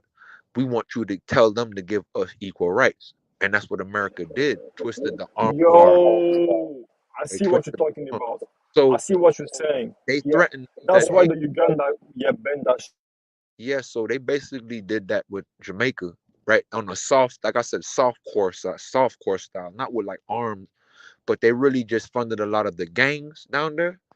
Like you say in like Africa and certain countries, yeah, tribal different tribes. We have different parishes, like different families and stuff, Yeah. different Right. Right. towns, Right. right? Right. And it's always the mixed people, bro. I'm not gonna lie to you, it's them mulattoes, bro, and when they Mhm. daddy's white. You know what I Mhm. mean? Them Yeah. the ones Yeah. are, Yeah. Yeah. Yeah. and I Yeah. have to start calling that out because I have to start I start drawing a line. The same thing I look at FBAs or Black Americans. I think most of their fathers or these rapist white men. You feel me? Yeah. They don't. Grapists. Yeah. They, Yeah. so they have grape. They don't call out rapists like the white boys do, but the They ones don't call out grapists. yeah. So it's like if you're not calling that in your own country, why should I expect your culture in my country? That's what Africans saying. Get that shit the fuck from around here with our kids. You don't even call out the people who play with kids in your country. Why should you bring that shit in my country? Yeah. And they Yeah. do that right Exactly. now. Exactly. They did that to Jamaicans, and then now Jamaicans have these perverts coming down to our island. You not see it with the passport thing. These women been coming down there now, debaucherous the men, right? They'll go to certain places. This called rent a dread shit. I'm ashamed to be Jamaican, bro. Feel me? I'm ashamed. That's why I say, yo, you got people go down there and say, hey, we can buy your people like sex objects, bro. Yeah. You feel Yeah, me? For a dollar. and so what I want to say though, it's up to the men though to say step. It's up to the men to like No, maybe tell finesse you what them. they're doing. I tell you, they do it soft core style. The back end are the gangs. They arm these people to attack for the reggae people were the dons. The dons really are your Rastafarians. Those people who are pro-African. Those Yeah, strong, they don't have no music videos. These cats eat straight bush. Don't even like dad wise. Don't even like people eat. They call themselves vegetarians. Don't even boil food, bro. They yeah. eat raw. Like they don't even believe in boiling nothing. They eat everything raw. You know what I And mean, so they and so, hear patois. They don't even speak patois. Patois what me I speak no. Me I speak broke up UK English. Yo, what am I speak? Am I speak a language that you think is like straight up is like you could say in a con language or something different. There's nothing yeah, English right, about it at all, right? right. Those ones that were the got those people are the ones who got our culture left, and they're trying to wipe that lane out. No, and so that's what I'm saying. It's up to the men though to say like, nah, you're not bringing this X tourism over there, or if you try to bring it over there, we're not going to allow it. You know what I mean? And that's why I say make my country and my nationals be a telltale to tell everybody else that we have weak ass men and that sold their souls to that gynocracy shit because that's what's running Jamaica now. Yeah, because like I've seen. Our failure is a testament to make sure y'all don't follow the same suit. Y'all, Yeah, I love what you said the other day. Armed struggle. I don't give a fuck. Y'all playing with kids, right? Y'all mean like that type yeah. of shit. Yeah, because like that's the thing. Like we see what it's doing to Western society, so we can't let it go to a society that is developing, that is still on the come up, that is still like Basically, what like I'm. children, bro. Yeah, It's like trying to rob the cradle. That's what y- essentially y- they're doing. Like, yeah, bro. yeah, because like the thing is that they don't, and no disrespect to them, but they can't be a part of it. But Mhm. like with Africa wanting to join BRICS, like with more of these countries wanting to join BRICS, they're saying, hey, we got to change the current, we got to change what's going on here. So with that being said, like we can't let anything like damage that. And with this kind of like X tourism, this Mhm. LGBT, Yeah. Yeah. the other day, unfortunately, and I don't know why they think they're entitled to you accepting them when you don't have to accept them at all. But there was this person, their name said Tyreek on their license plate, but it turned out that this was a full-on she thing that wanted to be known as Tyresha. Mm-mm. You And know? this guy's been in prison. You cannot trust these guys. Cause look, I read prison books. Mhm. I've been in a mode like a few years ago where I was just in books. Like I was deep into Mhm. everything, studying about Americanism, the Mhm. global world history, American history, various history. Yeah. I'm just personally a geek with that. I love Yeah, that. right, Like, right, you right, you right, talk, right. you could talk to Deuce. We could talk for hours. I love it. You feel me? Right. So, um, what the one thing is I heard one time when I was reading, right, Right. with the Marxism, Mhm. with Karl Marx, what they use in America with these FBAs, right? Mhm. You see, like their mentality is to say they better than people, right? Mhm. Like you're better if you come Mhm. from that superiority with genetics. Mhm. If these women were genetically breeding with these so-called Mzungus for so many years, thousands of Mhm. years, hundreds, Mhm. right? Yeah, yeah, yeah. And they're now you want every one of their churches in their neighborhoods got these white Mzungus as they god. Like Right. they love Caesar. So Mhm. and we Jamaicans, they'll call us pagans when we say some of us, not all, because most Jamaicans are sellouts, but the ones Mhm. that retain the culture, we call them you worshiping Caesar. You heard some Jamaicans say fuck Rome, right? Right, right, Fuck right, Caesar, right. fuck Rome. Right, Like, right, right, right, right, but right. other ones will kiss the queen ring. Some Right. Jamaicans kiss the queen, the ring of the queen. Other Right. will say fuck the queen, fuck Right. Rome. Feel me? Right, right. So they'll Right. call us the backwards ones. We backwards. Oh, y'all want to assimilate to the culture, like you trying to force that shit. So Right. now we don't want to assimilate like the females do. The females are the ones calling for the Mzungus to come into the island Yeah. to police us. For me, Mm-hmm. just like these same ones they doing in the States here, right? Mm-hmm. I stay in Florida, in Miami, and they do that all the time since I was a kid, right? I Mm-hmm. see them do it to my friends, right? If Mm-hmm. my homeboy don't pay the child support, all his license took, right? It's a He in wrap. jail. It's a It's a wrap. wrap. But they'll come tell A you wrap. about, oh, you selling what Africans sold who? You bitches still selling people right now in Mm-hmm. the stock market today, right? And I Mm-hmm. learned this through Social Security and the Hague Convention of why they allow these women to have Social Security numbers as well as birth certification for their children. But let me Mm-hmm. tell if they're listening right now, this is not for y'all, but this is for them if they're listening. Mm-hmm. Birth certification is tagging human trafficking. It's human trafficking. Mm-hmm. United States has never ended with slavery. They call it slaves employees now, Mm-hmm. right? Mm-hmm. So when you have not the same breeding program back then, I told Deuces this last night. I said they used to tell these black women, "Hey, if you breed this many babies for me, right, I'll give you your freedom, Mm-hmm. right? Don't get married to no nigga. Just give me babies." So you Mm-hmm. see, they always had this buck on this plantation, right? Mm-hmm. This buck, this buck, he didn't have no sense. Like it was just a wild, like look at it like horses, like how you break a horse or you like breed like dogs or something, right? Mm-hmm. You gonna have that strong breed dog. You want that dog to have the strong breed, right? Mm-hmm. So this is where I'm telling you where they get this superiority complex from. Mm-hmm. So they've been purposely bred. Like you always hear them say it purposely, and I'm not. This is not an insult because they always say this their history, right? They've been bred. So it's fucked up to say it, and I'm not like dehumanizing anybody. I'm saying this is what the Mzungus was doing to them, right? Mm-hmm. Breeding them like dogs. The woman them, right? When you Mm-hmm. breed a dog, my homeboy breed my friends, some of my friends breed dogs actually, right?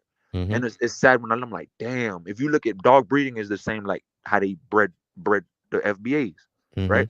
You have a strong male dog, all right, a Mm-hmm. particular breed that you want to pass that gene genetics down to the female. The Mm-hmm. female is just the incubator of whatever seed you want to create, right? Mm-hmm. So the males, if it was a male child, the male child won't be as much as cost only if he could work, he's skilled, right? If I'm saying depending on what type of work skill he would be sold to this master or this plantation. Like prison, you feel me? Like I'll send you to this prison camp to work for 50 cents, and then you Right. do like 2 years here, and then I'll Right. sell you to the other fucking camp. What you not call prison camps back then was called plantations, right? Right. Right. So Right. they'll Right. sell them, you feel me? They ship them and sell them. But Mm-hmm. these females now, they're saying like it was free range slavery. Like it was not free range like it is today. It was controlled, like Jim Crow shit, right? You Mm-hmm. only be in certain places, certain areas, certain enclaves, Mm-hmm. right? So the women, they'll tell the women, hey, would give you would give you more freedom if you breed with this buck, right? Mm-hmm. If you breed with this buck and have this many babies, Mm-hmm. right? Or so many slaves or something, right? We can give you basically a free house, a shack or something, Mm-hmm. whatever, right? They'll Mm-hmm. get more pointers if they fuck white. Those with Mzungu. You know Mm-hmm. now, this one dude I learned on YouTube, right? He said something about them having like quadroon ballrooms, Mm-hmm. and they would it was legalized prostitution back then. You know what I mean? Only for Mm-hmm. whites. Mm-hmm. So these FBAs, which were I think they were called pimps back then, but they were not pimps. These were black owned. These were black FBA slave masters Mm. doing business with Mzungus, selling their women at like the dogs to the Mzungus, Mm. right? Yes, brother, and this is facts. There were black slave owners here, but most of the slave owners were females. Mm. Huh? Most of the FBA slave owners were black, foundational American females Mm. selling their sons and their daughters to rape rapists, right? Mm. For checks, for freedom. So, Mm.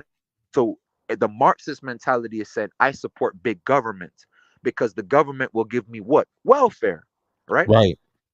The more babies I make, what the more government gonna give me? Money. Mm-hmm. It's the same slave breeding program. Mm-hmm. Feel me? So what they used to do then say, hey, well, if you give us like 10 babies, right? And they were more boys, we can probably sell them for a profit depending on what the gender is, right? Mm-hmm. Right? Bro, fact, Right. this shit even happens today with the tax system. The more kids you have, the more tax breaks you get. That's why the government The more subsidizes income, single mothers. the That's more why they income, the yeah. more income. Yeah, That's the why more Yeah, that's the why more income. what you income said too. do Yeah, the more income, the more welfare Yeah, one the more thing, the more income things you you get. have. and base that's what you said about the where the intact families are. There are none because this system was not based off that. There will never be based off Exactly. that. It can never be Exactly. based off that. That's impossible because Bro, you were never here to be sent bro, from Africa to build families. You were here to bro, be breeders. bro, You could never bro, be this a fucking country, bro, breeder. this country is evil, bro. This That's country what is I'm made up saying. of It's no evil use. I said it the other Babylon. page. I said do not breed with them because it's not to be hateful, but you have to watch where your seed go for real because Yeah, these people are only socialized to be breeders. They don't. right, They were not Exactly. coming here like we were not colonized like we're not stupid like to give our women away. We're not dumb like them. These men will right. give their women Exactly. away like dogs. Feel me? Yeah, they're Yeah. sold out. They're sold out. That's They why they're sell killing the the white men are man. sellouts. That's why the women. I heard Yeah. even I think Ida B. Wells said I rather I don't know if it was her. Correct me if I'm wrong. Could be another Yeah. FBA woman. She says I rather Mzungu rule than a black Yes. man rule over me. Wow. Yes. Yeah. Yes. Yes. So Bro, the they woman that said, that let me tell what the you right woman now said, the another black thing, men are babes. mean. They're flying to The- our countries, the ones that's Yeah. broke that don't have that's not high value in our villages, Yeah. nigga. Feel me? They coming to So that's Yeah. us. why we have to stop it. That's why Yes. we have to So stop we have it. to stop that shit because they We want have to our stop it. seeds because these men are going fruitcake now. Yeah, They we going have to full stop it. fruitcake. We can't let it happen. We can't let Bro, them come. We I can't. saw, do you know JR Wisdom? Do you know JR Wisdom? He's a YouTuber on Yeah, yeah, YouTube. yeah, yeah, yeah. So I saw him yesterday on O'Shea Duke Jackson, the Pan Africanism dating show. He's there in Uganda, like doing this dating thing with, like dating Uganda women. Even But I'm that like, bro, dating these thing people is are shit. going there. People shouldn't even be dating. I just told my girl about that. I Exactly. said, "Hey, that's that Yeah. bullshit. That's that glorified prostitution shit." Cause Yeah. Exactly. Basically, if because you he's gonna if go you're not, there, because he's going there with the U.S. income, and then he's not even gonna marry those women. He's just gonna take advantage of them because they're it's all gonna just let's say the breed U.S. them. Look, citizen. it's a breeding Yeah, system because they purposely let them say, "Hey, we'll give you a check," and because that the and government, and that's what O'Shea is doing. O'Shea, yeah, could go is O'Shea is pimping. That's all it pimping is. those women. Yeah, It's he's pimping those it's women over pimping. there in Africa. That's what That's they're doing. crazy, man. And he's They're paying them. pimping He's paying women. them That's what like he they said. He's they're doing. paying those women to show up. You feel me? And I'm saying, if Hmm. I look at everybody that's saying, right, hey, if the woman over here are talking bad about these FBA men, and Tariq can't exclude himself because he's in that group that they talk about. So I'm surprised when Even these Tariq, I'm surprised before he when became women an like Six. FBA, But Tyreek bro, was he was a but pimp. Tyreek He was was a all pimp. over non FBA women. That's the thing. Like Yeah, Tyreek was all over non FBA women before he made this stupid group.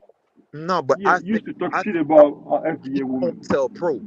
I think he's COINTEL. I think he got a tap on his shoulder to say, hey, you feel me? Like O'Shea, I think some of these cats got, and these women's also, these females, I Mm-hmm. think they got a Yeah, tap on their shoulder. Hey, and Mm-hmm. look at it. I'm gonna call it what it is. You bitches talking about us. You better be careful with all that fucking money laundering you're doing online. All those Right. super chats and exactly, shit. exactly. Yeah. Y'all put Yeah, you look that thing with me and Deuces caught Marxism. Y'all went to go use sexual communism to go get at one of your own people in Brazil. You don't have any fucking loyalty. You Right. got another FBA, Austin Holloman, right? You don't have loyalty. So if you're willing to go kill your own and use a whole nother group of women to go do the job, right? Mm-hmm. I told him, I said it on that live stream. I think the first time I said, hey, these women could be Mm-hmm. putting hits out on people with these live streams. Right. Because I know the Mzungus do that. When one of these mass shooters go out there and go kill a lot of people, the Yeah. You Mzungus will guys pay keep on the talking. I'll be Mzungus. right back. You All right. guys keep on talking. I'll be right back. You guys Yeah, keep on talking amongst each other though. all right. Yeah, the Mzungus will give them some money and say, hey, go knock that boy off. You feel me? And then them super chats will be going towards his GoFundMe to pay off his lawyer fee and his bond. Right? Because they'll love to see that type of shit. But I'm saying the women here are Marxists. They're hiding bullshit, behind this bullshit, thing called racism. bullshit. It's not racism, it's Marxism. Covert, it's covert racism, like with for the white nationalists, because they have their, what I mean? They have the woman as they buffer class, they little Yeah, token Negroes. to do their bidding They're for them. hiding behind that black skin, you know. Yeah, so the woman, they don't have to. They could carry their racism out through these gynocratic women. You don't Yeah, see it. Everything the woman say about black men is code for code, word for word, bar for bar. What white nationalists would say. You know what I mean? exactly. Yeah, So those and those yeah, those definitely, and it's not just them. It's, you know what I'm saying, like deuces. We've been saying it's not just black women. It's like all of them. Like it's the Western mentality, right? yeah. So it's a Hmm. general thing. So we're not gonna just be like, oh, like we're so like naive or stupid. Like that's to make sure they know we're not naive. They just think it's just black women, right? But we're saying for the Hmm. general collective, we're talking about for the context of what we're saying, right? Or what Yeah, those specific woman, because not all women are used for the same tool from white supremacists, feel me? Or Marxists. yeah, So let me dial back. If you have a state, the state even can tell you right now, even from it's like hand in hand with the old slave codes, right? Hey, don't come over here and drink this water, right? Don't come over here and yeah, drink this from this water fountain. Don't come eat at this restaurant, right? yeah. Who's voting to be drinking from somebody else's water fountain? Think about it. Do you think it's black men trying to do that or black women trying to do that? You see it I to this day. mean, The it's the swirlers are the woman. ones who will take the disrespect before the men will. It's not the Yeah, men. The men only are simps. They're following with the women because they're trying to impress the women that are yeah, trying to impress the enemy, right? So yeah. that's the only reason these fools vote the way the women vote because they're trying to. They. You know what I mean? They don't have no discipline. Yeah. Like they like discipline. You know what I mean? So they're gonna always follow what you know what I mean. The general consensus. They don't have any like mind of their own. They're not individualistic thinkers. You know what I mean? Yeah, So they group think like women do. You understand me? Like they have a yeah, hive mind like women do. Because when a yep. man They're sit like there and think roaches. different or out the box like them, they automatically think, oh, you are up, something wrong with you, or ooh, ooh, ooh. That's why they get at immigrants very easy. It's very easy to get at a black immigrant because we don't think like them. Yeah, Or it's just yeah, you don't operate like you don't have that my mama chip, that my mama complex like in you. I could see it, right? yeah. So and Exactly. another thing with the passport bros thing in comparison to this Pearl situation, right? Hmm. When men were going out there to go find other wives and all this other stuff, these same women were talking ish about the men that were leaving, right? Yeah. To find families. Because remember, their Hmm. breeding program scheme is all up it's coming up in smoke now. It's and this freaknik thing on top of that too. It's gonna like do a blow to them. But when the men were leaving to go to find other wives, so called, right? Or to travel or whatever their reasons is to leave, right? These Hmm. same women were talking mad shit and saying they want the federal government to lock these men up. To look these men up. Uh huh. But now a white bitch come on here, and I'm saying it how they said, right? Hmm. This is to make them look bad. How I'm saying a white bitch come on and y'all don't. Hold on, now y'all all of a sudden want to feel bad for the men you about to call the feds on? Exactly. See, they don't care about the men. It's just hypocrisy. I thought y'all wanted to lock these men up, but like I said, they don't know that they're buffer. They're just these men are much as a buffer class for the females, as much as the females are a buffer for the elites, and Exactly. they're all Hmm. in a game. Like I said, I feel like it's all a game at the end of the day for NGOs to infiltrate, as we talked through yesterday, because they're doing it in these Yeah. schools now. They're doing it in the schools here. California, you can't even tell a boy. Some schools, I think you can't tell a boy that he's a boy without getting in trouble. Exactly. If Yeah. I Hey, bro, if I gotta go, but I'm gonna be listening on the background. But I gotta leave. But I'm gonna be listening. All right, So all right, yeah. all right. Take care, man. Hmm. I'll link you up later.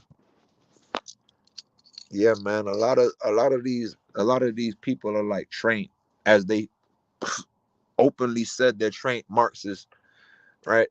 They're not about no nuclear family business.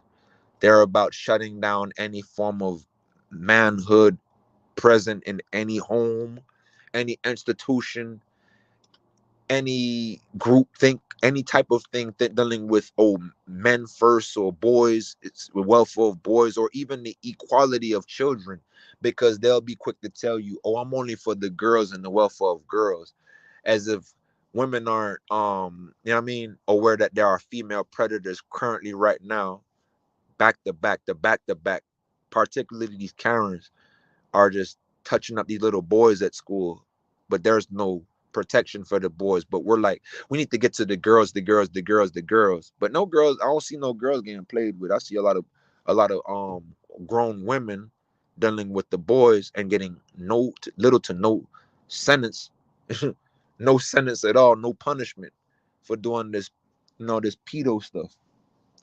And these same women want to go over to Africa with the same talking point. I'm for the girls. The girls. We need to look for the welfare of the girls. No, I think these women are agents. Most of them are agents.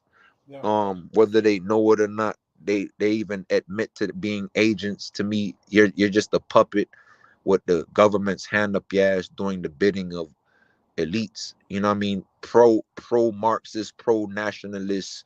And there's nothing wrong with being a nationalist if you're really for your country. I respect anybody that's a militant person. I respect the military, even if it's like the opposition, because I'm not above accepting competition as a man, right? May the best man win, but if you sitting here and letting women lead you, and your Yeah. women are on the front lines, Right. it tells me their men are cowards and they've already been conquered. There's no conversation to have with them. Because if you allow what I even have this same sentiment, by the way, about Jamaicans, because Yeah. I, for one, I am Jamaican descent, Right. full Right. blooded, right? Right. I was born there. I just immigrated here when I was 3 months, 4 months old. You know Right. what I mean? 4 months old, but that don't mean nothing. It's like I Yeah. can see through the BS. Clearly, they don't even respect. If you want to say it, they don't even respect men that even like stand up as like godly men or religious. You know what I mean? Like Yeah. they don't even like that. That's more of like a disrespect to them. Like they feel like they need to check you and disrespect you at any cost. Because look at these churches. These Yeah, men. and yeah, and that's the thing about churches. Now churches have become like more so concerts now more than anything else. You mean clubs, right? Yeah, like clubs, like nightclubs, like disco. And like when you look at the churches right now, one thing that I do notice is that most of the churches right now are filled with just single moms. Like you don't even see dudes going to the church, but you do see like a male pastor. But like most of the churches are filled with single women. I'm Uh, not gonna lie to you, base. yeah, Uh, I I I was raised in a Christian home, but I yeah. don't I just don't fuck with that shit, bro. Well, the real And Christianity, and I'm talking about, I mean this Western thing, like I just don't yeah, fuck with, because I think it's Marxism, and I think it's guys like us, they use they'll hijack people, is like these Mzungus hijack real sacred things yeah. They art do. and market it. That's what I mean. Like it's marketed. Like this shit is Right, market. It's not even religion. It's a right, business. You right, know, right, right. No, you're right. You're right. they have this label called Christianity on it, but when Yeah. you look at it, those collection plates, and Mhm, you look at these big, no man, that's a business, man. Like I have no problem with it, but mhm, you can call a sub shop Burger King for all you want to, mhm. right? Yeah, It yeah, still sells subs. I don't see the burgers. yeah, You know what yeah. I mean? Exactly. No, you're right. You're definitely right about that. So You what's your take? What's your take upon with these? Say what's going on with all these women going to Africa all of a sudden? What's up? Yeah, What's and we're going to try to keep that from happening. But the good news is that most of them that go to Africa are ended up empty-handed. And this is the good news that and I'm happy to see this. You know, what I mean, I'm happy to see that a lot of these women are, what's happening is they're going over there with these ill intents, but they're Mhm, leaving empty-handed. Um, mhm. the good example is that the natives are not having this.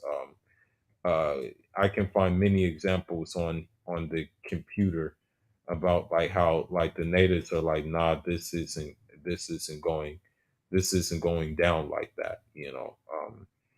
I This hope so, yeah, because like they need to really be they need to be put on yeah, full awareness about.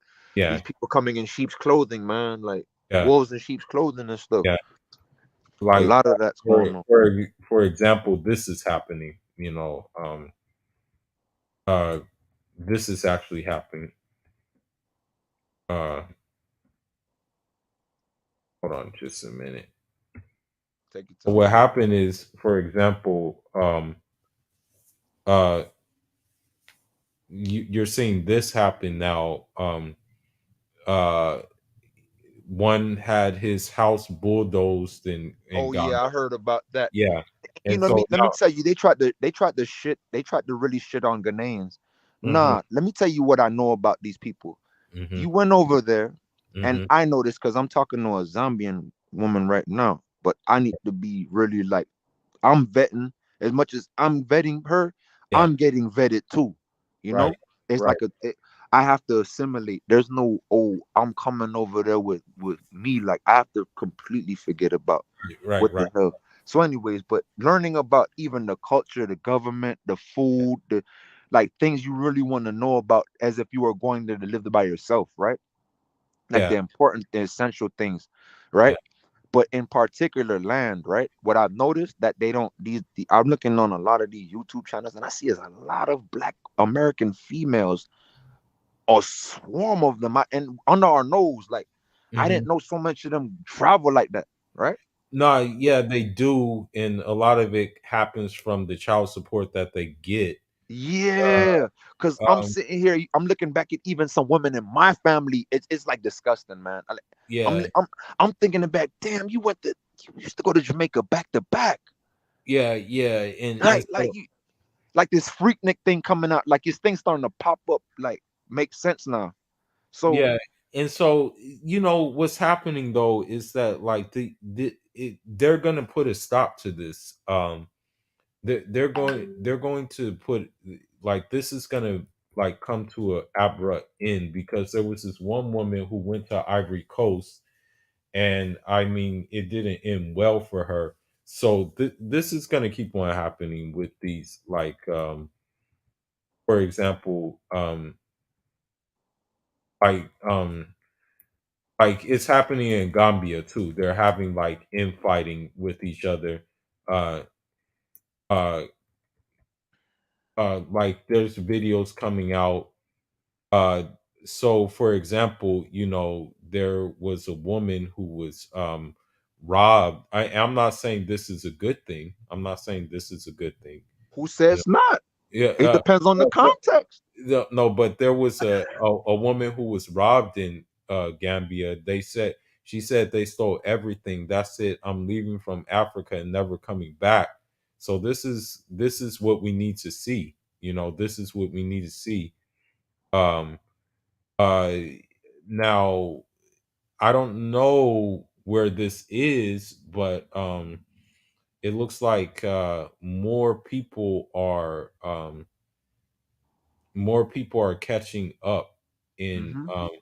and so now you're seeing, for example, life in the Gambia is tough, and so this is what another Black American woman is saying. So this is what we need to happen. Hmm. We need more of that. Now uh There um needs to be stronger vetting. There needs to be yeah, no, strong. they don't even need a vet. They just need to leave them out. Yeah, That's what they need to do. They just need to leave them out. because yo, Okay, because they that's bring their crazy. ideas and they're not Look at all even these videos you showing, man. It's huh? like, look at all these videos it's like you from the top, you see a lot of them going over there, man. It's like, Yeah. And so this is what I'm saying. Not even the top tier ones are not going over there. So what I'm saying is that it's gonna get to a point where mhm, it's gonna get to a point where uh and see, now you're seeing this, our biggest regret in moving to the Gambia. So you're mhm, seeing them yeah, Black American woman goes off on white women in Accra, Ghana. yeah, So now you're seeing that mhm, now the locals are seeing, hey, this is what we're dealing with. You know mhm. what I mean? So this is what's gonna happen. This is what's gonna happen. You know, even there was this one night, this one black woman who went to Nigeria, and she got disrespected, and rightfully so, because she kind of brought it upon herself to Mm-hmm. get disrespected. You know, I think if I can find the video, it was a woman uh on like Nigerian customs, I think. Like, hold on, let me see. Let me see. Hey, let me see real quick. Let me see. Oh, Um, you mean that the American woman with the glasses, I think? yeah, and so she went to Yeah. she went to Nigeria. She thought that, you know, She because thought it was sweet. she had a Nigerian simp husband, you know, Yeah. and so this is why she thought she was gonna get that royal treatment, but Mm-hmm. instead she learned the hard way. You know what I mean? And And that's that's what that's what I'm they're making and, they shooting themselves in the foot. It's like, and yo, it's gonna continue to be that for them. You know, it's gonna because continue to be that for them. I'm You sitting know, here like, yo, I told Deuces the other day, I said, hey, yeah, why are they keep going through these NG? And it's not even, I'm not saying this only about the tourist thing, like the light work things. This is dangerous to me. What I mean by my context of danger, me and Deuces was talking last night on a private talk. yeah, He said, hey, I start learning about what NGOs really are, which is CIA, and you bring yeah, it up yeah, today. yeah, So how do you know these people? And most of these Yankees are going over there. They ex-military, man, yeah. right? Most of them are. Retired military. Like what? Most of them are. And Right? like for example, for example, you know, y- y- you know, many people don't know this, but I'll say a little bit of it. But you know, even Nipsey Hussle, the Eritrean rapper that we Mhm. know to have been a very great man, I love he, love Nipsey, man. I'm dirty ass. Oh, let me be yeah, quiet. like he himself was trying to distance himself from Lauren London's toxic ways, you know, Mm-hmm. because of the simple fact that she had the imprint of a 304 as it is, you know. She was with various guys before. She even alluded to the fact that, oh, he was too controlling. Let me tell you another thing, another one. Yeah, And peace be upon both of those brothers, right? yeah, Make Allah keep them, right? I mean, But you know the other one named PNB Rock? yes, Look, the same thing. yeah, the same thing. Look at Talib Kweli on they disrespected Talib Kweli. Say he For what? they disrespected Lord Jamar. They disrespect they're going in on a lot of people. They say, oh, he ain't FBA. I'm like, oh, Okay, so what is Talib Kweli if he's not FBA then? oh, I think he's Haitian, dude. I Oh, didn't even he's know that. Haitian? I Yeah, didn't even know that. I didn't even I know. didn't know that because I was just me. I'm just typing in like xenophobic shit. Yeah, I type in maybe xenophobia or something because I'm new to all this. But let me tell you, I experienced everything that's going on with xenophobia. I just did not know it was xenophobia mhm. until this whole FBA ADOS Yeah, calling us other shit. I'm like, whoa. and So and that's another thing too. Like Nipsey, he did more for their community than a lot of people have done. But the FBA talking points is that he is not ADOS. exactly. Yes, So he's just something to be used. yeah. They're like he's not ADOS. You They're know. extortionists, man. That's why I say you Yeah, have to deal with those FBAs with violence and force if they get out of pocket. For the ones that yeah, act stupid, and I don't mean like physical violence. yeah, You have to talk like with sense with them. Like you have to be like very very like they understand. They yeah. only understand that. That's really what they understand. They don't understand anything else. Right, Like they don't understand you being talking and try to pander and none of that because right. after what happened to Nipsey, right? Do Mhm. you seen how those FBAs came and did his mural and stuff? Yeah. Like I'm like, yo, y'all don't even respect the dead. Right, right. Yeah, yeah, exactly. Um, and so, but I think more of us are not going like. I think more of us. I think it'll get better once we join BRICS, because then that American dollar that they bring over there won't mean much. Yeah. Because that's why I think their like bargaining chip is with that American dollar. So like I'm hoping that more of these African nations join BRICS.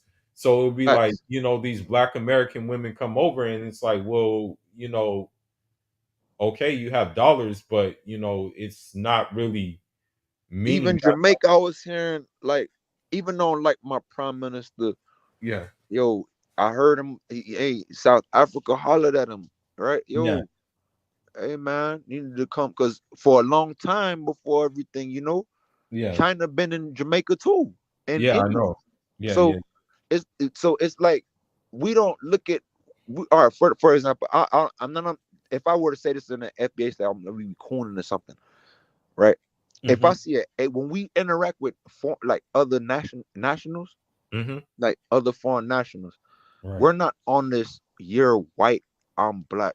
No, no, Or no, no, no, we no, don't. I don't. We don't do that no, because no, no. I have family members in my family that are Indians. We call them Coolie, right? Yeah, yeah. I have also family members in my family that are Chinese, second, third generation black or Jamaican Chinese, right? Right, right, right, And and if you can talk to a Chinese person right now, base, go talk to an Asian person right now in Jamaica, they gonna sound no different from me. Yo, right, am I gonna talk to CM? If you close your eyes, right, if you were to close your eyes, right, you'd right, swear it's a black Jamaican talking to you. right, right, right, And this right, is a full-blooded Asian, Chinese Asian talking to me. You know what I right, mean? right, So they respect culture. Nobody can, not all of them. I'm not saying all of them are bad, but it's yeah, every people got their little assholes or yeah, whatever. They of a-holes and all that, right? course, of But course. but in general, right? Though they're gonna work to build with you. I never seen an Asian insult or enslave a Jamaican. So I have nothing bad to say Right, about that. right, right, right, right, right, right, right. Yeah, and that's the same thing like that I look at when it comes to like, for example, when I was in Cuba, which is a majority, like I guess you can say, like in a way, I can put on a hand like a handful of like people who just look straight European there, whereas it was pretty much a mixed country. You had a mixed lot of people, and Mhm. it was like the issue of race never really came up. The issue of race never was really a thing Do with you it. know why I don't have a problem with Cuba?